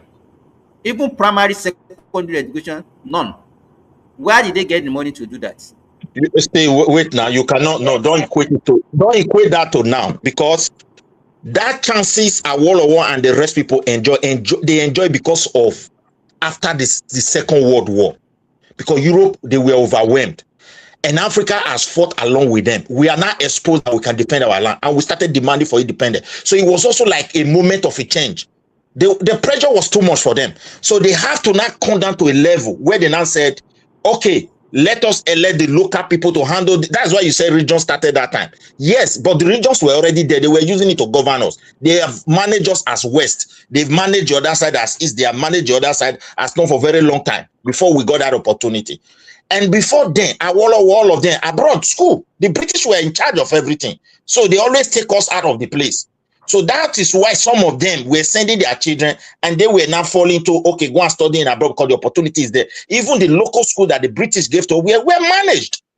Because I grew up to meet some of my grandfather brothers who went to school that time. My brother, if they write something, you stay clear. It's like drawing, very neat, so you can understand that school were also good. So I don't think those guys were like, you can't compare it to now where we use our own hand to collapse the entire structures of education that you have to be, looting and be sending out the way.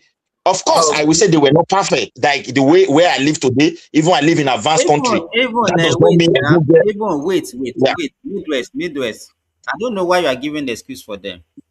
No, I Do you agree know with that Midwest to an extent. it was August, this last July 29, that was when Irozi was killed in Ibadan, right? And they were doing, was it how many years anniversary or whatever that they were doing? So some people are even saying that they should do some kind of reconciliation or what. They invited his son. When the guy was giving account of what happened, because he was there in Ibadan, in the State House in Ibadan, when that event took place, when his father was killed in his presence. He was a secondary school student that time. Maybe he was probably like 12 years old.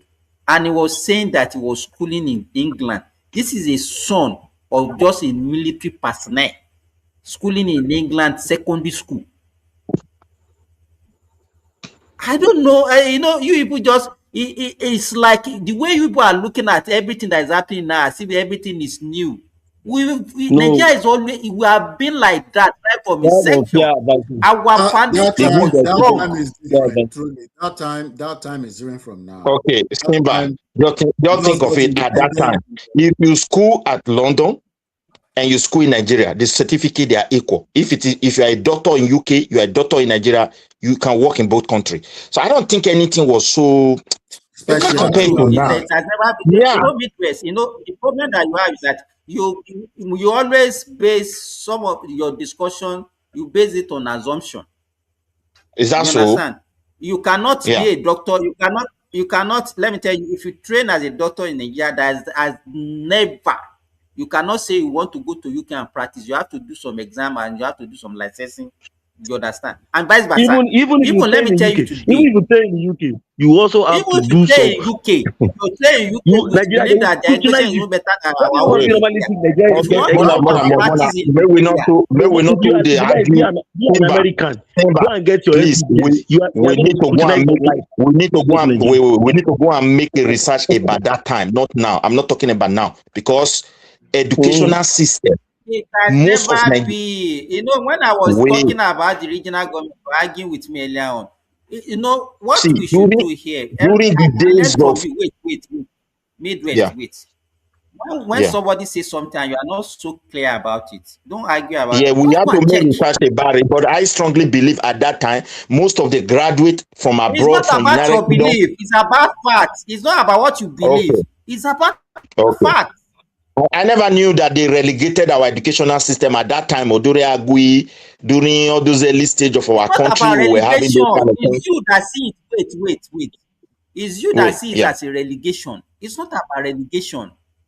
Let me tell you, if you okay, say, do we relegate American education now or British education? No.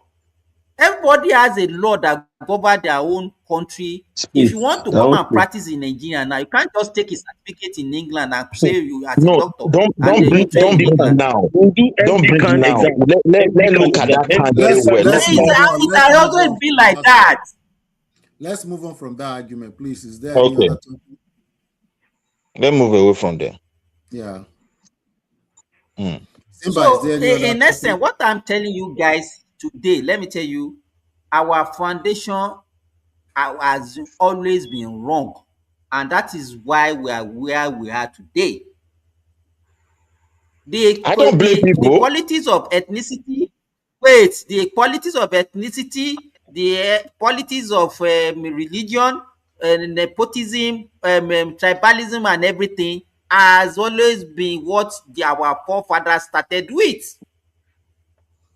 That's why. It's true. Simba, See, that's why I said we are not a nation. We are a country. That it will continue to be there. That's why we need to go back. We need to restructure the country, go back to regionalism. Let Igbo control their space. Let Yoruba control its space. Let North control their space. Let them have their own laws. If they want to have Sharia in all the northern states, let it be so. Let it be so. It's like we want to have one system for diverse people that have its own, different cultures, and there are different belief systems. You can't force one system on everybody. There will be fighting back. There will be inefficiencies. There will be,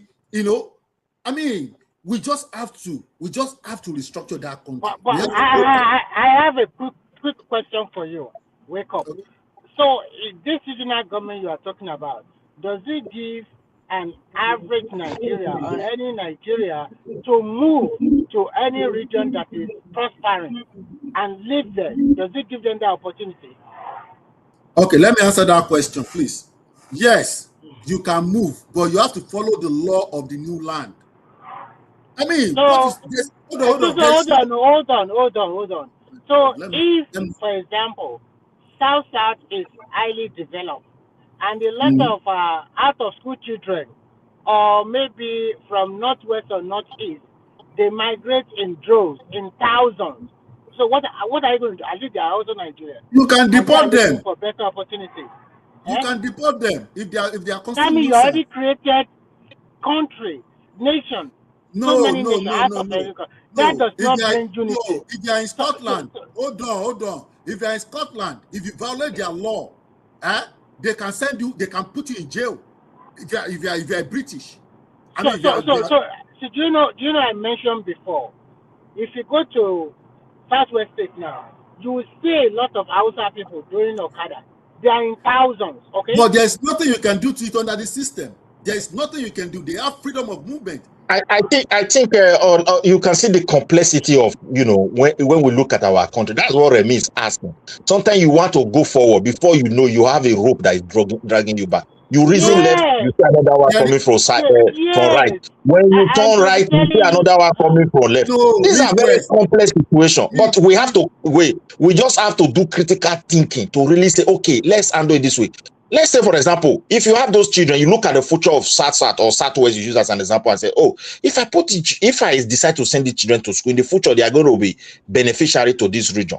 Okay, you can, if you have the resources, or you force the government to start diverting money from where they are from. I don't know. That is not going to be possible. It's a complex situation. Hold on, guys. I want you to see this example. South people will not they will not like it now. Immediately they will rise up. The governor. So it's a very complex, one of the most complex place in the world. That's the way I see my country. The best thing we can do is to add the Northwest and Northeast to catch their people. It's not complex now. It's because of the You guys, can I say something? I can't really. And Oga Simba, I can see the NCNC shining through in you. I'm a NCNC, so we know that you don't like Don't our mind it him is now. Don't mind so. him. He continue to But do that I think anytime. we should not avoid one thing. I think in all this, what's most important is civic responsibility. So how did the Southwest pay for free education? For worry, farmers, artisans, they paid pensioners. OKKK and more that job. They were able to do free education for the young ones, and they were able to then project and build a society from that. I think the main thing is this: we have a tax reform. Everybody should have an obligation to the state based on their earnings. Okay, a rising tide. Arogi, the guy, you're making me laugh. Do you think a local artisan in Nigeria can pass it as little as 1,000 naira worry? Do you think they were able to pay? They will not tell you we are already poor. You are making us But no, poor no, again. but that's what I said. I was going to say that a rising tide, what's that statement? A rising tide floats all boats, or whatever they say. Inevitably, we know that the new tax reform does not obligate individuals below a threshold from personal income tax and other forms of taxes, of income taxes. But ultimately, as they gain more wealth, they'll be able to after make their contributions. They make their contributions. Everybody, things improve for everybody equally. And but I think civic responsibility is important. People need to be told and made to understand that they need to contribute their fair share. Because there's this whole idea wow, it's no. The world has gone past that. People need to understand that they need to contribute their fair share, and they need to wake up in the morning and go out there and be productive for the main intention of building a society. Society is built by productive individuals. Gidigba, I disagree with you taxing the poor. It's never done. You cannot tax the poor. We are not talking about taxing the poor. I made it very, very clear, okay, that we have a tax reform. Have you taken your time to read the tax reform bill, sir? Because the tax reform bill makes it very clear that if you Yeah, have below a certain threshold, you will be actually exempted from personal income taxes. Not only yeah, that, yeah. you'd also be the beneficiary of incentives. Okay, because when I look at our tax reform, it's actually very progressive. It's one of the most progressive tax policies you ever find anywhere in the world. Not even in Europe do you have such a progressive tax. Okay, it's extremely very progressive because people actually benefit from tax relief for housing, for transportation, for so much. Our people are so reliant on the titty of the government. They want everything from the government. They want the government to do every bloody thing for them. And no society, no sane society is ever going to develop like that. Are you You talking about cannot. Nigeria? Yes, our people are very too reliant on the government. Yeah, Absolutely. that's the mentality of the people. They want to depend on the government. There's no society that's ever going to grow like that. I Okay? mean, it's not their Individuals fault. like us, It's don't not. tell us, no, please, sir. Do not say it's not their fault. Individuals that are like us that have the benefit of the Can I head, that can I have can I the can I benefit to, can to, I to defend? disabuse them of their ignorance. Can I explain why it is not their Go fault? ahead. You can try, but you will not be successful. Okay. Let me explain why it is not their fault. Nigeria doesn't. Nigerian government has not There you go come out. again. You've started with the Nigerian government. Hold You've on not now. started with the Nigerian people. Hold on now. Nigerian government has not come out to fully define our economic philosophy, whether we are practicing capitalism or socialism or mixed. Okay, we don't have any economic philosophy, and if we have one, it has not been well articulated to people. We are still living under the system that the military left behind. Military was trying to just, maybe take care of everybody, there was no system, no economic philosophy. So, because I used to have this debate with my friend in Nigeria who always think that government when government maybe take certain land was supposed to be allocated to some maybe state workers, civil servants, or the price was supposed to be low so that civil servant can. I said, why do you have this mentality of government must do everything for the citizen? I mean, where is the place of citizen even helping the society to develop? You see what I'm saying? But the problem is our government has failed to actually define what kind of economic system we are running and educate people the benefit of that system. Now, look at the three major presidential candidates that we have. They are not articulating any economic philosophy. What Peter Obi is saying is we change, or we're going to move from consumption to production. But That's nonsense, because his philosophy is absolutely socialist. It's literally just open the central bank and give it and share it to the people. That's yeah. And if you look at this guy, his business model is been importing all kind of finished products. We can strike Peter Obi off as someone that does not even know what he's saying, because it's not articulate. Whatever he's saying does not match. It doesn't. It's chatting nonsense. I don't even think he understands the concepts that you're talking about. So I don't think we can write him off. He's incoherent. Yeah, let's go to Atiku. What was he advocating for? I know Atiku, when he was the vice president, I know he did some privatization, but it was a flawed. You can't call it privatization. Just call it theft. Just to try the wealth transfer, wealth capture. Just call it state capture. Just call it state capture. Don't call it privatization. Yeah. So if you look at Nigerian trajectory, we are the past administrations, the past governments that have come to be in that country, they have not articulated any economic philosophy to the Nigerian people. So we don't know the direction of our economy. Whether I think of the three, I think it would be disingenuous of us to say that Tinubu has not made an effort to define an economic model or that he believes in. Tinubu. I think of the three, I like Adewale Adebayo as well, in a way. He's rather articulate as well, although he's not had the opportunity to maybe express himself on the public stage as much as he can. I used to like this guy, this former CBN guy, Mogalu. I think also he lost his way in the whole obedience cloud. I think those are the two victims. Those are two big victims of this obedient movement.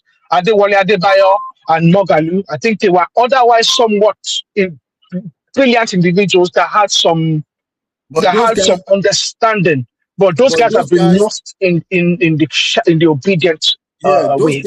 Those guys don't really have a huge voice. They don't have the political. No, they don't have the political standing, and I think they are people that they don't have the political sagacity. Yeah. So, but I can agree with you to some extent that I mean, Tinubu to some extent, has been able to define his economic philosophy to some extent. But the problem is, he's not articulating it too. He's not. I don't think. I'll tell you what the problem is. Okay. The problem is that the political system and the government itself is a victim of the people. Mm-hmm. The PIA Act, the Petroleum Industry Act, existed in the Senate, I believe. So I think we're in the 10th Senate right now. And so I believe that was passed sometime 2022. We're in the 11th. Okay, so we're in the 11th Senate now. So that means the Petroleum Industry Act was passed in the 10th Senate 2022. Mm-hmm. Okay, by Buhari. That Petroleum Industry Act was first introduced as far back as the 7th Senate, sir. If that is, not 11. So that was Obasanjo, so Jonathan, that's David Mack, there was Saraki, and then there was, I think it was introduced under Ayim Paros Ayim or thereabouts. That's a long time ago. That thing sat there for more than a decade. Ultimately, we passed this thing. We passed it, and it made NNPC into NNPCL, a limited liability company, for which the Nigerian government was also a major stakeholder. It was the same model they've had before, but they just tweaked it a bit towards the Saudi Aramco model. Fair enough. So that we can actually have an entity that actually made profit sorry, and was Arubiga, productive. Tinubu already said that they are going to float. Sorry, they are going to float NNPC in the stock. Yeah, Okay. fine. Yeah. They're gonna do the full Saudi Aramco, full IPO. Fair enough. But what I'm saying is this: within that also, we also add the fact that Jonathan gave the refinery licenses. So remember, only Dangote and now Bua and maybe one or two other people have been able to actually. All of them are just building tank farm. Including this former senator that passed away, I think in America, that went to do cosmetic surgery. What's that guy? Now, there was also the issue of the removal of subsidy. That was one of the things that was intrinsic in the PIA Act. We passed the bill. Remember, 10 years it was there. All these people that call themselves lovers of the common man, they sat there. We all applauded this bill, and it was signed into law. And then you have nuisances in 2026 complaining that fuel is expensive and the people are dying and they should bring back subsidy. And no, they wouldn't have removed subsidy, they will remove it in a different way. By law, we all agreed we are going to remove this thing. And we all sat there, passed a law. We sent representatives to the Senate and the House of Representatives. We elected them. Those people deliberated. They did public view. They did public sessions, and it was agreed. And the president signed it to law. For only the idiots and nuisances in 2026, I'm sure next week Obi is still going to go on TV and say something stupid about the subsidy. Oh, they could have removed subsidy one way or the other. That guy is so dumb. And then the populace are going to be out there saying Tinubu. The fact of the matter is the government itself is a victim of the people. Because the government wants to match on, but the people are absolutely not willing to match on. Please, Daddy comes on this place and You know, says Aro, let me say something. I think Nigeria is increasingly becoming too toxic. You know why I'm saying this? It's a social media thing. In 2003, in 2003, if you, I don't know if you people are conversant, you know, when Obasanjo PDP took over the Southwest and when they succeeded in removing all the AD governors and put PDP governors. February that year, before that February, Obasanjo stopped allocation to all the 5 states: Oyo, Ogun, Ondo, Osun, and Ekiti. He didn't release the allocation until June that year, after the handover. He claimed that he doesn't want the AD governor to mismanage the money, so he stopped giving them allocation for. You can count from February, March, April, May. That is for 4 months. If I'm not saying this now, were you aware of that? I knew that now. So that is why Baba lost in Osun State now. Because all the civil servants, voted against him now. You know what? That time, Aro, I took an employment with Ogun State government that time. And I started my work that time in March. Do you know that I couldn't receive salary until November that year? Now, should be all the civil servants fought with Baba as well now. Baba Bisi Akande in Osun State. I can remember Osun State very well because Baba Bisi Akande had issues with the civil servants based on that as well. But I want to say something that's very important that Prince Daddy says in this place. That because some people say things in this place that some of us fail to actually go over. Azita and Simba and Baba and a bishop and people like that make that say things that are very intrinsic because they have living experience of Nigeria. Nigerians are not willing to pay the price. We talk about Europe, we talk about America. We forget that the Europeans had the Great Depression. For more than a decade, Europeans were rationing food. Mhm. They were Exactly. rationing metal, they were rationing everything. People were queuing up to receive like a cup of rice. In this same Europe, in America, they were rationing fabric. They were rationing fat, and some of the things that they consumed in America was a function of the circumstances they found themselves at the time. Mac and cheese. Mac and cheese was born out of poverty. So we Yeah, need the Nigerian population need to embrace the fact that they will need to pay a price at some stage if they are going to ever break the yoke of the bondage that they are in.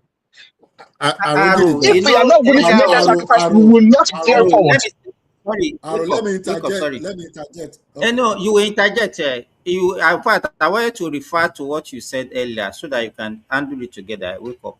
You know, wake up was saying something about this entitlement mentality that the Nigerians have. Oh, everything the government must do it for us.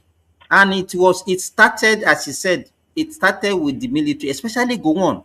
It was one that started this entitlement mentality when he started the subsidies in the 70s, all these their whatever, even the free education and Was whatever. it not the Now one that said we have Nigerians, more money? That said we have more money than he didn't know what to yes, do we with. have more people know what to do with the money. When even the Middle East country, when during that oil boom, they were busy expanding their infrastructures in the Middle East, creating roads in the desert, putting pipe bomb water and everything for their population growth. But in Nigeria, instead of us to use that money, we started going to pay salary for another country. We started sending our military for peacekeeping and all those things. We wasted that opportunity.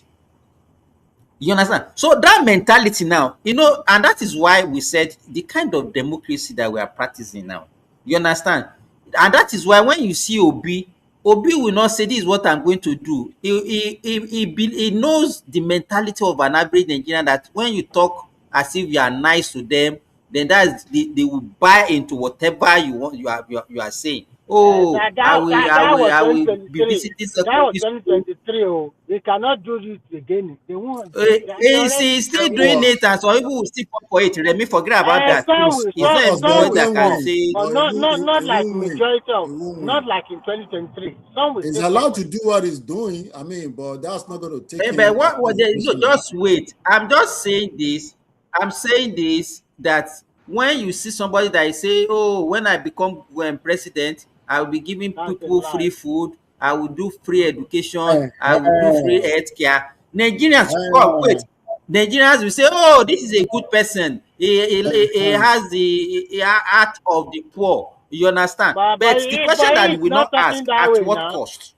He is talking about consumption to production. Wait, now I'm Actually, not to be talking frank, about to be. I'm just talking. I'm not talking. I'm just talking generally the problem that we have as yeah, a country. you are 100% Nigerians will not correct. ask them.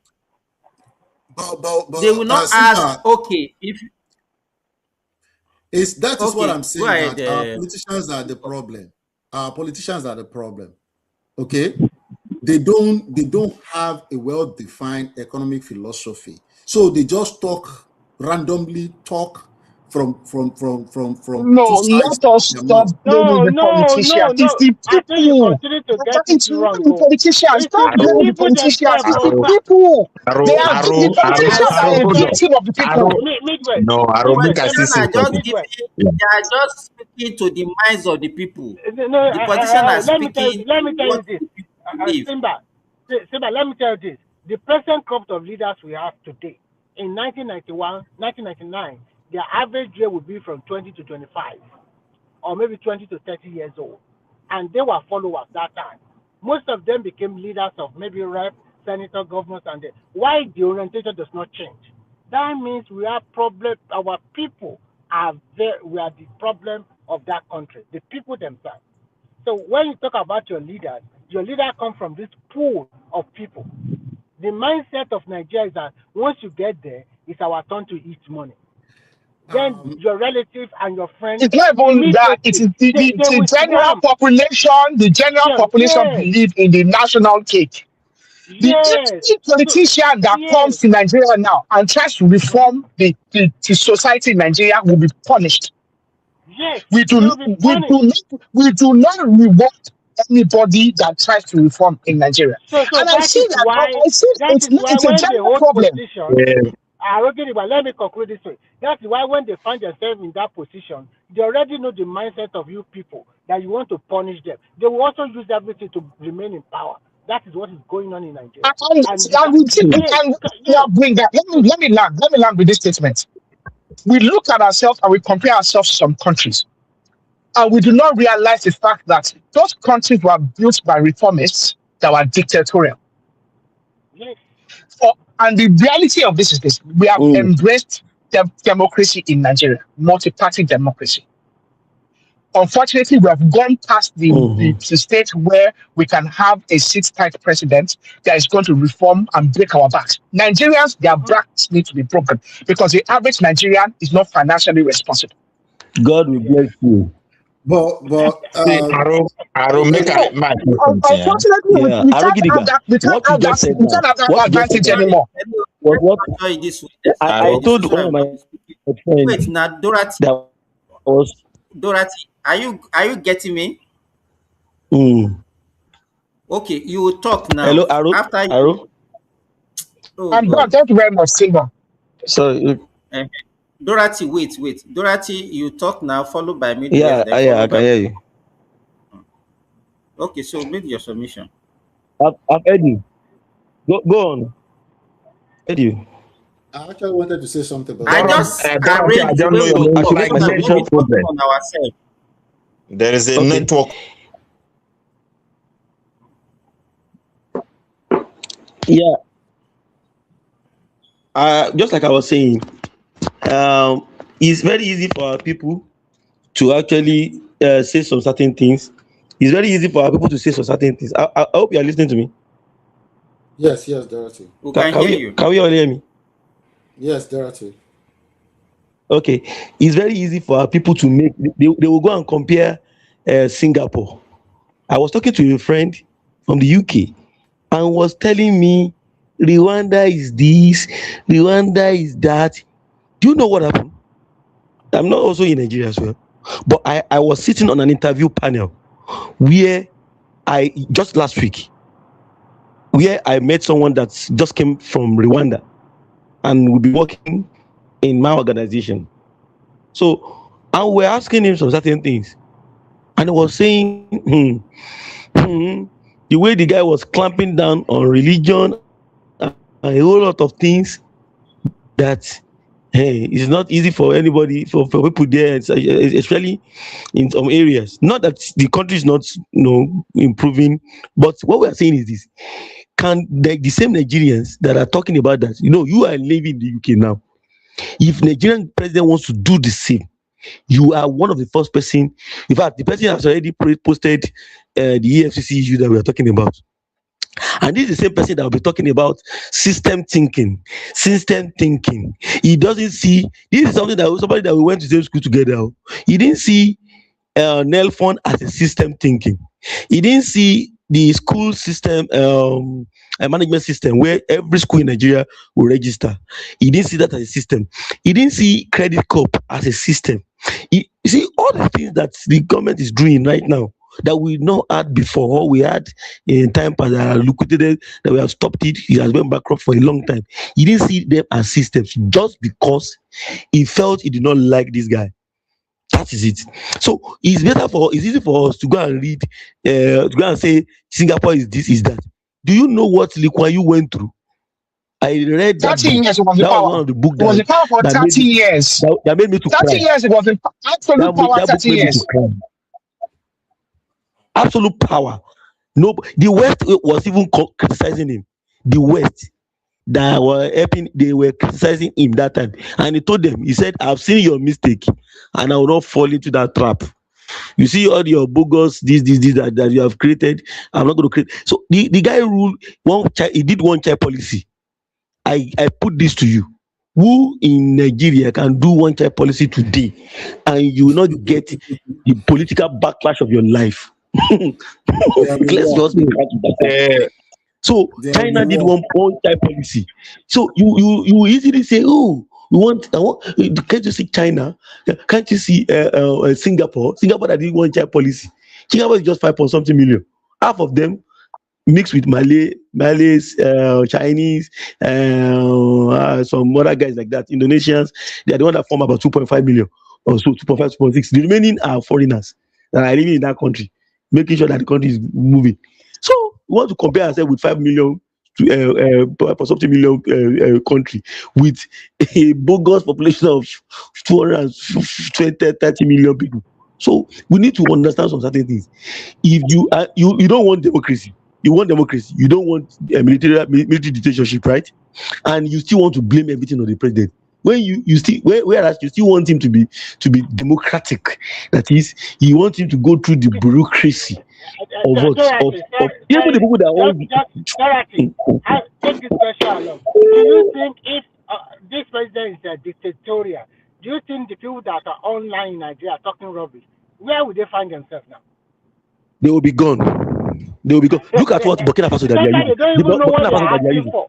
You are So asking in Do you know for. what? okay, Do you know what is generally, happening in Burkina let Faso me right and now? Do you know what's There's no happening in freedom Burkina of let me Faso press and in right now? Burkina Dorothy. Faso. There's no freedom of Sorry, let me press. just wait, Aro, wait.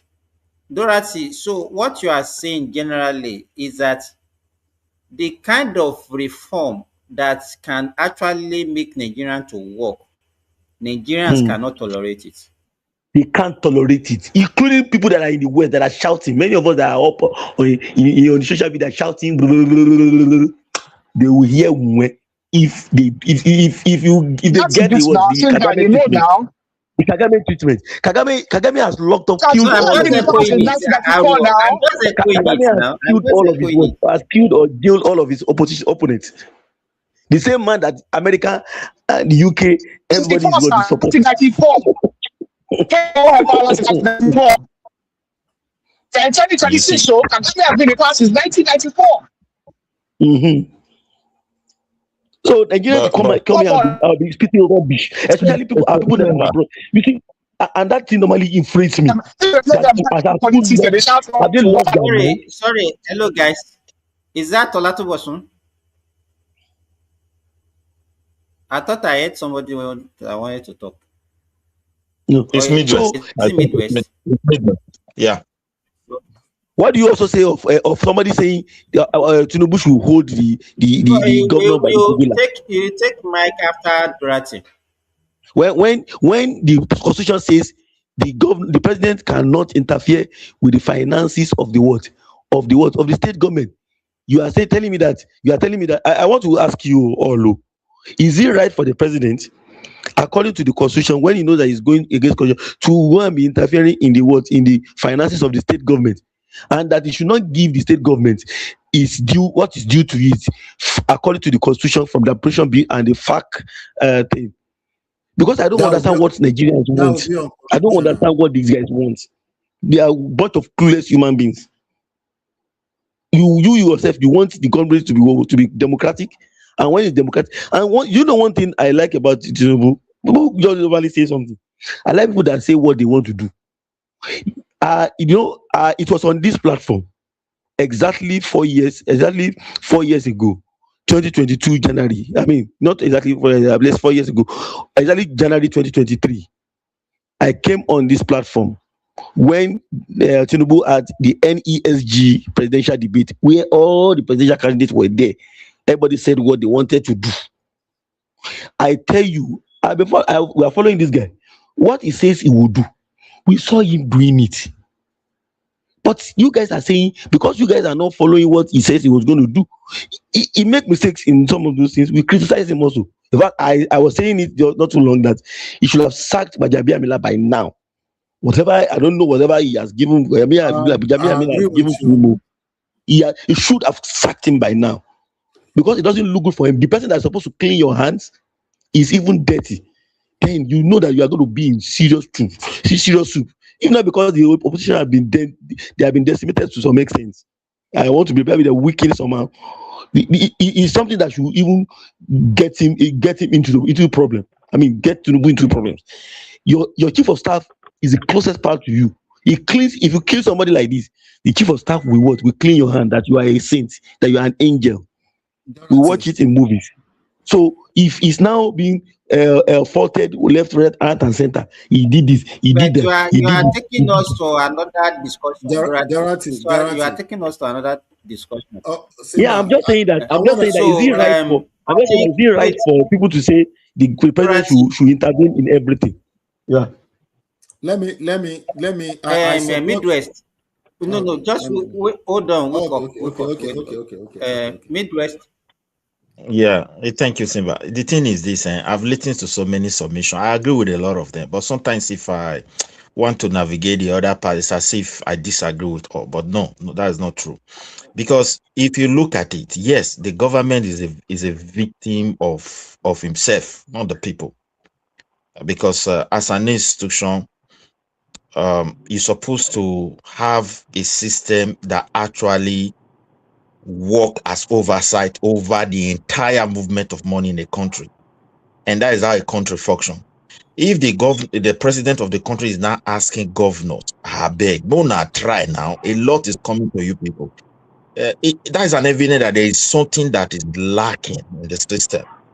Because if those who actually capture the GDP of the country, the expenditure of the government and everything, are allowing state governors to come to them with any record they like, or if there's even any record of how they are spending the state money, I think those institutions should be held accountable for everything. Because that's what I felt is missing. Midwest, the problem we're having is the Midwest. Can I ask you one question on that topic? Yeah. I would have loved a situation where Mr. Remy, let me interrogate Midwest against the backdrop of what we are going on. Do you understand the reason that the EFCC attempted to arrest the funds of the state government? To arrest to block their account, is that what you mean? Yes. Do you know why? I think it's as a result of corruption, movement of money. Okay. That looks they suspicious. Were moving money, and one of the monies they were moving was the ecological fund. At the moment, the Oshobo Grove, there is actually a World Heritage Center. It's actually suffering from a lot of how would I call it? The water is in a very bad shape. In Osun State, between the Ife and Lesha axis, there's a lot of erosion due to illegal mining, which Adeleke Ademola cannot claim that is ignorant of. Individuals have even accused their Oshobo of being involved in it, of not being involved, but being knowledgeable of some of the people involved in illegal mining. There's a lot of Chinese individuals involved in large-scale illegal mining between Lesha and Ife axis. And it's causing a lot of erosion. The ecological fund is meant to fight some of these problems. It's meant to look at some of the issues we have with waterways and the pollution of the waterways. We have arsenic pollution that is very, very dangerous. Some tributaries actually affect a lot of rivers and streams. Give us a number of how much is being taken away. How much is it from the ecological fund? How much is being taken away? It's billions. It's a lot of money. It's a lot of money. It's ridiculous money. I can't remember what's it.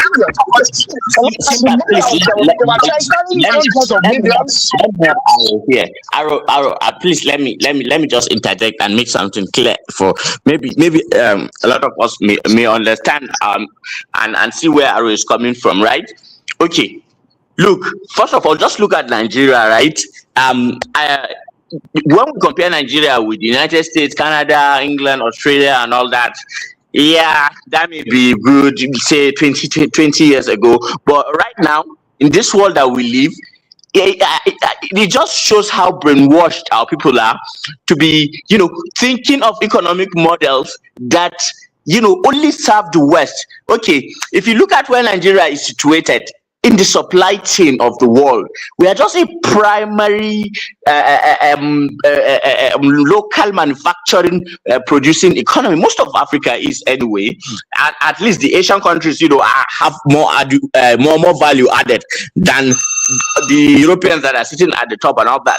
So if you look at Nigeria, the way it is structured, sometimes it's not even about what the president does particularly. I think you give him credit where he takes us at least a step closer, further than where we were before he came in. That would be good enough. The forces against us, it's our mind. We have lost the psychological welfare where it was fought on us for over 400 years. We cannot just change it today. However, we are not hopeless. Look at what and there are blueprints. The Asians did it. Now it's our time to do it, but it's not a job for cowards. That is just it. And if as individuals we are not cowards, and we can face the mirror and see ourselves as truly what we are and confront it, then we will not raise children who will still repeat the same mistakes. Right now, what I'm hearing is too much of self-blame, and at some point it is warranted. But I tell you this, and I'm very, very sure to the 93rd percentile agreement that majority of Nigerians are corrupt. Majority, that is the whole 200 and something million of us, and most. If you look online, if you look online, look at the online and look at the obedience. And don't you think that we are cowards? The children that we have? What? Plainly, it is hypocrisy and cowardice. Very, very ritualistic. We do ritual, but we are not more. We are morally decadent. We like to go to church and pray in the mosque, but our habits every day speaks of a hollow, morally bankrupt idiots. Why? Because we have not been teaching our own natural philosophical underpinnings in the way in which we understand every aspect of life, from the political economy, the educational curricula, and the history that we teach our children, our eschatological meanings that drives us and ground us and make us differently. That is our problem. This over-fixation on the white man's model, yes, there are advantages and there are a lot to discard. It's not an accident that we are at the bottom of the ladder in the order of things in this world. Azam, I have a question for you, please. Hello? I'm listening. We are hearing you. What solution do you want to prefer to solving the problem of Nigeria?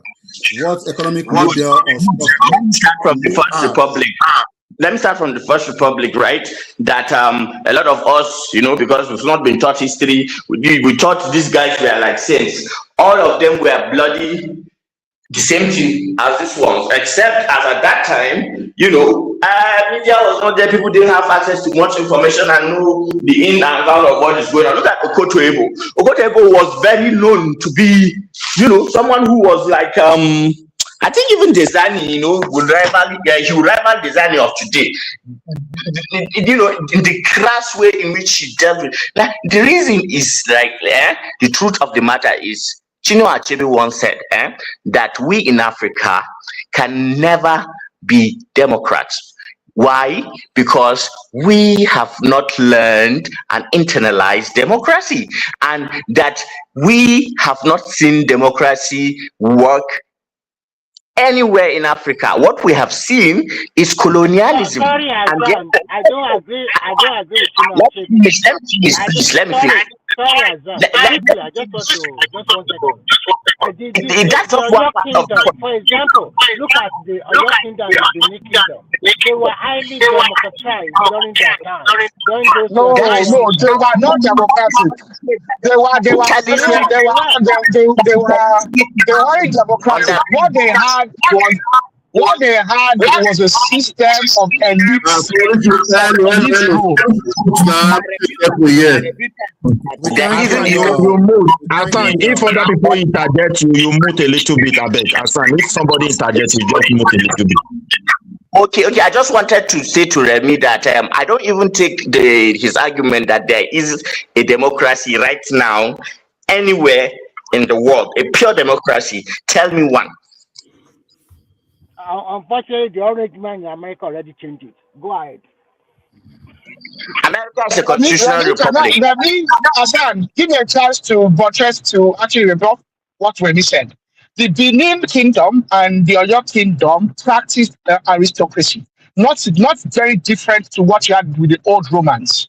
Okay, so it was a system of aristocracy.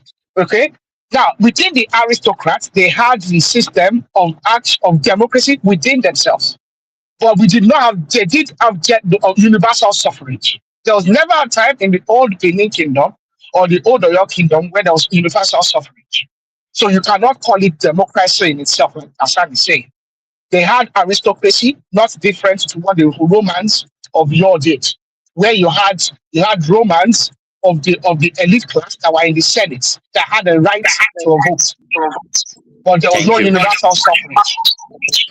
I disagree with you to some extent, though, because if you look at the Oyo Kingdom, to some extent, I agree with what Simba was saying, that it was somehow democratized the way the kingdom worked that time, because the king doesn't make a decision by himself. He has to take opinions from the chiefs, and the chiefs will make suggestions. So that is a form of democracy.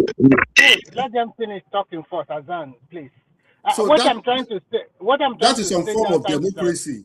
When you look at the York Kingdom that time, apart from the chief advising the king have not taken his own decision. Then they also have Ilaris, or I don't know, maybe they call them community or village head, that they were also selected or maybe appointed by the king to govern some small community. And those ones are the representatives of the king. It's a form of democracy when you look at it critically, because when something happens in that community, then the king now call for that person to come in and tell him what really happened. So when you look at Oyo Kingdom and Benin Kingdom during that time, I think if we have followed that kind of system, it's a form of democracy. If you look at it critically, I think it's a good thing. But unfortunately, we copy the white man's democracy. And not even the kingdom. At the time, they became an empire, because that is what is what really matters a lot. Nigeria now, like my brother say multi-ethnic nationality. Now trying to put us together, we lost the trajectory. But those days, these people were able to bring everybody together, and they were moving forward. They also have problem, like every other country has their own, but they were able to be living peacefully before the Europeans now decided to descend on them. Frankly speaking, we have to be honest with that. Even the Kane Bonu they are talking about, the Kane Bonu run their empire, and it wasn't like this foreign religion that the people try to describe as if it's the one that they were using. No, it wasn't. More than 1,000 years old, no problem. Until some new ideas came in after the Picot nonsense and the way they did Ozumbalin. Look at what I want to say. My submission is this: we are, both the government of Nigeria is a victim of a system, and that's what we are discussing anyway. And that system has affected the leaders, and it has also affected the citizens. Also, except we have to look at that system. Where is this system not really putting up a shake-up, not really putting that oversight? And if you look at the entire structure today, it's like people have been able to. I have a question total resource control. Just go ahead with total resource control. Every state control their resources, and then they make law for their state by themselves. And those ones that is too powerful, the federal government law will supersede it. It's as simple as the federal law have to but if look, my brother, it's not easy. Look what Tinubu is doing. To me, the few understanding, because it's not every time I worry about. If I look at Nigeria today, I'm already tired of saying I want to support one Nigeria.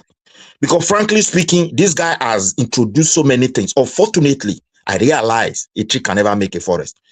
So the people you trusted, you throw this policy to, some of them are just doing different thing entirely. It gets to a point where it will benefit the country. They will pause. Because now the major problem of Nigerians are the state governors, and they are the most powerful. Remy, they are also the system, because what I want is this. No, they are the one governing majority of the people now. So they are under them. They are very powerful. Remy, Midwest, I wanted to ask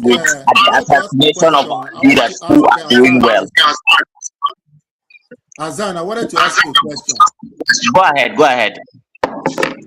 Do you support restructuring of Nigeria?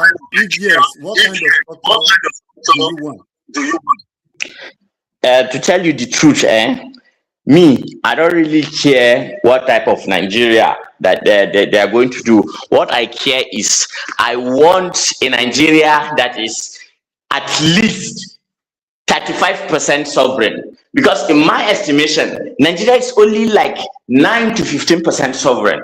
You may think it is not, but I tell you, Nigeria is not sovereign, not in the list. How do we become sovereign? Now, you see, someone was talking about that Nigeria had multiple ethnicities and that they will never agree with each other and this and that and this and that. Let me tell you, if you look at China, right? China is not only the Han Chinese. There are a lot of people. What is it? Because China, has a long of a history that has lasted thousands of years. They understand that what actually matters, if you want to keep your people united over a common front, is first justice, fairness, equity. A distribution of I think you are just answering the question very clearly. The question they ask is very simple. What kind of distribution do you want for the country? You are trying to hide under the Igbo people controlling Nigeria. That's what you are talking about. What to benefit. Do you want Chinese structure? The Chinese structure is 10 times better than the English structure. It's closer to what African eschatology is than what the Western one is. We are so misaligned, and that is why we are brainwashed and confused. Okay, I have a question. Would you want one person? Hold on. Would you want one person from maybe southeast or southwest to rule? I can't try and move when they are interjecting. You are beg. When they are interjecting, try and move. See, and what is that? See, did you hear what I said?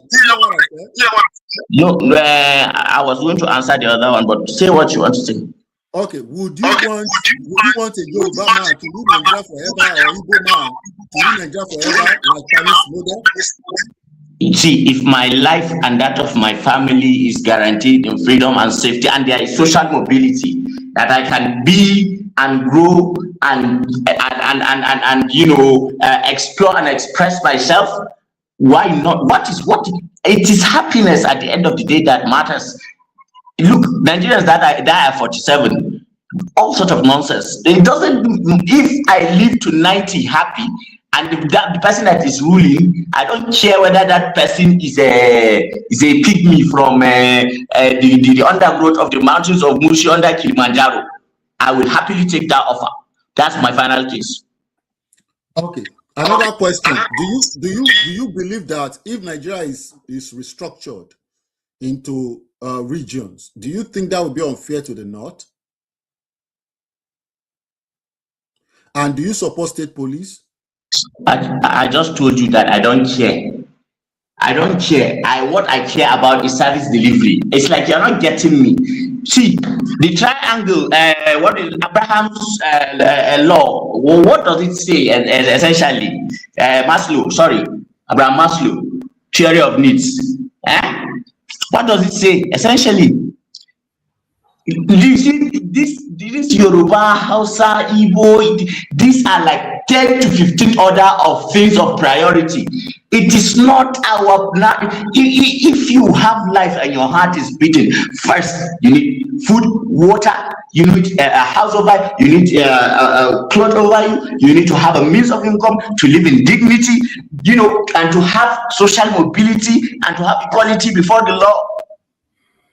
Just understand this and maybe understand why the Chinese actually put a bullet in the head of a corrupt official. First things first.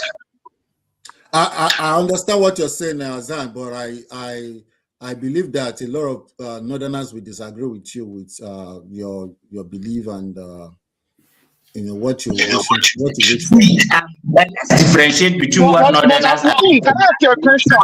Have you really partially interrogated Northerners to that effect? Because I think Southerners, especially some of us that have really not had any much extensive personal interaction with Northerners, come to a conclusion based on personal interrogations. The problem is, like, I look at the Nigerian media space, right? It is dominated by the Yoruba media establishment, channels, TVC, whatever. So they are in an echo chamber. And that echo chamber, I think that's what's causing this.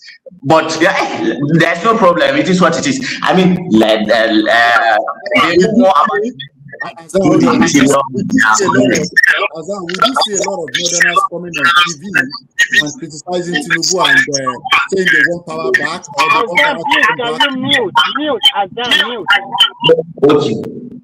Yeah, we do see a lot of politicians from the north that do come on television and they are certain that they want power to come to the north. So we it's not that it's not that we're just saying this because we are just saying it for saying its sake. It's something that we have seen. We have seen a lot of people from the north. Those people politicians always fight for their interest. I don't know how become a 0.5% elite individuals that have always had power.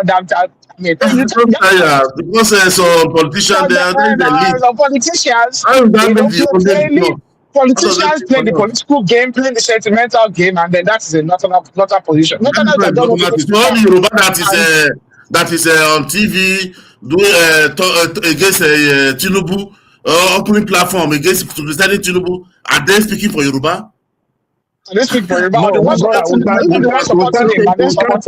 We can't take it away because for me, I think if you look at the Yorubas today, when Tinubu started early, most of the voices, some of them that used to criticize Tinubu on the basis of try and do it right are not conscious.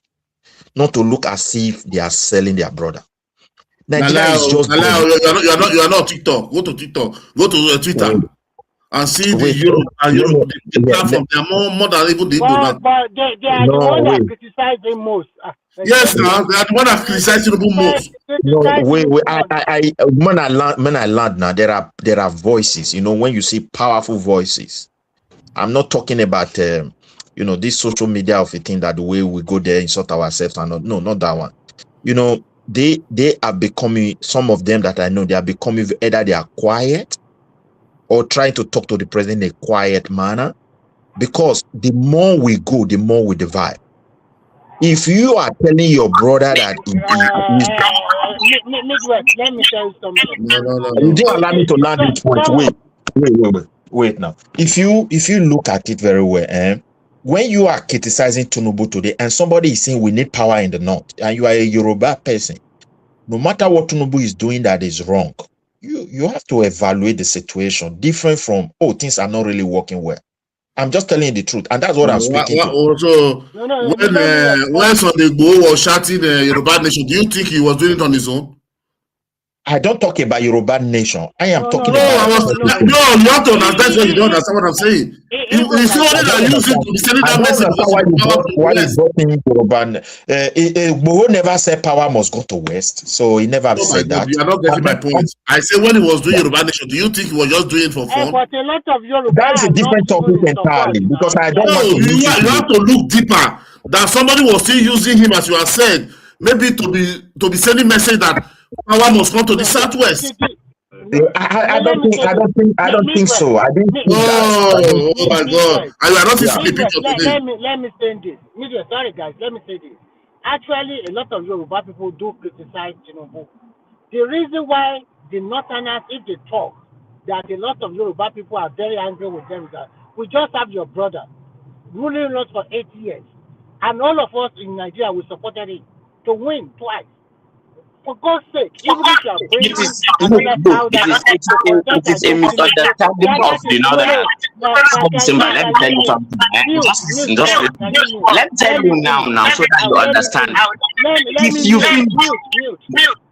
If you finish and forget, it's important. It's something you do every time. Okay, finish. Can you mute? Can you mute? After me, you say your own. What I'm trying to tell you is very simple. Buhari already ruled us for 8 years. Now it's the turn of the South. If you Northerners say you don't like Tinubu, but you pick up another Yoruba or Igbo or whatever, and then you support him, it's quite understandable. Remember, in the year 2019, that election was between Atiku and Buhari. And all the other Southern people, they supported both of them, and Buhari came on top. You cannot rule for 8 years, and then you have a new president from the southern part of Nigeria that has just ruled for 1 year, and you're already craving for the power again. It's like you people sometimes think you are the Lord of Nigeria. You are not. That's exactly what I was saying. It's like I don't want to say you people, but Remy, it's like the Yoruba section of people like you, are the reason why Nigeria is the way it is. I'm telling you the truth. You people are let me talk now. You've talked already. Remy, please move a little bit. Mona, move tomorrow, not a year. Maybe we should come off Sokoto. If you get issue with them, go to Impala. Nnamdi Kanu says no, they far from. But me, make I tell you now today, it is a fundamental misunderstanding of the Northerners and how they play politics that is making you to come to this conclusion. And I'm telling you now that because you are looking at things from a dimension, maybe a two-dimensional, we are looking at a 7-dimensional game from a 2-dimensional perspective. There is no way you are going to decipher what is happening because you do not have the capability to look at it that way. What you know is to accuse and counter-accuse. You are caught in an echo chamber of, but let me tell you this, at the time when it came to the crunch of the matter, when Buhari and whoever it is in the APC were trying to sabotage Tinubu, who were the ones who stood for Tinubu, who put everything on the line for him? Okay, can I respond back to you? And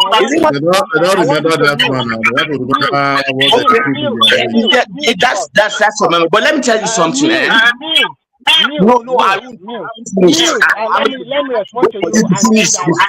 Before I talk, please let me finish. If I make my point, then you wait now, Remy, hold on. Remy, move. Let me round up. Then you continue. Make I talk my own. You know, so we say it's a bit shout past me. Look, don't mistake, being reserved for like take person they stupid. You see, and in politics, perception, it is a theater.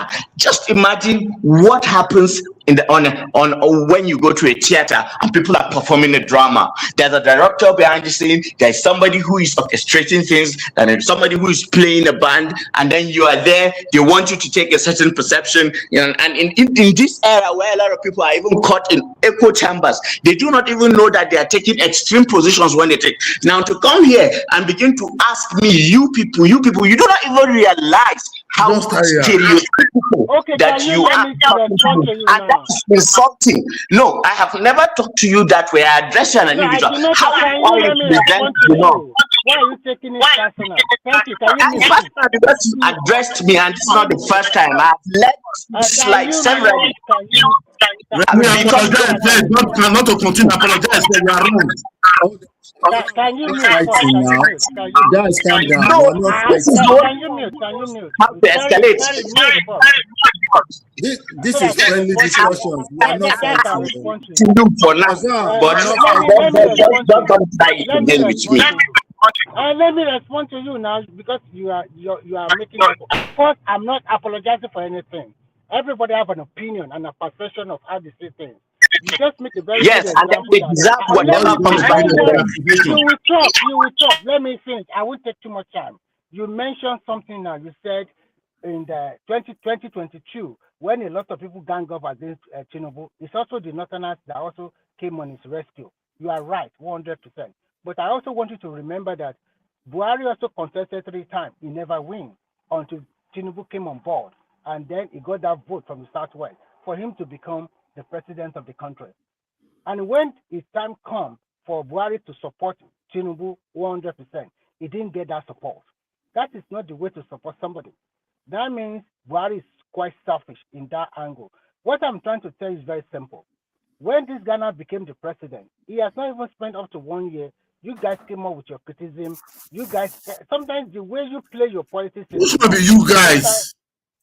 let me finish now. Are you the one talking now?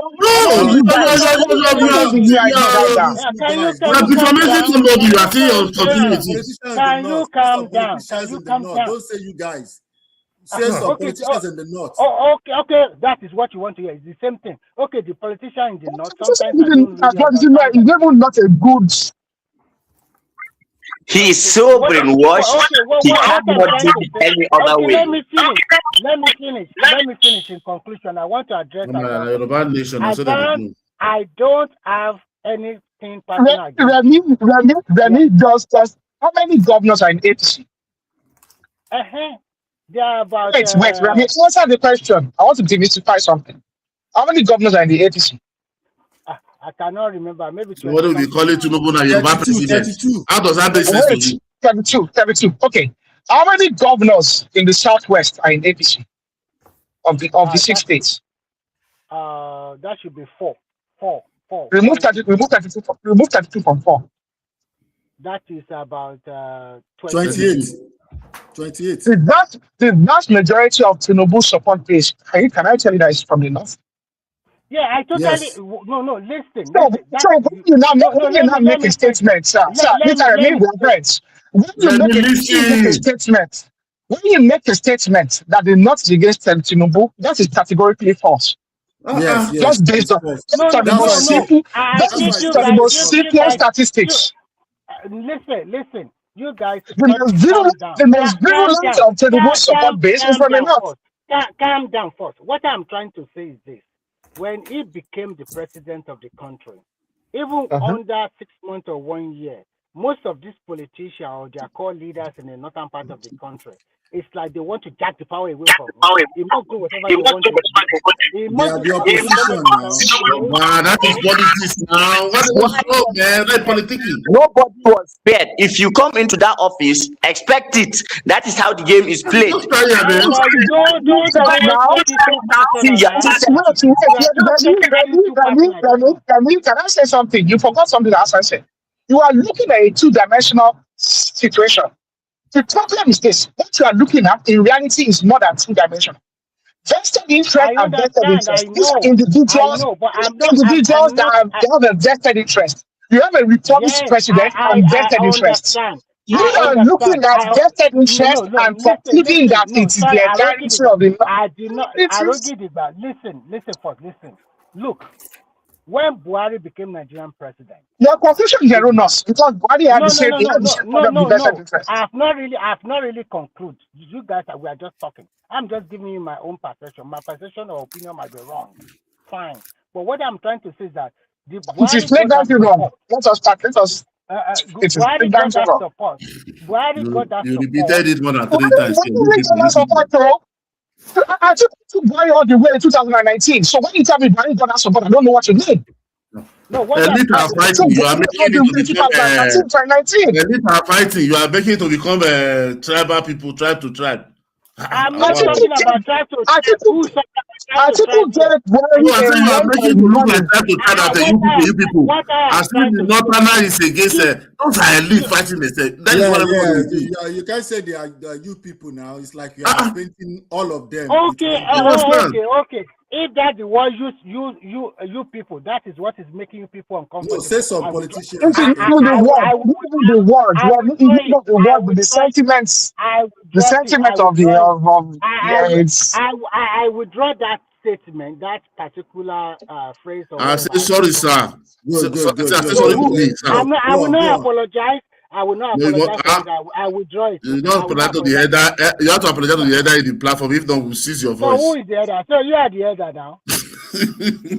Okay. So I don't. What I'm trying to say is this. What I'm trying to say is this, that people should understand that we have to rub each other back to make that country to progress.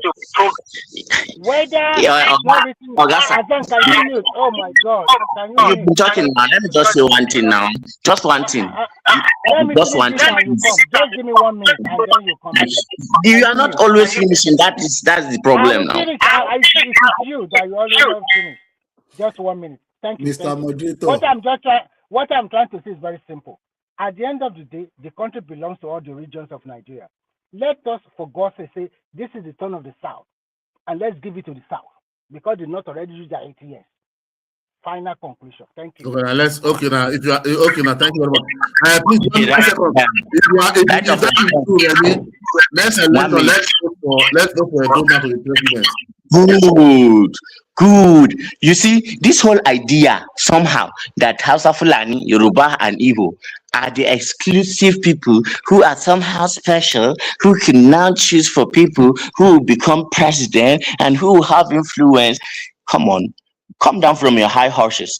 First of all, if I am in the midst of people and I have been corrected about something over and over and over again, I will take that correction because I'd rather take the correction than go elsewhere and express myself like that and embarrass myself. But everybody has and control his own will. You are bound to do what you like. However, you are not immune to the consequences of when people come back at you and tell you your place. You have a very narrow view of how things work, and that is it. If you try politics, hey, they can't beat you where they will beat you. Sorry, emotion too much for your decisions. I'll just leave it like that. Move on to another thing, please. He has so withdrawn that statement, that word. to where we are coming from, which is really the and someone mentioned something earlier on about economic policy, about the country having an economic policy. Yeah. What's the point of having multi-party democracy if the different parties cannot? Because really, when I even look at these parties, and that is one thing that offends me about this so-called opposition, because you can even say Tinubu, because APC they have strange bedfellows in that party, like all the other parties. But at least you can even just say the Tinubu presidency, at least they have, you can roughly say that maybe, everybody that knows Tinubu had an idea of some of the things he was going to do if he ever became president. As much as I can claim that I have an idea of, I think Atiku will rub the country blind if it becomes president. That's what I think. But I can't really tell you that I know what Obi or Atiku will really do in terms of economic policies if they become president. I can't tell you that I know. My brother, none of them have any idea. Any president who have come to that, even governor, local government doesn't have idea. They say it in Chatham House. They don't argue it to us in Nigeria because we are not the majority shareholders of the Chatham gives them policy to talk about at them of this 35. If not, you are not going there. That place just go and negotiate power. You understand? That's why they have to. The Department of State of the United States, you lobby the senators in the United States, you go to Chatham House. That's it. If you can be able to get on top there, man, and then you also have to do your homework at home. So you are just a cog in the machine. It's an issue. Silver, Midwest is the background. Midwest is in the market coming in. Hassan, see, there's one thing we must put in consideration. Nigeria election is run by the by money bags. You understand? It's not like here now in abroad now. You know, the way they raise their own, I don't know. Is it prayers that they spread in America to do elections? No, it's not How much no, they or Donald Trump?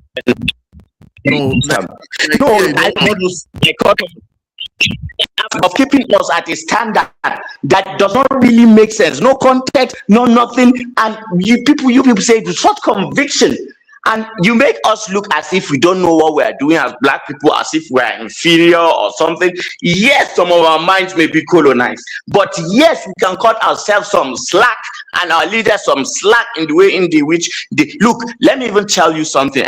You see, Tinubu's war, and what he's fighting right now as president is not even inside Nigeria. It's a delicate balance of what is happening in the international geopolitical repositioning, because there's an undercurrent of a superpower war that is brewing. All of them are caught in Africa. People are making deals here and there. And America does their own with throwing bombs, and China does their own strategically with embedding their systems into your infrastructure, and then try to get leverage from there. Now, that is a very serious direction. And Nigeria is a node. Nigeria is a treasure. And I don't know how to you know what? I feel pity for that guy. If Tinubu was not there as the shrewd negotiation, imagine we had a donkey like the other man that talks with madmen. What do you think would have happened? We'll have a run over. Obi could have run away. They said, though he said he run from problem. It doesn't stay as this thing. He could have run away. Obi could not have come out and said he will have been getting advice from a man. Hassan, Nigeria dodged the bullet by not electing Obi. If Obi had become the president, I think we'll be in a civil war at the moment. Nigeria will be in a civil war at the moment. Do you know what it took to dance around diplomatically around these monsters? Okay, the United Arab Emirates, right? Nigeria doesn't know the battle. They are people fighting for them. All they just know is the price of rice and gari finish. That is what we understand about Nigeria.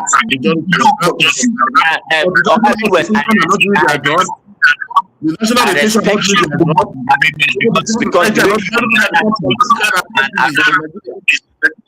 it's just so, and when we come here, I expect a certain standard, like, right? But I don't keep feeling as if I'm in the market and, arguing politics with market women. And that is not supposed to. At least we should at least try to elevate this platform to a certain level that we can see things quite clearly, and we don't end up, using the wrong formula. What kind of standard do you bring in?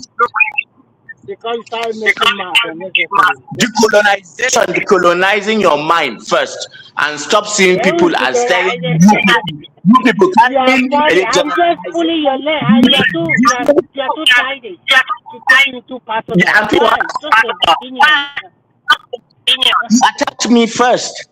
And I've let this go for so long. You've normalized it and you took it for weakness. That is your problem. Now, just because somebody do not react does not mean that he doesn't have the capacity to. And I think that is a misunderstanding. No, Hassan, the next thing they will tell you not uneducated. Yes, we agree. Education is different from that one is not the president today. I swear make you become poor man. Well, another way you don't make money. Okay, you said Nigeria not educated. That is what makes you poor. You went to abroad again and you land in prison. So is it not that it's not educated that make you to land in a prison abroad? I bet Nigeria will start blaming people for our misfortune. She's serious up, man. You say not your problem in Nigeria. You come to abroad, then you don't land in prison. Where something is working, why are you not a good citizen there? Why are you in prison? Why are you in prison? Is it not that he come and tell them there that because they should put you in prison there. Niger man, our people like shortcut. Our people like shortcuts too much. Nigerians are in prison. No, not all Nigerians are in prison. Our people like shortcuts. Our people like Is it all shortcuts. Nigerians that are in prison in Nigeria? Is it all Nigerians that are suffering in Nigeria? But we are blaming people that they are our problem. Niger man, don't if take you leave that Nigeria, we are seeing the same problem. No. Listen. What we are trying to say is that if we are holding our leaders accountable, then we must say the truth. When I talk about the Southwest leaders, I also blame them because the quality is already very low. But the Southwest that is educated, they are taking votes to vote for election. Let me think. People are educated, though. I've been listening to you. In the Southwest, that is not what we are known for. The standard is already extremely low now, and that is not good. And when we talk about other people's education was during them, Awolowo was during the white man, not today. It's not. That is not the first time we are getting. Not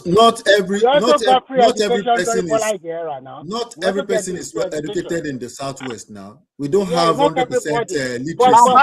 Even the people that have formal education, do they have emotional intelligence? Even the ones that have formal education, even in the Southwest, even in the Southwest and the Southeast, where the literacy levels are the highest, if you did a regular IQ test for a general population of the people, most of them would fail. I'm telling you for a fact. Because I see people that claim to be intelligent, that claim to be educated, they make statements that I just don't even know how to respond to them.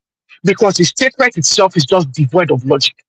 No, the Southeast is different. That one is they are suffering from the pro-civil war mental distance. No, I'm not talking about civil war. I'm just talking about pure logic. Not about politics. That's why you see all of them speak the same thing. See, let me tell you, Aro. Listen to Igbo man, with a PhD. He have the same mindset with Igbo, Okin Gala, and phone charger. Listen to Igbo man in America abroad. He think similar like with the one in the area market. So there is something wrong. Even the elite said it because from that post-civil war, if you look at that one, there's a report. It said 2 million are mentally retarded. That they need psychiatric, three psychiatric in each state. So exactly, Niger man. That's what we are trying to say.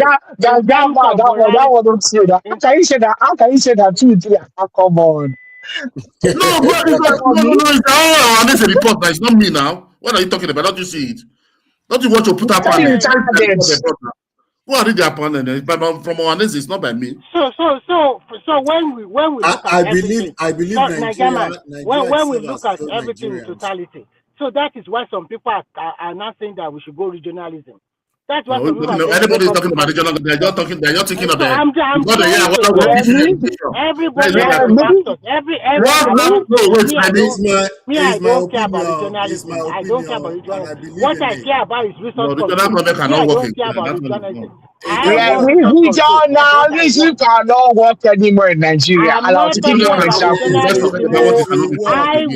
resource control. That is resource control. Yeah, God bless you. Resource control. That's what I'm craving. That is what I want. State resource control. Control resources. I support you 100%. Resource control. There's some places in Nigeria now resource control will cause wahala. Okay, look at Warri now. Warri local government. No, I said by saying if I have 12 a year, a 12 year where. How many is my local government? That is what I would take. So I'm not going to take what is your local government. Baba, that new Warri local government that they are fighting about, how big is it? You know, big percentage, you know, big part. No, he dropped people and security people. He dropped people and security people any day now. They don't find each other finish. See, that's what for them. Arrow. See, you know what there is problem there? If it's resource control now, is that state. Because why those people want it? Because of the derivation. Because it's going to federal direct everything. If it's not states, what should be happening? It's not states. Midwest, the fate of South Sudan. The fate of South Sudan is what will happen. It's not as if this thing has not happened before. If there is no decolonization, anytime an African country is split, it's going to be chaos. There's a grab for power. Yes. We are not splitting now. Nigeria is not going to split. No, regional government cannot work now. What happened in the regional government? How long does it last? That even Akintola and Wolowo, don't you read their history? One led Awolowo to prison. Federal might was still there with him. They were fighting Operation Wet here. Do you guys forget? It's because two of them were battle of power. So It's this because we is not don't have what a it lot is. of people with exposure that time, and we still have a lot of people. No, Baba, don't talk that one. No. Don't talk. So you want to tell 6 governors now in the southeast, in western, in west now, in southwest. I'm busy to the Akitola and Golowo conflict. They forget that we didn't have elites. There were elites and there were people that were in. The problem was that it was a fight of ego. Akitola and Awolowo's issue was based on ego and based on the fact that Akitola had gone to the central government and it was being instigated by the central government. And there was also a perpetual fear. The central government, they were Azik, had a perpetual fear of Awolowo because Awolowo was an absolutist as well. Awolowo was a no compromising person. And even the British had a perpetual fear of Awolowo because Awolowo does not know how to compromise. Awolowo only knows what he believes in, and whatever he believes in, is going to do it to the absolute. So don't you think at the end of the day it was for the Western region at that time?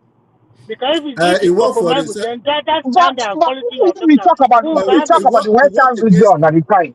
Yeah, When we talk about the Western region at the time, a lot of us forget that Akitola was running things in the Western region that we speak about at the time when OAU and all this. Akitola was not. A lot of the progress we made as well was actually during the Akitola, although there were Awoist policies. Okay, the Awo and what's the name of this man? This man always, what's this man from Edo State? What's this man? Nauru. Nauru. And there was this other doctor. These are the people that actually came up with all these ideas. Free education was an Nauru idea. And Nauru was one that came up with the idea of free education, for instance. Although collectively they did it together. Okay. But no matter what you are going to say, that was the golden era of the Western region that also include Edo and Delta at that time. Let's be factual. If it was the golden era, why was Operation Wet here? Yeah, killing each other. Later now. Later because of argument. Okay, you run for election. You didn't go. You come back. You want to become the premier again. That's where the problem came from. See, one thing is this. Let me just put this one. Whether we're going to do state resources, we're going to do region. The truth of the matter is, once we fail not to manage them properly, both of them can cause a very serious problem.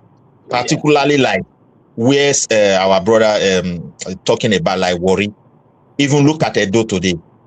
So because we live side by side. Not just look at Benue. Yeah. Okay, Benue. Look at Taraba. Modakeke or this those days. That one are just small than Okay. Now, if you look at it very well, the failure of the government not to there was a survey anyway, that of the Bende area. They lost everything. They never had value to it when Edo and Delta was created. They never followed the template of where exactly was the Shekiri land. And most of the state, there was a compromise when they were drawing the line. Now, the population has grown. And because of that, those who once settled in a particular place, perhaps they were born in that place, they were raised in that place, but those people are now saying, look, this is our land. And they are not calling it a land based on their ethnic affiliation. And those who actually hosted them are now saying, no, you don't hold this land. You can see the situation we find ourselves. So most of these things, I think we are in a country, if we really don't want to avoid bigger problem for the next generation who has discovered that has already lost everything. They don't know where they are coming from, no history. They don't have respect for anything. I think this is the time we just have to sit down and start solving our problem on our own. Those worry area, they should sit down. Even where these job people are trying to lay claim to. It need to be discussed properly. Documents have to be presented before then. We can coexist. But if you want to take this land and name it after a job, we are not going to tolerate it. The Shekiri as well. Yeah, the Shekiri can also tell them. Yeah. I want you to superimpose that statement against the current move by the Deputy Speaker of the House of Representatives to remove indigenous, to remove indigenized. He wants to withdraw and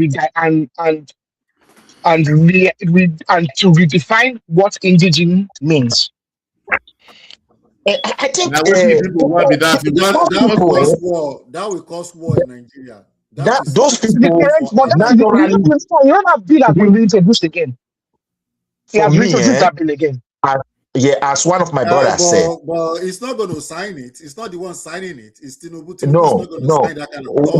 when people, my brother, when you see people start, trying to promulgate a law, and they are all, when you continuously one particular law, then you should understand that they have an agenda behind it. Yeah. Because first of all, everything about those people started with IPOB, lay claim, like as one of my brothers said, both educated, both illiterate, and more the same thing. They all went to Finland. You saw doctors there. You see people who call themselves lecturer, professors, and they were declaring a country, which is very, ridiculous. You cannot expect an educated person to behave that way. Okay.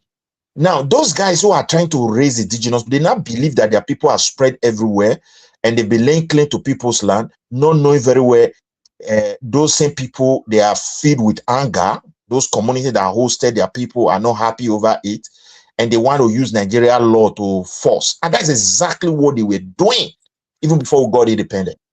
So I'm really worried about that kind of people, and it led us to nowhere but crisis. Very big one. I don't know any reason why we as a Benin, we really want to do our things as a do.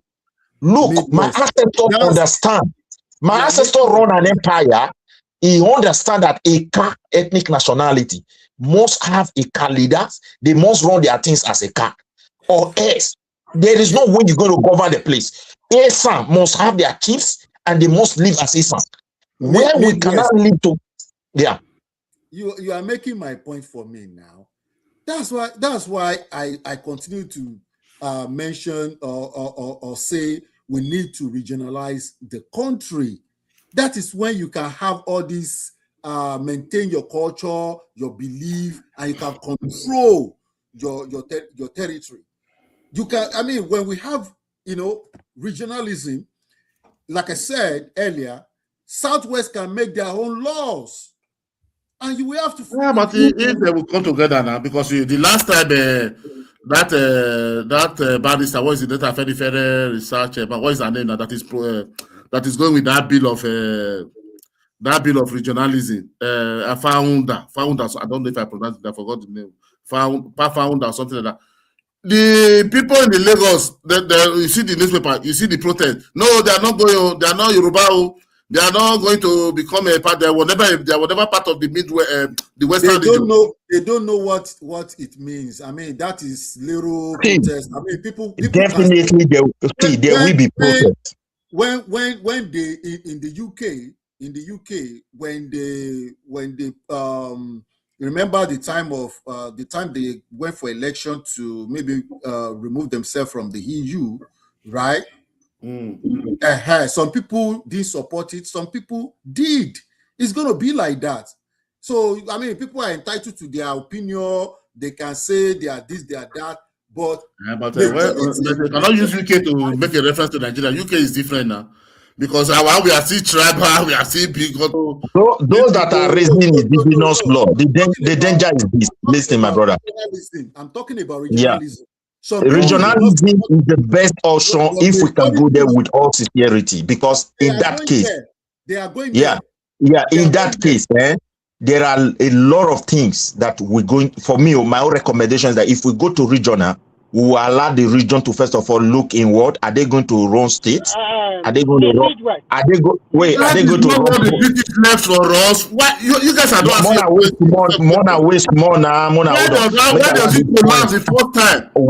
Wait now. Make I could put out this one. It is now left for the people to look inward to say, okay, we're going to abolish state and we're going to create province.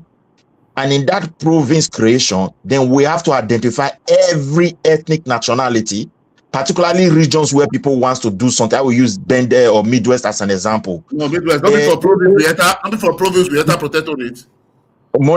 Anyone you want to call it, we can call it community. We started from province. I was province before now. Let me Because land this point. amalgamation. It doesn't mean the name you call it doesn't matters anything. They have that Because first system of in all, I told you they have practiced province before during can colonial. I wait? There is a point I want to put there. just It's not. nomenclature now.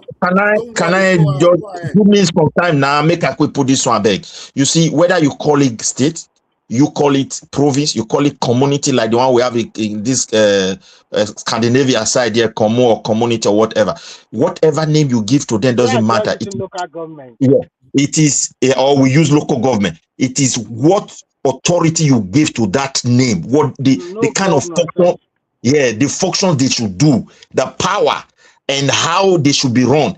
Because now, like a place where I'm coming from, like this Edo, this Bende, yes, or maybe Midwest, there are ethnic nationalities that make up those areas. Everyone should have their common, and that common That's can serve what I've as a been saying now. You're not making my point. and then in that case, their trust that has been lost, they will now present it and we will debate it critically, not one majority now coming out because their majority have been messing up the system, like the situation we find ourselves in Nigeria. Once you do that, it collapses. If you are talking about where we are coming from, some people said everybody was agitating for region. People never agitated for region. It is Nigerians who came together to discourage journalism on their own. The Edo people, they already, because of what happened. because they presented it just the way we're presenting all these things today in the house, and they are now agreed to start adjusting the region that the British created for them. That's where that middle belt came in. The Midwest region came in, the core region came in, which is now like Port Harcourt and all those south of the eastern part of Nigeria. You understand me? So they already agree, but in the federal level, and I believe the same people that are calling for this indigenization, we have to check their DNA. They were the one that was careful enough trying to bring politics, smartness into those agreements. I'm telling you the truth. When we got the Midwest region, before they could address the remaining two, they strike. No. And up to today. No. You are saying, no. Wait, please. There's misconception here. If the regional government was good, if it was very good, Cameroon go before we get independence out of Nigeria. If it was good, just me. If it was good after independence, 1963, Midwest break out of Western region. So why do they think they are not when you use the word breakout? For me, I don't know, because breakout is, I don't know how to read. But they have to create a Midwest. Wait. Western region. A proposal. Sorry, hold on, Midwest. We have done 7 hours, so we'll go to background now. Anybody that wanted to come and I'll put the link in the comment section. Thank you, you guys. You really tried, though. Wake up. Thank you. At least I think you are coming for the first time. Yes. Yeah. Wake thank up, you. I've been listening to this. You are welcome, my brother. Welcome, my brother. Thank you. Yeah. So we'll go to background. Can continue your discussion. He came to wake us up from our slumber.